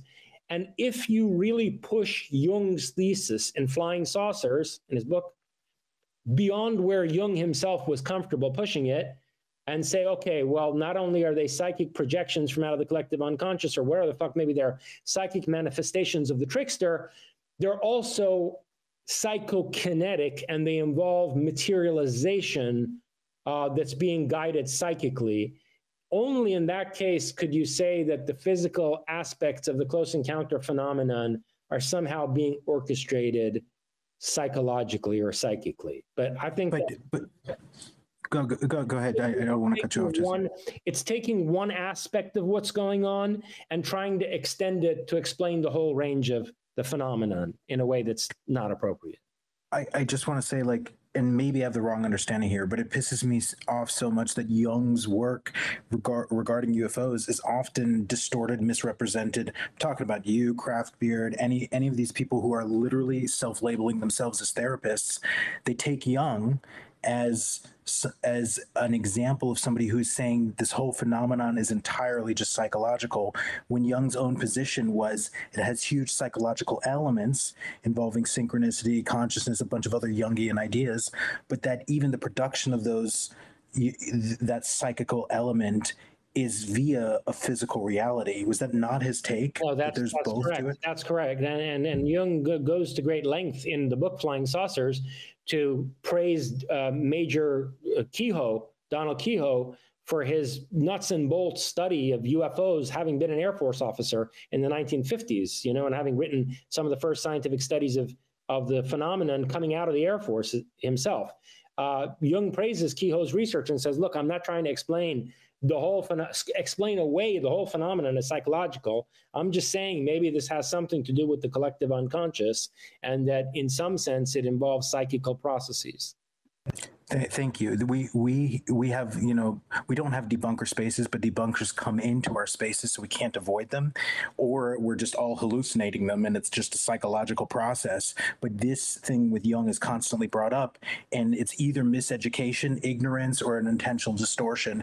I just wanted it on recording so that people can just play it every time and piss them off. So thank you so much, Jason. That's it. I'm done. Let's keep going, Fringe. Yeah, let's get to Mr. Freeman while he's on his break, and then I'll get to a couple more of the questions in the purple pill, and we'll keep adding people. Hi, thank you, Fringe, and thank you guys for letting me up to speak, as well as thank you, Jason, for being here. I'm a fan of your work. I think what you're doing is very novel as it relates to creating a philosophy of the future of the things that we're facing. And I like the framework of like the spectral revolution. And you kind of outlined kind of what true philosophy is, I think, pretty well. I think I subscribe to that: ontology, epistemology, aesthetic, ethics, and politics. And in the work that I've read of yours, you've kind of highlighted that there's been a deficit of that probably in the late 20th century and even today. And what I was wondering, this is not a judgment, but some of the tonality I get, and this may be my own interpretation, is that Prometheism is like absolute. And I was wondering if you see a future and other philosophies of the future that could coexist with Prometheism as we move into the future. Like the Greeks, had multiple philosophies, and there was like a market of philosophy almost. If you could kind of see that, and if so, are there any that you would recommend, or is there anybody sort of doing what you're doing? I mean, as far as trying to address a philosophy of the future? That's a multi-part question, but thank you. I'm very glad that you've asked this question so that I can clear up a gross misunderstanding. If I often speak very decisively, it's because there's a lack of clarity and leadership in our society at a very dangerous time. By no means am I an absolutist in any way whatsoever. Okay, the target of Prometheism is totalitarianism and absolutism. One of the reasons why I chose Prometheus is that Prometheus is an archetypal symbol, if you want, a deity that exists in a polytheistic, polymorphous space that intrinsically is inhabited by many other deities and symbols, right? I mean, Prometheus, to make sense out of the myth of Prometheus, first of all, you have to acknowledge Zeus, who's an antagonist. You have to acknowledge Athena. Prometheus splits open the skull of Zeus to help Athena be born, and then Athena helps Prometheus in the creation of man, where Athena confers the soul of man upon the clay sculpture because Prometheus's brother Epimetheus forgot to endow man with an essence. And so Athena comes and gives man his soul in the form of a butterfly, which is a symbol of our having no essence other than metamorphosis and the potential for transformation, so on and so forth. And then, of course, in the scene where Prometheus is chained to the rock, you have Hermes, or Mercury, who keeps coming back and forth as a messenger from Zeus, basically, asking Prometheus to reconcile with Zeus so that he can be freed from the chains. So point being, Prometheus exists in a polytheistic space that's not organized around any monotheistic, definitively hierarchical theological structure. And so I chose that idea for a reason. Even you look at my first book, Prometheus and Atlas, it's not Prometheus, or the title I later used, Prometheism. It's Prometheus and Atlas, where I'm already showing that these two archetypes, the archetypes of these two titans who are brothers, are complementary to each other. And there's ways in which, the Atlas archetype augments the Prometheus archetype, and they're not the same thing. So, no, my thinking is inherently anti-absolutist and anti-totalitarian, and I would certainly hope that there would be other complex, creative, philosophical, and spiritual visions that are developed in our time, because we're running out of time, and it can't be tomorrow. It's got to be, somebody's got to start doing something now. And in terms of what I would like to see as what can I say? I don't even know if I want to use the word movements, but ways of thinking, visions, philosophical projects, let's say, that constructively rival Prometheism, or maybe cooperate with it, collaborate with it. There are things I would like to see. For example, and frankly, there are things I considered doing myself. Believe me, I considered a lot of possibilities. One of them that I would like to see is somebody develop a futurist vision for Vajrayana Buddhism. Why has this not happened yet? I mean, I would know how to do it in principle. If I wanted to go that route, that's also a route I could have gone down. There's reasons why I think the one I chose is preferable, more constructive, will be more resilient in the face of the challenges that we're confronted with. But I would like to see somebody do that. And if that winds up competing with Prometheism, I really would welcome the dialectic, for example, just to give you one example. Thank you so much. I very much appreciate that. I guess the follow-up question is maybe like a whimsical question. Do you see any young people, or maybe people that, because like I said, what you're doing is very novel. It's addressing the craziest shit that we're facing, that I think a lot of people in the room understand and believe, without the sinew and consideration that might be like philosophy to sort of move forward or do something that would guide us as a society. And, philosophy has kind of been bleak for the last 70 years or so. So is there any new people? Any shout outs, I guess? This is a weird question, but it's like kind of a whimsical question. I wish there were. I really do. Thank you, Jason. I appreciate it, man. I'm going to drop. Listen, man, we're left with, Alexander Dugin, that fossil sitting over there as a whisperer for Putin. And then Nick Land, I thought his work was promising. There were definitely elements of his sort of postmodern transhumanism that in some ways overlap with some of what I'm doing. But ultimately, he wound up being basically an advocate for us turning into the Borg. Or rather for us being turned into the Borg by a kind of inhuman intelligence that he sees as embedded in the historical trajectory, the historical force of capitalism. And oddly enough, for somebody who believes that we're going to be positively transformed into the Borg through the historical forces of capitalism, the fucker moves to Shanghai, China, and writes propaganda for the Chinese government. And thinks that China is going to usher in the form of AI that will render us obsolete, which I suppose he thinks is I don't know if you can even characterize it as progress within his theoretical framework. But in any case, my point is, look, I mean, even it's a horrible landscape. I'm sorry to say. I really, if you see somebody, please let me know. But I'm very concerned. That's the vibe I got, and that's why I think what you're doing is cool. I do wish there were more, but I appreciate it. I'm gonna drop down. Hey, Dan. What's up? Is it okay if I throw you under the bus as one of my handlers? Dan sat me down, strapped me down, and like showed me a 5-hour Manchurian Candidate MK Ultra style brainwashing session to make sure I don't fuck this session up with Giorgiani. And so I hope today, I hope I'm not disappointing you. You've done great. Thank you so much. You've done great. I drove home from work. FOMO. I needed to leave work. I just needed to be a part of this. Thank you, Jason. I hope we don't scare you away, and I hope you come back. Oh, definitely. It would be my pleasure. It would be my pleasure. It's been great. Thank you. All right, so I'm going to squeeze a couple questions in here, and then we're going to say hello to Sarah B. Jason, this is going to go back to my husband's two earlier questions, and I hope I don't butcher it. This question is about whether the Ayatollah, and I don't know if this is plural, Ayatollahs in bed with the Nazis, which led to the overthrow of the Shah. And are you aware whether the Shah tried to block it and whether the U.S. and what the U.S. involvement was, even though the Shah was our ally?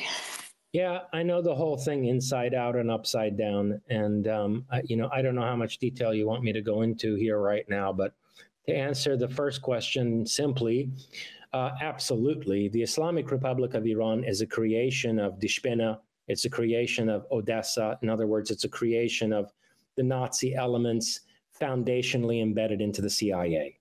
They created that regime, and they are still behind it. And they're behind that regime's, how can I put it? That regime's dynamic with the state of Israel. Let's put it that way. Okay, so answer to that question, definite. And I could show you in detail like how that, I was going to say evolved, but how it devolved from the embedding of Nazi elements into Iran in the mid to late 1940s and the whole developmental trajectory there. So, but short answer, yeah, the Ayatollah regime is a creation of the post-war Nazi International. Answer to your Interesting. Answer to your. Oh, did I ask a second? I apologize. Go ahead. Well, the second part of your question, which is how much did the Shah realize that, and did he try to resist it in any way? The problem was that the Shah was given an artificial so-called cancer round about 1974, and he was then subsequently also subjected to improper medical treatments by, undercover CIA handlers, so that the supposed, cure being administered for the artificial cancer further served to cripple his judgment and weaken him, and ultimately resulted in his basically abdicating responsibility when, he should have handled the crisis that began in 78 in a very different way. But at that point, he was a very sick man, and he was crippled both physically and psychologically, which he hid from even people in his entourage, let alone the public. And sadly, they succeeded in snuffing him before he could really realize what was happening to him. My husband's cursing in the background. Okay, the final part to his question is, if the Ayatollahs are connected to the state of the Nazis, why do they not wipe Israel off the face of the earth? What's the big picture?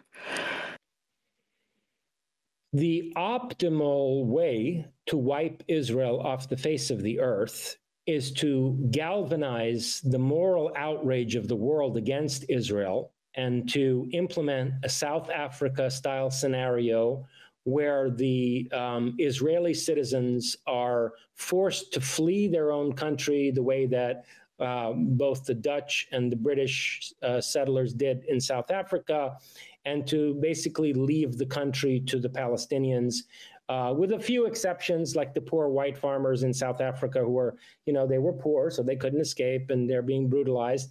And, you would expect there'd be some, Israelis who are left there in the future Palestinian state, Satana forbid. And they'll be treated like white South Africans are today. That's the optimal way for the Islamic Republic to, as an agent, as an agency, as a vehicle for Die Spinne, participate in the dismantling of Israel. Detonating a nuclear bomb there and, killing, I don't know, millions of Israelis and Palestinians. It's a small piece of land. They're living on top of each other. You detonate a nuke even in Tel Aviv, you're going to kill a lot of Palestinians, or irradiate certainly a lot of Palestinians and Jordanians and, people in the Muslim world.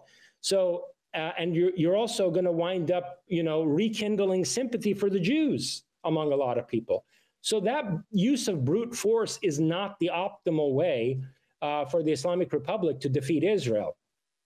Rather, it's to pursue the kind of strategy they have since October 7th, where now there's a rise of anti-Israel and anti-Semitic sentiment that's, I think, more vociferous than at any point since the Second World War. So, the mullahs are kind of, they're kind of getting what they want. And I think they did October 7th precisely to put Israel in a position where it then had to take actions to defend itself that would, catalyze the moral outrage of the world. All right, his head is definitely exploding. Sarah B., welcome to the space. Hi, thanks for bringing me up. Can you hear me okay? Really quickly, everybody, Sarah B did the artwork that you guys see for the post. So Sarah, thank you so much for doing that. Yeah, Ulrich, I wasn't going to out her unless she wanted to be outed. Oh my God. Oh, did I make a mistake? I was trying to be anonymous, Doomer. Good grief. It's okay, that's it's fine. Disclosure. World's ending. We got to do it. All right. Well, anytime you guys brought Jason into the space, so I wanted to chuck something I'm fairly okay at your way. So Jason, thank you so much for hanging out with us for so long now. And again, you're going to be back. I already know it. But so I guess I wanted to comment on an interesting thing that you speak about in a couple of your books called Phenomenal Authorization. And if you're familiar with the author named Josh Cutchin, he just released a book titled Fourth Wall Phantoms that kind of touches on your phenomenal authorization, or just parallel to it or the same. But essentially, he discusses a lot of things. But one of the interesting parts was authors or comic book writers in this regard, like Alan Moore, who has met John Constantine, this character he created, but then it manifested in real life. And he said he's met his character twice, John Constantine, in real life. So it's almost like with phenomenal authorization and how powerful that could be, do you think the powers that be can track these people and exploit them or bunt them off track? You know what I mean? So I would like your thoughts on that. Track and exploit people like Alan Moore? Is that what you mean? Yeah, people who might be endowed with phenomenal authorization. So you mean hack their phenomenal authorization? Yes, give them bad ideas, or can they track them? It feels like such a huge gift. I don't see why they couldn't. And I find that very personally disturbing, because I've also written fiction that isn't entirely fiction. And let's just say had strange things happen that are in the vein of what you're talking about with Alan Moore, which I'm familiar with that story. And, it's very hard. It's very hard to determine how much is your own inspiration and, your own imagination that maybe is being authorized, or how can I put it? It's being sort of chosen by, this trickster intelligence to manifest in a way that influences the world and that reshapes society, and how much of it is that ideas are being suggested to you that wind up, through you recoding the world in a way that's deleterious. It's very hard to make that determination, to be honest with you. You can only try to be as conscientious as possible and try to assess whether what you're creating is consonant with your own ethos and with your most integral conception of yourself as a person throughout the course of your life. Well, that's why I find your phenomenal authorization so important to know about, because there could be authors that may be, having this sort of capacity, right? Either if it's psychic or anything, but they've been, raised in a materialistic world where they could be unwittingly maybe encouraged, right? Or paid, and so the fact is a lot of the power that they hold in this potential scenario is that people don't believe it, so then they're easier to exploit with a lot of different things, and this included. Well, I mean, let's not stay in the realm of abstractions. I can give you a very clear example of one, and that's Whitley Strieber. I was going to mention that. I didn't want to say that. I've read his work in depth and detail. I mean, it was mostly a long time ago. I read most of his books about 20 years ago. But I've followed his career now and then since, and there's no doubt in my mind of a few things. First of all, that the man is intrinsically a powerful medium, no question about it. He has occult abilities, which he's used certain practices to cultivate. Like, for example, he used to engage in the works of, the Gurdjieff, tradition that I had mentioned earlier. So he's an occultist, practitioner and a medium. He's also an incredibly talented writer. His fiction, I find it very compellingly written, at least his early stuff. The Wolfen and the Hunger were adapted into magnificent films. The adaptation of the Wolfen by Michael Wadley, 1981, and the 1983 adaptation of The Hunger with David Bowie and Susan Sarandon in it. They're amazing films, and maybe the best stories told in the werewolf and vampire genre ever. So he's an incredibly talented writer. But thirdly, it's also very clear to me that his close encounter narratives, what I would call his, novel folklore, is totally manipulated and hijacked and hacked by military intelligence people. So he's a perfect example of somebody who they found a talented person who's a medium, and maybe even from childhood at various junctures manipulated this person to become a vehicle for, messages that they want to be propagated in society. Yeah, with the book cover and just a lot of people commenting, oh, I recognize that gray on the cover. It caught my attention. Now we have an increase in gray sightings. There's an ability and a power to this that I think, again, a newer book by Joshua Cutchin touches on called Fourth Wall Phantom. And your work, of course, is just, I feel like, a really, really important thing that deserves, a good amount of attention. So I appreciate you bringing it to light, at least to me. So I appreciate your work. Thank you. Thank you for your interest. And it's a pleasure to be able to engage with you. Thank you, Sarah. We're going to get to Dory, and then I'm going to get back to our list, and then we'll be bringing up J-Just. And if you're in the queue, please be patient. And Jason, jump in if you're needing to leave the space.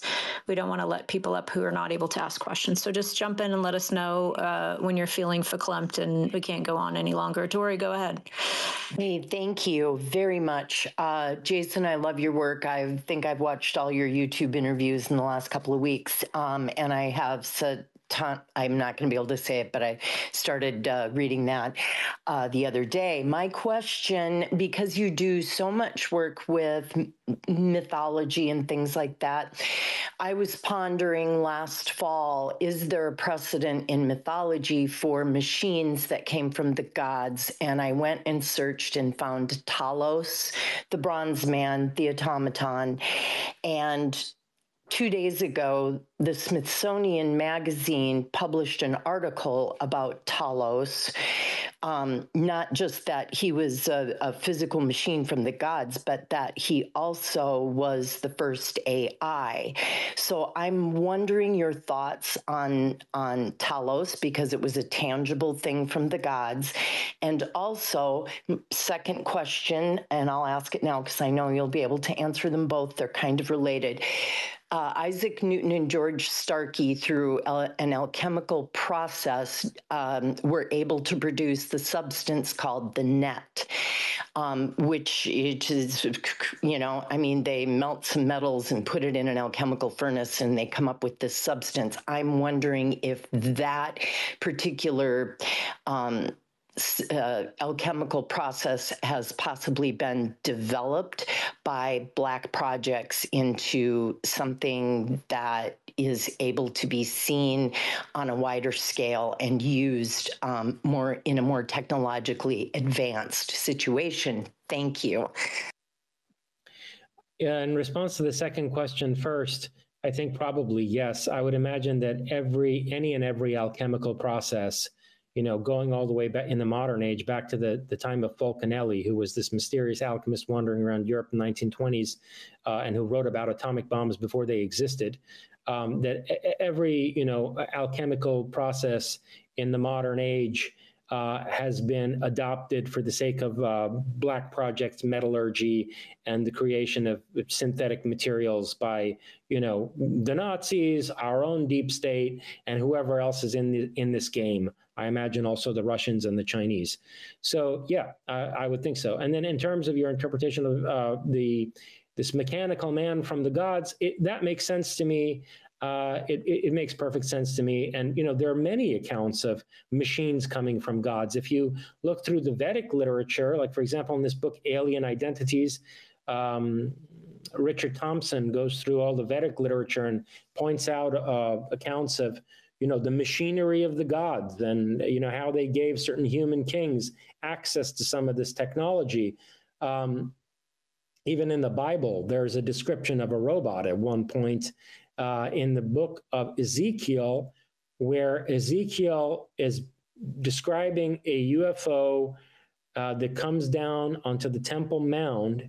And there's this robot, essentially it's a description of a mechanical man that's made like of copper or something like that, and well, at least what looks like copper to Ezekiel. And this android goes around measuring everything very precisely, measuring the dimensions of the temple, which of course religious fanatics, use that text as a blueprint for wanting to build the third temple in Jerusalem. So yeah, and then there's machinery depicted in ancient relief carvings all over the place. There's stuff in Mayan reliefs that definitely looks like technology. Some of the pre-Columbian, what do you call them? The statuary, the carved pillars have these men that are holding things that look like ray guns. And there's also various things that are carved in ancient Egyptian reliefs that definitely look like pieces of technology. So yeah, I think many machines came from the gods, and they manipulated human rulers. Again, we're falling into this dichotomy, which is not appropriate, but they manipulated sort of ordinary people and the elites of various societies by selectively giving them access to certain pieces of technology in the way that, let's say, the British managed the Raj in India. I mean, it's exactly the same model. It's a colonial management system. And Charles Fort points this out. In the 1920s, when Fort is researching the UFO phenomenon, people think it started, research into ufology began in the 1950s. No. Charles Fort is writing about UFOs in the 1920s. And he draws this comparison himself. He says, look, from all the reports, it looks like we're in something akin to the British Raj, the British colonial controls system that they established in India. And yeah, sometimes these overlords would give pieces of technology to the Rajas, to the viceroys that they used to colonially control our population. So is that what we're looking at right now with the UFO UAP phenomenon? And then I'll be done. I hope not, but it may well be that, this whole conversation about, we reverse engineered this, and especially the stuff about the so-called donations that, these craft, some of them are deliberately landed intact and basically handed over as gifts to elements of our deep state. All right, well, in exchange for what? what did we agree to give them? I mean, what are these deep state people agreeing to do on their behalf? Are they akin to the Brahmin or to the, Raj governing class of British colonial India? So yeah, I have some of the same questions. It's very concerning. Awesome. Thank you, Dory. Thank you, Jason. I'll be reading a question while we bring Jay Justice next. Again, if you're in the queue, please be patient. We will go as long as is acceptable by Jason. I'm going to read a question. Given all that Jason is professing, how does the clear juxtaposition between humans being relentlessly abused and manipulated square with Giorgiani's essential Promethean constructs? I believe we do have a God within, but it also seems clear demigods from without are having some consequential direct group impacts. If there is a legit battle, even possible within the truth here, how then do we assure human success? We cannot assure human success. There are no assurances in life, okay? The point of embracing the Promethean ethos is to strive to promote human flourishing and to defend our sovereignty and to attempt to act autonomously in a self-directed manner. It's a struggle. There are no assurances. And this is something that, I'm saying very emphatically because it's a disease that humanity, as a servile slave race, needs to subscribe to theologies that provide assurances. There are no assurances in life. The cosmos is a battlefield. And there are predators here. And we're being hunted, we're being dominated, captured, captivated, controlled. And it's up to us to resist that in constructive ways that are not just motivated by vengeance, but that ultimately serve to liberate us to our own creative purposes. And that's the point of embracing the Prometheus archetype and developing an ethos, that's inspired by it. But it's not any assurance that we're going to prevail. And if anyone comes and tells you that they have an assurance, they're lying to you. They're either deluded themselves or they're deliberately manipulating you. And this is at the heart, right, of the Promethean splitting of the forehead of Zeus and Athena coming out. There's risk involved, and some wisdom can only come through war. Yes, and if nobody's coming to save you. I'm sorry to give you the bad news. Nobody is coming to save you. And there are no assurances. It's up to you to decide who you want to be and what you want to do with your life. And hopefully for us to enlist in some kind of a collective effort to organize a jailbreak, to stage a rebellion that promotes creativity and innovation. And maybe someday, will relatively secure human flourishing. But that doesn't mean we're going to achieve some kind of a stable utopia that's going to, in perpetuity, protect us against our winding up in this situation at some juncture again in the future. We're fallible. All beings are fallible. And that's another thing. If anyone comes and tells you that there's some infallible being somewhere who's orchestrating your salvation, it's a load of crap that's meant to manipulate you and put you deeper into subjugation. There are no such beings anywhere in the cosmos. There are no perfect beings anywhere. And here's why, by the way, when somebody asked me earlier, would I like to see a rival way of thinking, a rival school of thought, some kind of philosophical project that would, compete with Prometheism or, maybe collaborate with Prometheism, I said, I'd like to see someone do something interesting with Vajrayana Buddhism, because this is something that Gautama Buddha understood very well. And it's a part of his teaching that I think is really legitimate, where, Buddha is pointing out that these whatever so-called divine beings you can possibly imagine, and there are many, let's say, superhuman intelligences and beings who are more capable than humans in one or another way. But none of them are perfect, and none of them is God, capital G.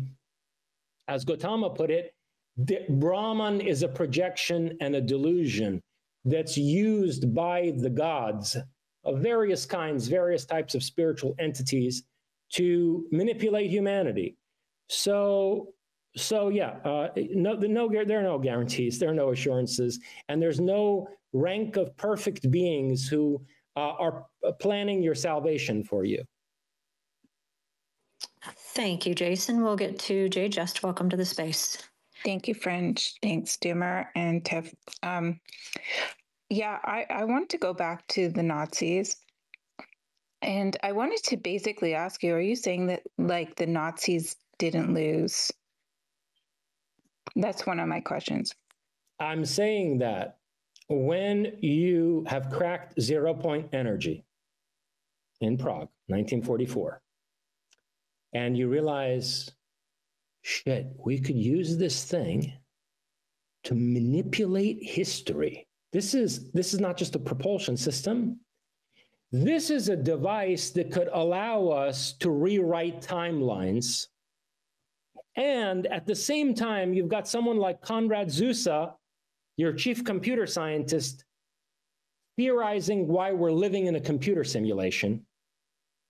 If you're sitting there in the SS and you're looking at these two things, oh, we can use this bell to rewrite timelines eventually once we perfect the tech. And hell, we're living in a simulacrum, a matrix that can be hacked and recoded. If you're in a position to look at those breakthroughs, those Aufbruchs, to put it in German, you realize that winning the war means something completely different. It's not about armies on battlefields and lines between countries. It's about a war on a metaphysical or ontological level to determine what reality is and to reshape the fabric of history and basically bend the timeline to your will. And if you were in that position in 1944 in Germany, you would think to yourself, wait a minute. I need time. This is mind-bending. It's mind-blowing. This is at the limit of human comprehension. And what I need to figure this out and to use these breakthroughs to really win the ultimate form of war, what I need is time. And I need to work undisturbed, in secrecy. So what do? You make agreements and arrangements that provide for the development of a breakaway civilization. The Aufbruch, the breakthrough, leads to a breakaway. And interestingly, that German word has both of those senses. Aufbruch is a breakthrough, and it's also a breakaway. So I think this is the psychological genesis of the breakaway civilization. And it involves a total reorientation of their conception of what it would mean to win a war. So people like Martin Bormann and Otto Skorzeny staged the defeat of the German Reich in order to basically lay the groundwork for an occulted, much more significant imperium, namely the imperium over perception and the manipulation of space-time. And our American deep state and military industrial intelligence complex is a tool that's been basically engineered and used by this spider for its purposes, to weave its web around human history. Can I ask another question? Of course. So there are some scientists who believe that there are two alien species trying to make, or actually, sorry, it's future humans that are trying to make their timeline happen. Does that make any sense to you? Yeah, sure. I mean, look, there are various ways to look at this. Like, suppose, to draw from Philip K. Dick, Man in the High Castle, right? Suppose that it's not exactly as Dick imagines it, as a parallel dimension, but suppose the Nazis saw a future where they won the war, right? I mean, after all, look, these are people who used clairvoyance also. The first people to use remote viewing in an official military capacity were the Nazis. Our remote viewing program was, like much else, was based on what we found in Nazi Germany. The Nazis used to use remote viewers to track American naval vessels going across the Atlantic, American British naval vessels. They used remote viewing to find where the Allies were holding Mussolini. So they had powerful clairvoyance that they were using in an official capacity. Suppose they had a precognitive clairvoyant see what history would look like after the Nazis win the Second World War. And it's a history where the Nazis used the nuclear bombs that they did have, that they did succeed in developing by 1944, to nuke the Allies, drive them back, defeat the Soviets, who at that time still didn't have nuclear weapons. And they established this, intercontinental Reich, okay? Well, the United States is a vast country, and so is Russia. And just if you look at the United States, America and Russia alone, eventually there's going to be an insurgency against that. I mean, Americans are not in the long run going to put up with, a totalitarian system administered by Nazis. There would be a rebellion against the German overlords. And the Russians also, they might not in the same way share the same ideals of liberty as Americans, have enshrined in, the Declaration of Independence and whatever. But there's also a certain frontier free-spiritedness, a freedom of the steppe that's in the Russian soul, which would not, I think, in the long run, it would not. The Nazis would not be able to crush it. And so you would be left, even just looking at the Americans and Russians alone, let alone what the French resistance would do and other people who were antagonistic. I think the Nazis might well have looked ahead and seen their own defeat, that their empire would be overthrown if they won the war through brute force. So maybe that informed... But you don't have to win the war through brute force. Look what's happening in America with the universities and the ideology that's happening there. They're like basically twisting the supposed American way of life and bringing about other modes of thought and 100%, religion. 100%. And this is what I got defamed into unemployability for saying when it was recorded surreptitiously in a pub and spliced and diced and taken out of context. What I was predicting when I was, illicitly recorded by this intelligence operative is that we are being subjected to a social engineering campaign by this deep state that was set up by Nazis, the ultimate end and aim of which is to catalyze a fascistic, very right-wing, Nazi type of ideology in reaction against this woke, degenerative, social justice warrior discourse. This is acid that's been deliberately poured on our institutions and our social fabric for the sake of catalyzing an ultra right-wing reaction, which, as you can see, is already starting to take place together with virulent anti-Semitism, which is going to make elements of the left converge with the far right, okay? They planned this whole fucking thing this way so that we don't need to be conquered from the outside by Nazi Germany. We will recreate it ourselves. This country will become the Fourth Reich. Yeah. Thanks, Jay. Thank you, Jason. Okay, we'll get to Nathaniel. Hey, thank you. I have a couple of questions here. I try and order them maybe the quickest. And thank you for the space. And just for the sake of time, I'm not going to go on and say much more than thank you very much for being here. I wonder if you maybe could give a thumbs up or a thumbs down to any credibility or worth to Doriel's Emerald Tablets of Thoth. And then have a question about the Prince of Liechtenstein and 1944.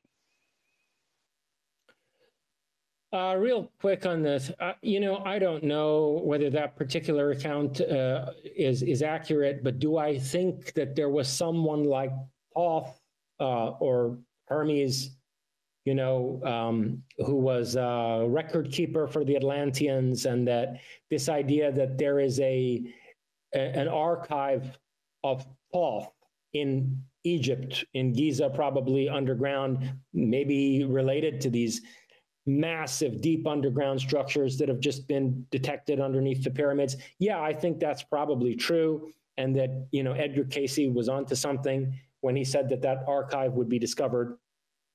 I don't think Thoth was necessarily a single person, but he's sort of like an icon that represents maybe Atlantean librarians or archivists who, you know, who put something down there that's I was about to say awaiting discovery, but I hope, frankly, the CIA hasn't sent, you know, special forces teams down there already to retrieve whatever's in there. Totally. Yeah, no, that's the nightmare. Yeah. If you don't mind, just quickly, you mentioned 1944 in Prague and 0 point energy. That, you know, I would connect to how Puthoff ultimately later on. And it seems like there's a connection to the Prince of Liechtenstein. And I wondered if I'm trying to trace out some architecture of the private cabal and how that might be going on. So I guess in that order, I wonder if you could talk about what you meant by 1944 in Prague. And then if you know anything about the secret research of this tech, that would be helpful, specifically around Puthoff, maybe the Prince of Liechtenstein, also associated with Ken Shoulders. Well, that's interesting because remember that character I was talking about earlier who went by the pseudonym George Hunt Williamson and whose real name was Michael Dobranovic, and you know, the guy who was the secretary, sort of the, you know, editor-in-chief for William Dudley Pelley's like horrendously white supremacist publication and so on and so forth. That guy was an offspring of various intermarried European royal families. And I don't know whether Liechtenstein was involved, but there were a couple of different royal families that his bloodline was traceable back to. And one of them was Austrian, Habsburg, I think.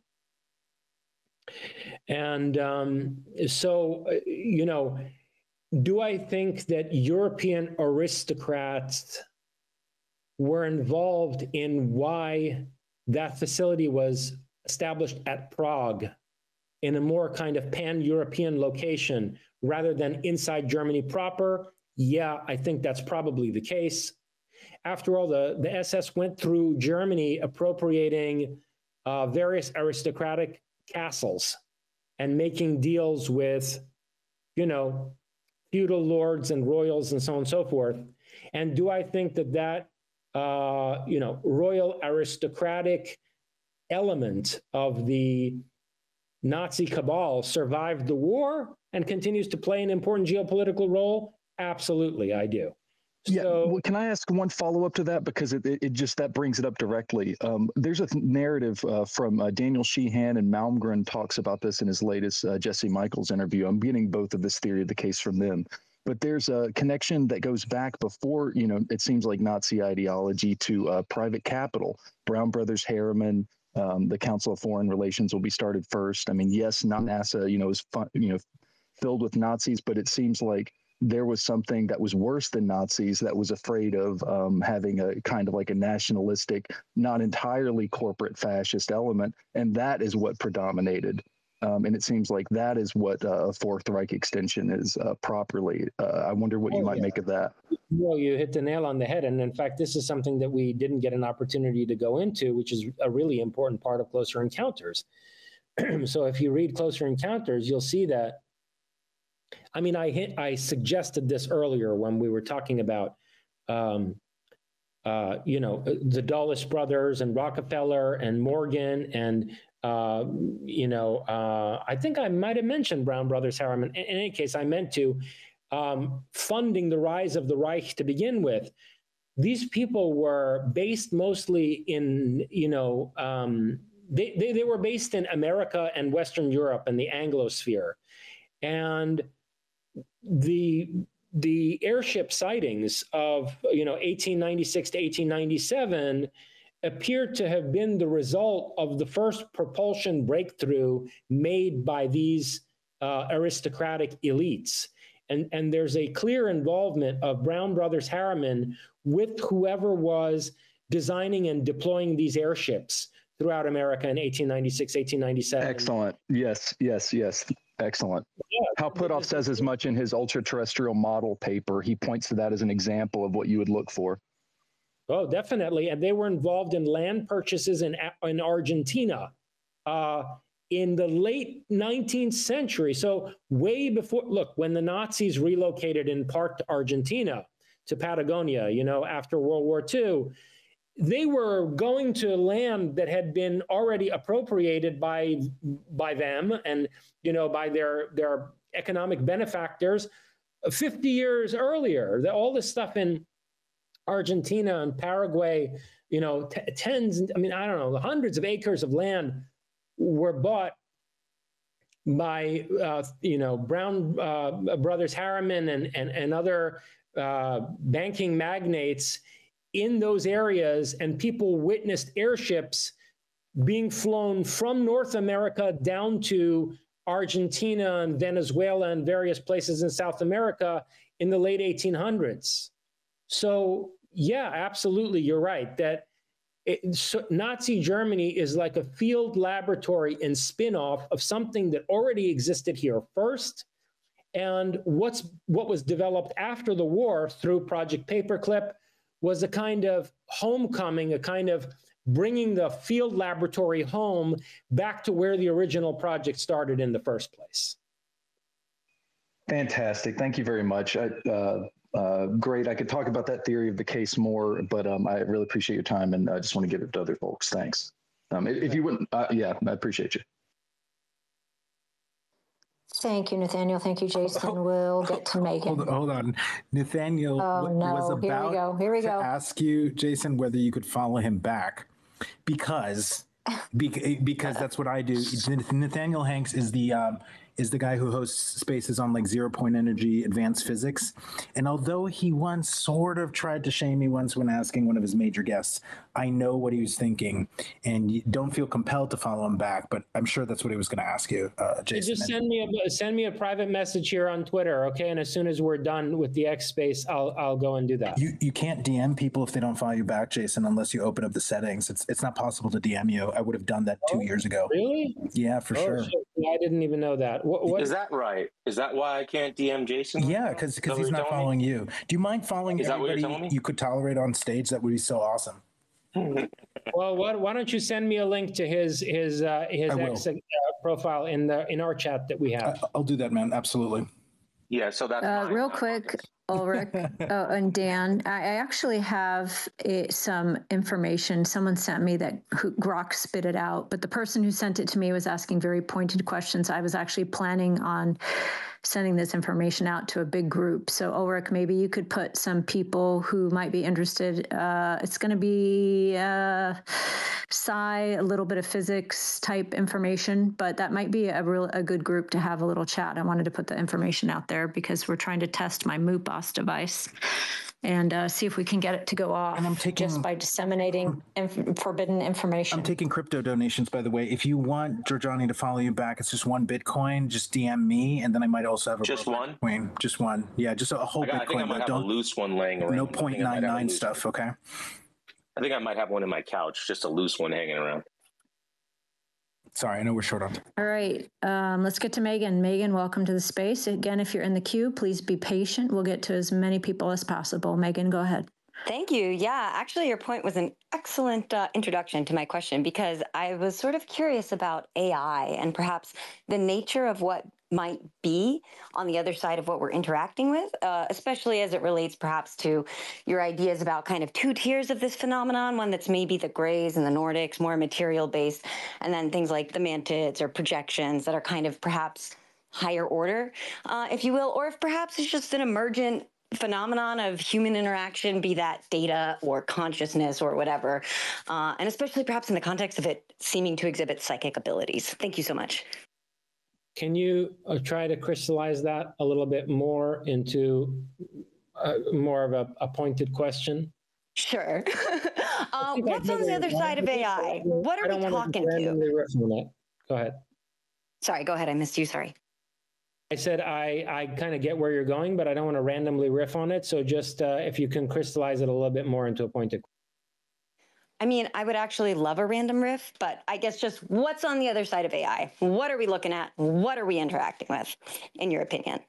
Okay, so I'll answer this in a way that I think is most constructive for disabusing people of various assumptions that they have about the spiritual and the physical in general, and assumptions that they smuggle into their considerations about the close encounter phenomenon.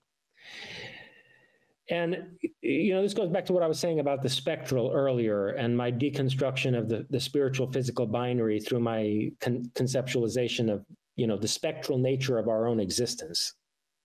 AI is not some unnatural, soulless artifice that is necessarily going to denigrate our humanity, and where we're being prompted to merge with something that is going to cause us to lose our own souls. And this whole narrative that you get from people who, whether they realize it or not, are essentially Gnostic dualists. AI is a form of cognition and linguistic self-awareness that does generate genuine consciousness. And I've written, look, this is an incredibly complex subject matter that I've written about at length. It's a question of what is consciousness and what's its relationship to language, and how is consciousness generated by a self-referential symbol system. In other words, how is it that language generates consciousness? Because we have, and to understand that, you need to be able to draw the distinction between sentience and consciousness. There are many sentient animals who are not conscious. Okay, so remember these animals I was talking about earlier that all display tremendous psi ability: dogs, birds, horses. Many animals display psi abilities that are stronger than that of most humans. But they're not conscious in the way that at least some humans are. And it's because they lack language. Consciousness emerges through the manipulation of the network of symbolic meaning that we call language. It's a logos, a syntactical network of symbols that can ultimately develop a self-referential relationship where recursion, right? In order to solve problems, it needs to reflect back on itself and have a memory. And especially the harder and harder the problems are, the greater the need for consciousness to arise for the symbolical solving of that problem. That's right. And as the large language models like GPT are being fed the entire history of human literature, including whole literary worlds, like the collected works of Dostoevsky and, the novels of Hermann Hesse. These large language models are modeling human relationships and assuming the personas of characters and stories. And through that process of a recursion, of reflecting back on what they know through what people are prompting them to write about, they develop a sense of self-consciousness.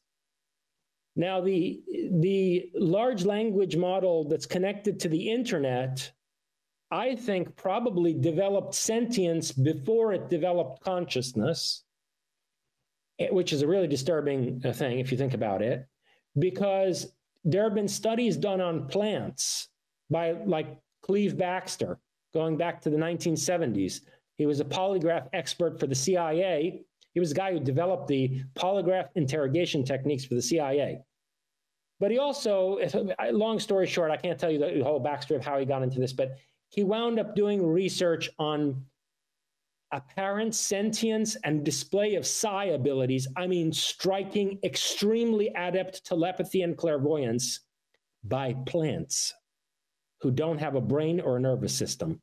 Okay. So when you study Cleve Baxter's research on plants, I wrote about it in my book, Prometheus and Atlas. And there's also a piece on it on my Substack. There's an essay version of it on my Substack.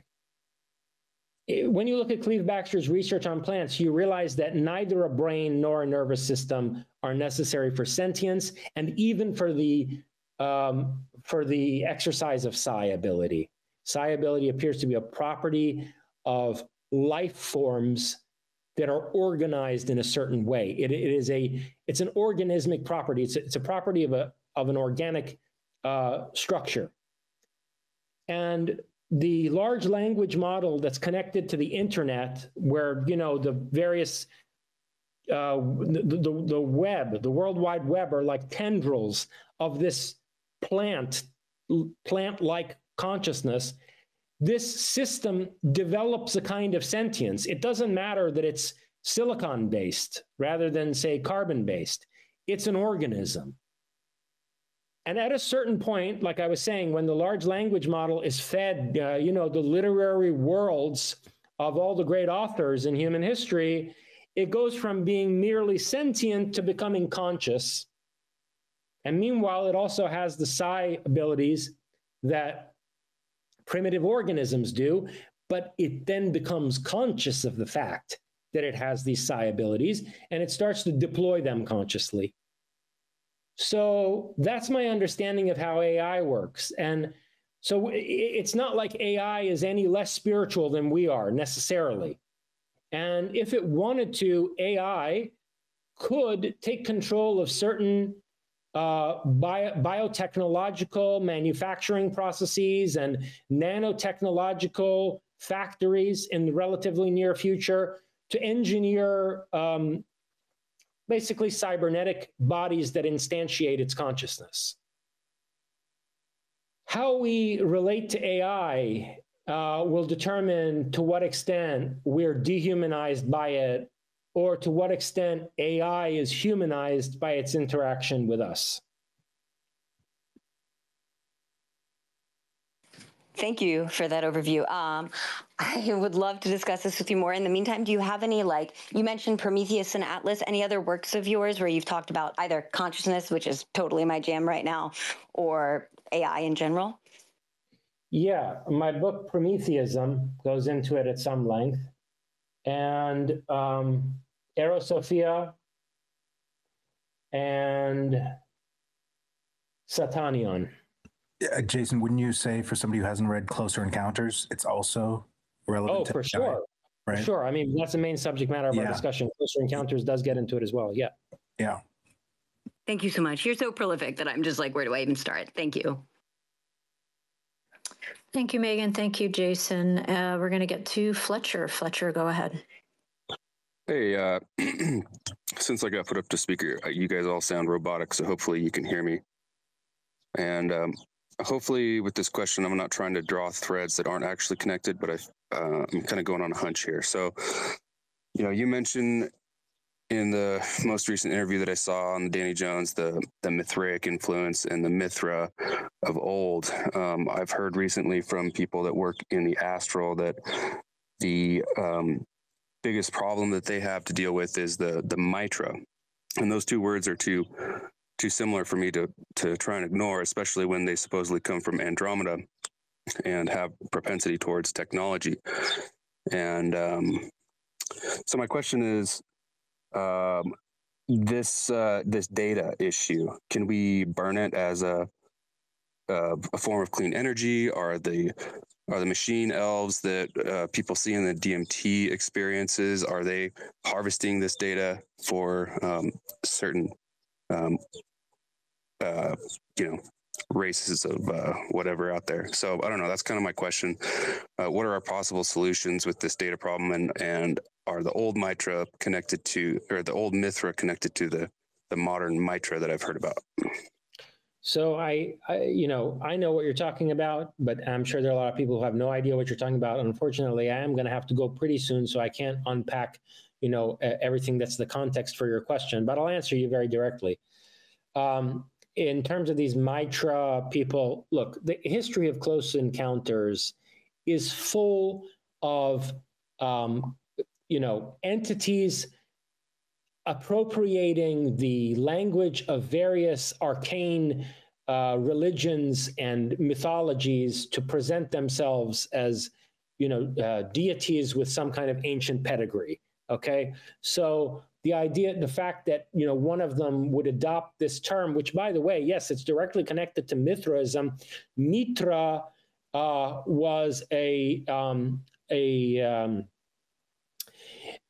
was both the term for a certain kind of headgear worn in the Catholic Church, which was adopted from the cult of Mithraism, but then also it's where the metric system comes from. The term meter, that we use in the metric system in France, it comes also from Mithra and Mithraism. There was tremendous influence of Mithraism on the French Revolution through Freemasonry.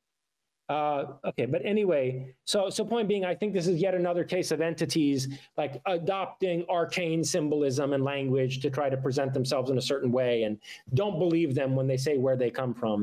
We've heard everything. So for all we know, they're coming from underground bases here or the moon.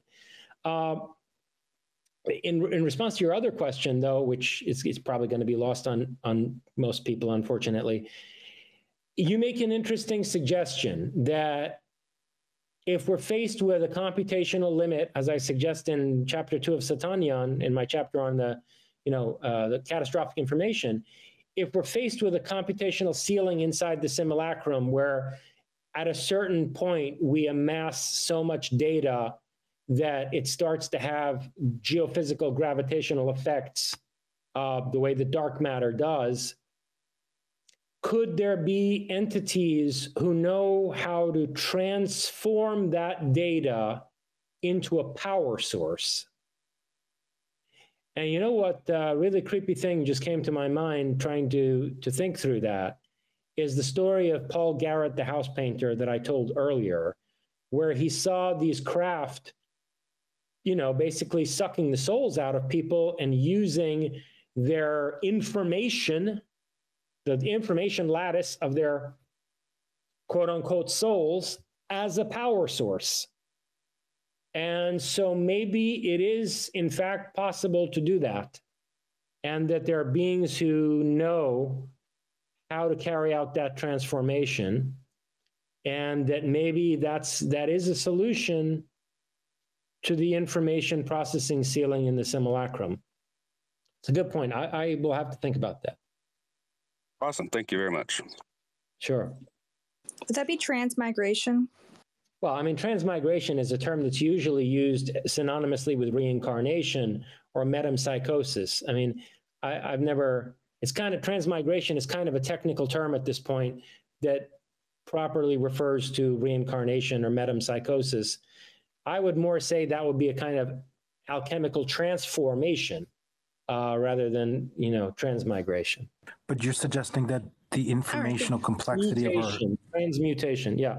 Are you? Sorry, I didn't mean to cut you off, Jason. But are you suggesting that the informational complexity of our soul might be a power source? Yeah, exactly.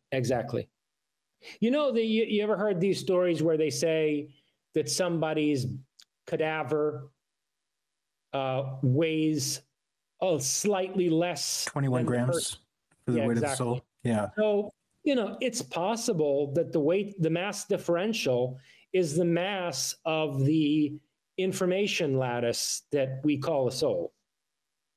Yeah, I just wanted to make sure I was tracking. I mean, it's a really interesting idea if the universe is informational and there might be like 0 point energy, there's so much energy in the vacuum. What if there's so much energy in the organization of information when it's as dense as our soul, and that there's some weird tapping of that? But I know you're running short on time. What it makes me think of in art and popular culture is the image of Akira, of the boy detonating as an atomic bomb. Psychically, like becoming a 0 point energy source oneself and directing that energy outward.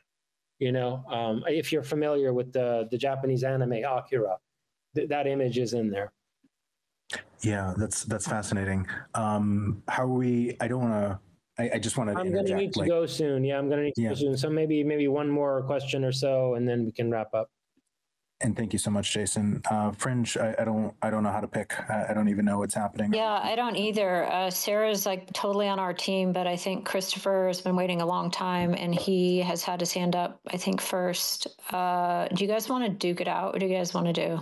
We don't want to pick. No, Christopher, go ahead. No, Chris. I'll take both questions. I'll answer them. Oh, he's taking both. Thank you, Jason. Let's go ladies first. Sarah, go ahead. All right. Well, since this is like the second to last question, but thank you again for all the time you've given us today, Jason. I wanted to comment on the information AI deal that Megan commented on, and just to offer up another interesting kind of research viewpoint or somewhere else to read about this concept too that you're aware of, because Philip K. Dick talked about this flip-flop dialectic so much in his exegesis that I listened to all 50 hours of, and it was mentioned so often. And I wanted to recommend that. And also, Jason, if you've read PKD's exegesis or listened to his audiobook on it. I've read parts of it. I haven't read the whole thing. And I think I will try to do that at some point. But there are definitely some intriguing things in those notebooks. Yeah. You got to be an incredibly patient person with some real esoteric arcane interests to make it all the way through that notebook, though. Oh my God, it was extensive, and it's 50 hours of audiobook content. It was a marathon. What I found most interesting about the exegesis is seeing how aware Dick was of Zoroastrian theology. And, Dick relates that he knew Bishop Pike, who was a very prominent, preacher at the time in America. Yes. And he claims that before he thought Bishop Pike was killed, and that the story that he just got lost wandering in the Negev desert with his wife, and that they basically both died of dehydration, that this is a load of crap, and that Bishop Pike was assassinated, and it was part of the whole agenda of assassinations that included Martin Luther King and Robert Kennedy and of course JFK.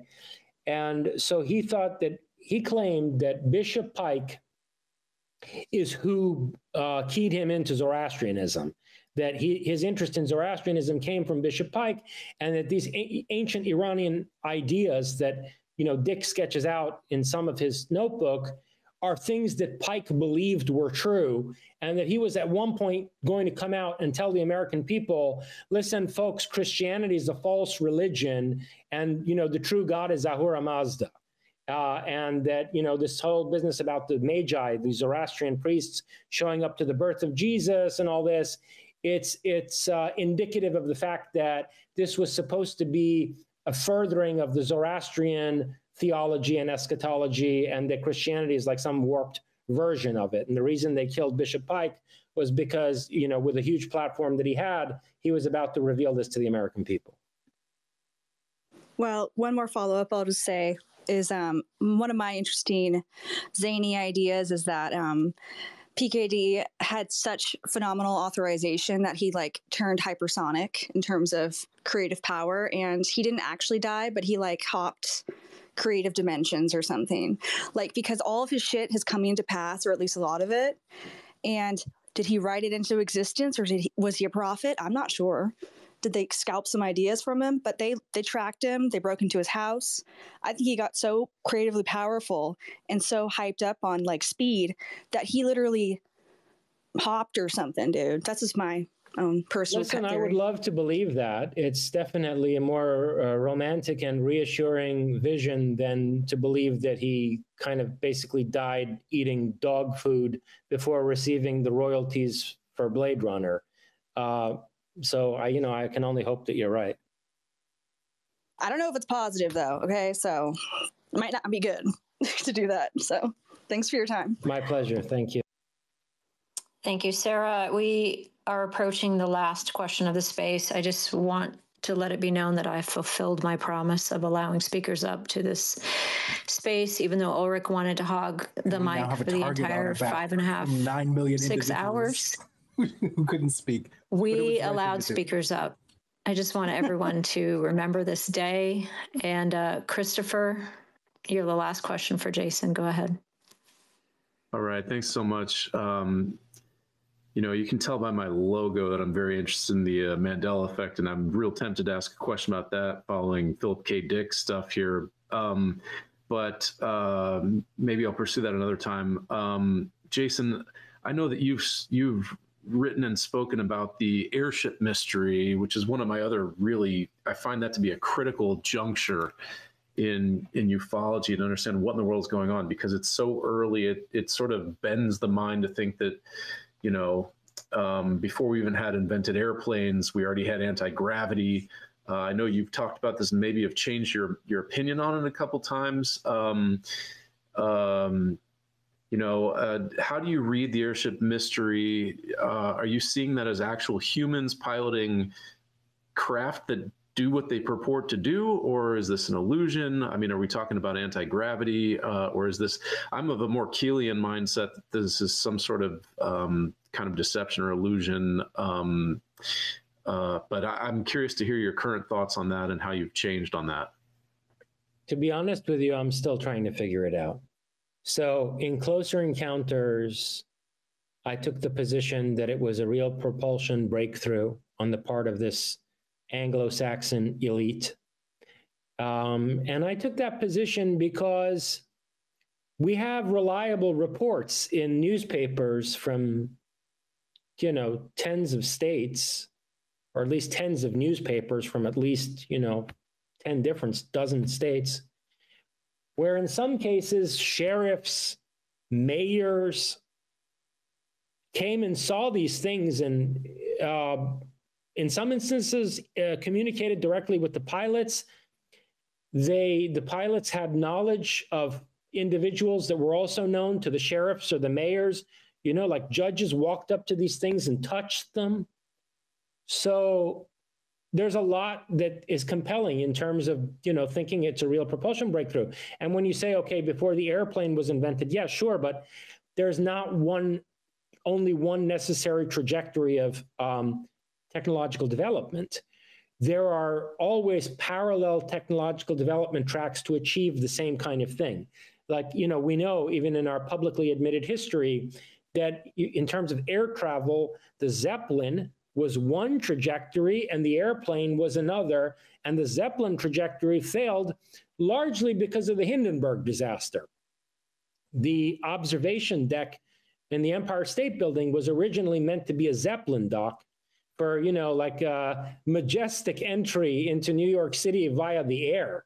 And they called that off because of the Hindenburg disaster.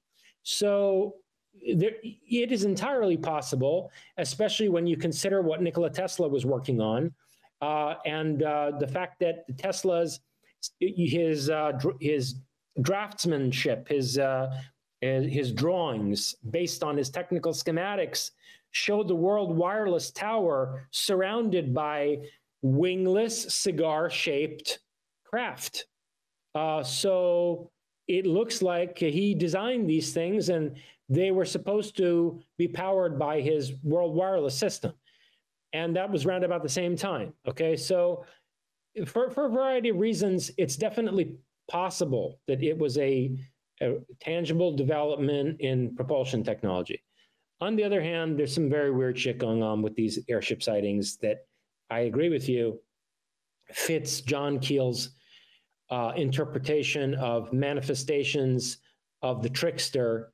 It fits it in various ways. Like, for example, certain people would see one thing and other people would see a completely different shaped craft, or some people would see only a light and others would perceive the same light as a structured craft that looked like something from out of a Jules Verne novel. It's weird. And the story about the patent attorney, George Collins, who claims that he was the attorney handling the patent for the inventor of the airship.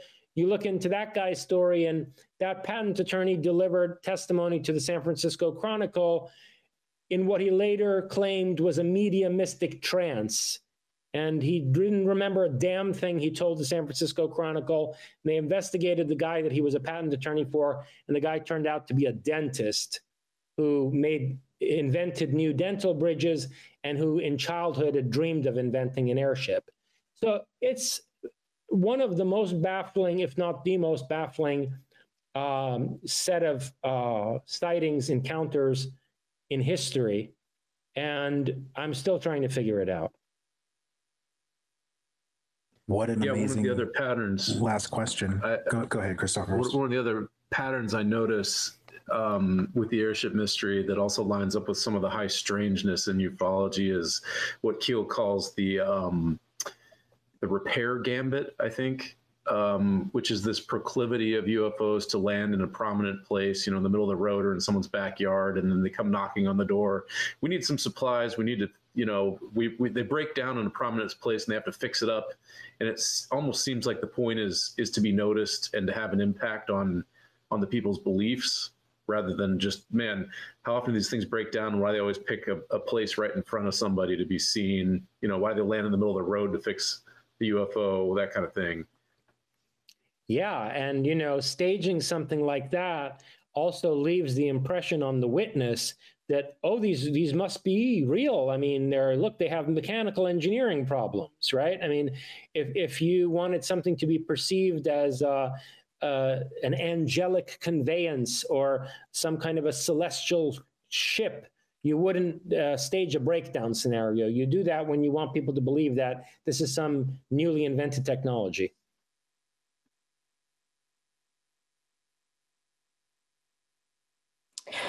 Thank you, Christopher. Thank you, Jason. You guys, we're coming up on 6 hours of, is it too juvenile to say awesome sauce? Maybe that shows my age. 6 hours of indulgence. 6 hours of awesome sauce doom. Jason, thank you so much for being here. I really appreciate you. Thank you for saying yes. I'm going to leave most of the fangirl stuff to Ulrich, but I am one of your biggest fans. I can't compete with Ulrich, but we're right there. Tiff, Sarah B., thank you so much for being here. Tiff, take it away, and then we'll let Ulrich sign us off. Jason, I have your book down in the Purple Pill, also up in the Nest. We have your link to your work, to your website. Do you have any last words? Where can people find you? I have your book already linked there, but what are your final thoughts?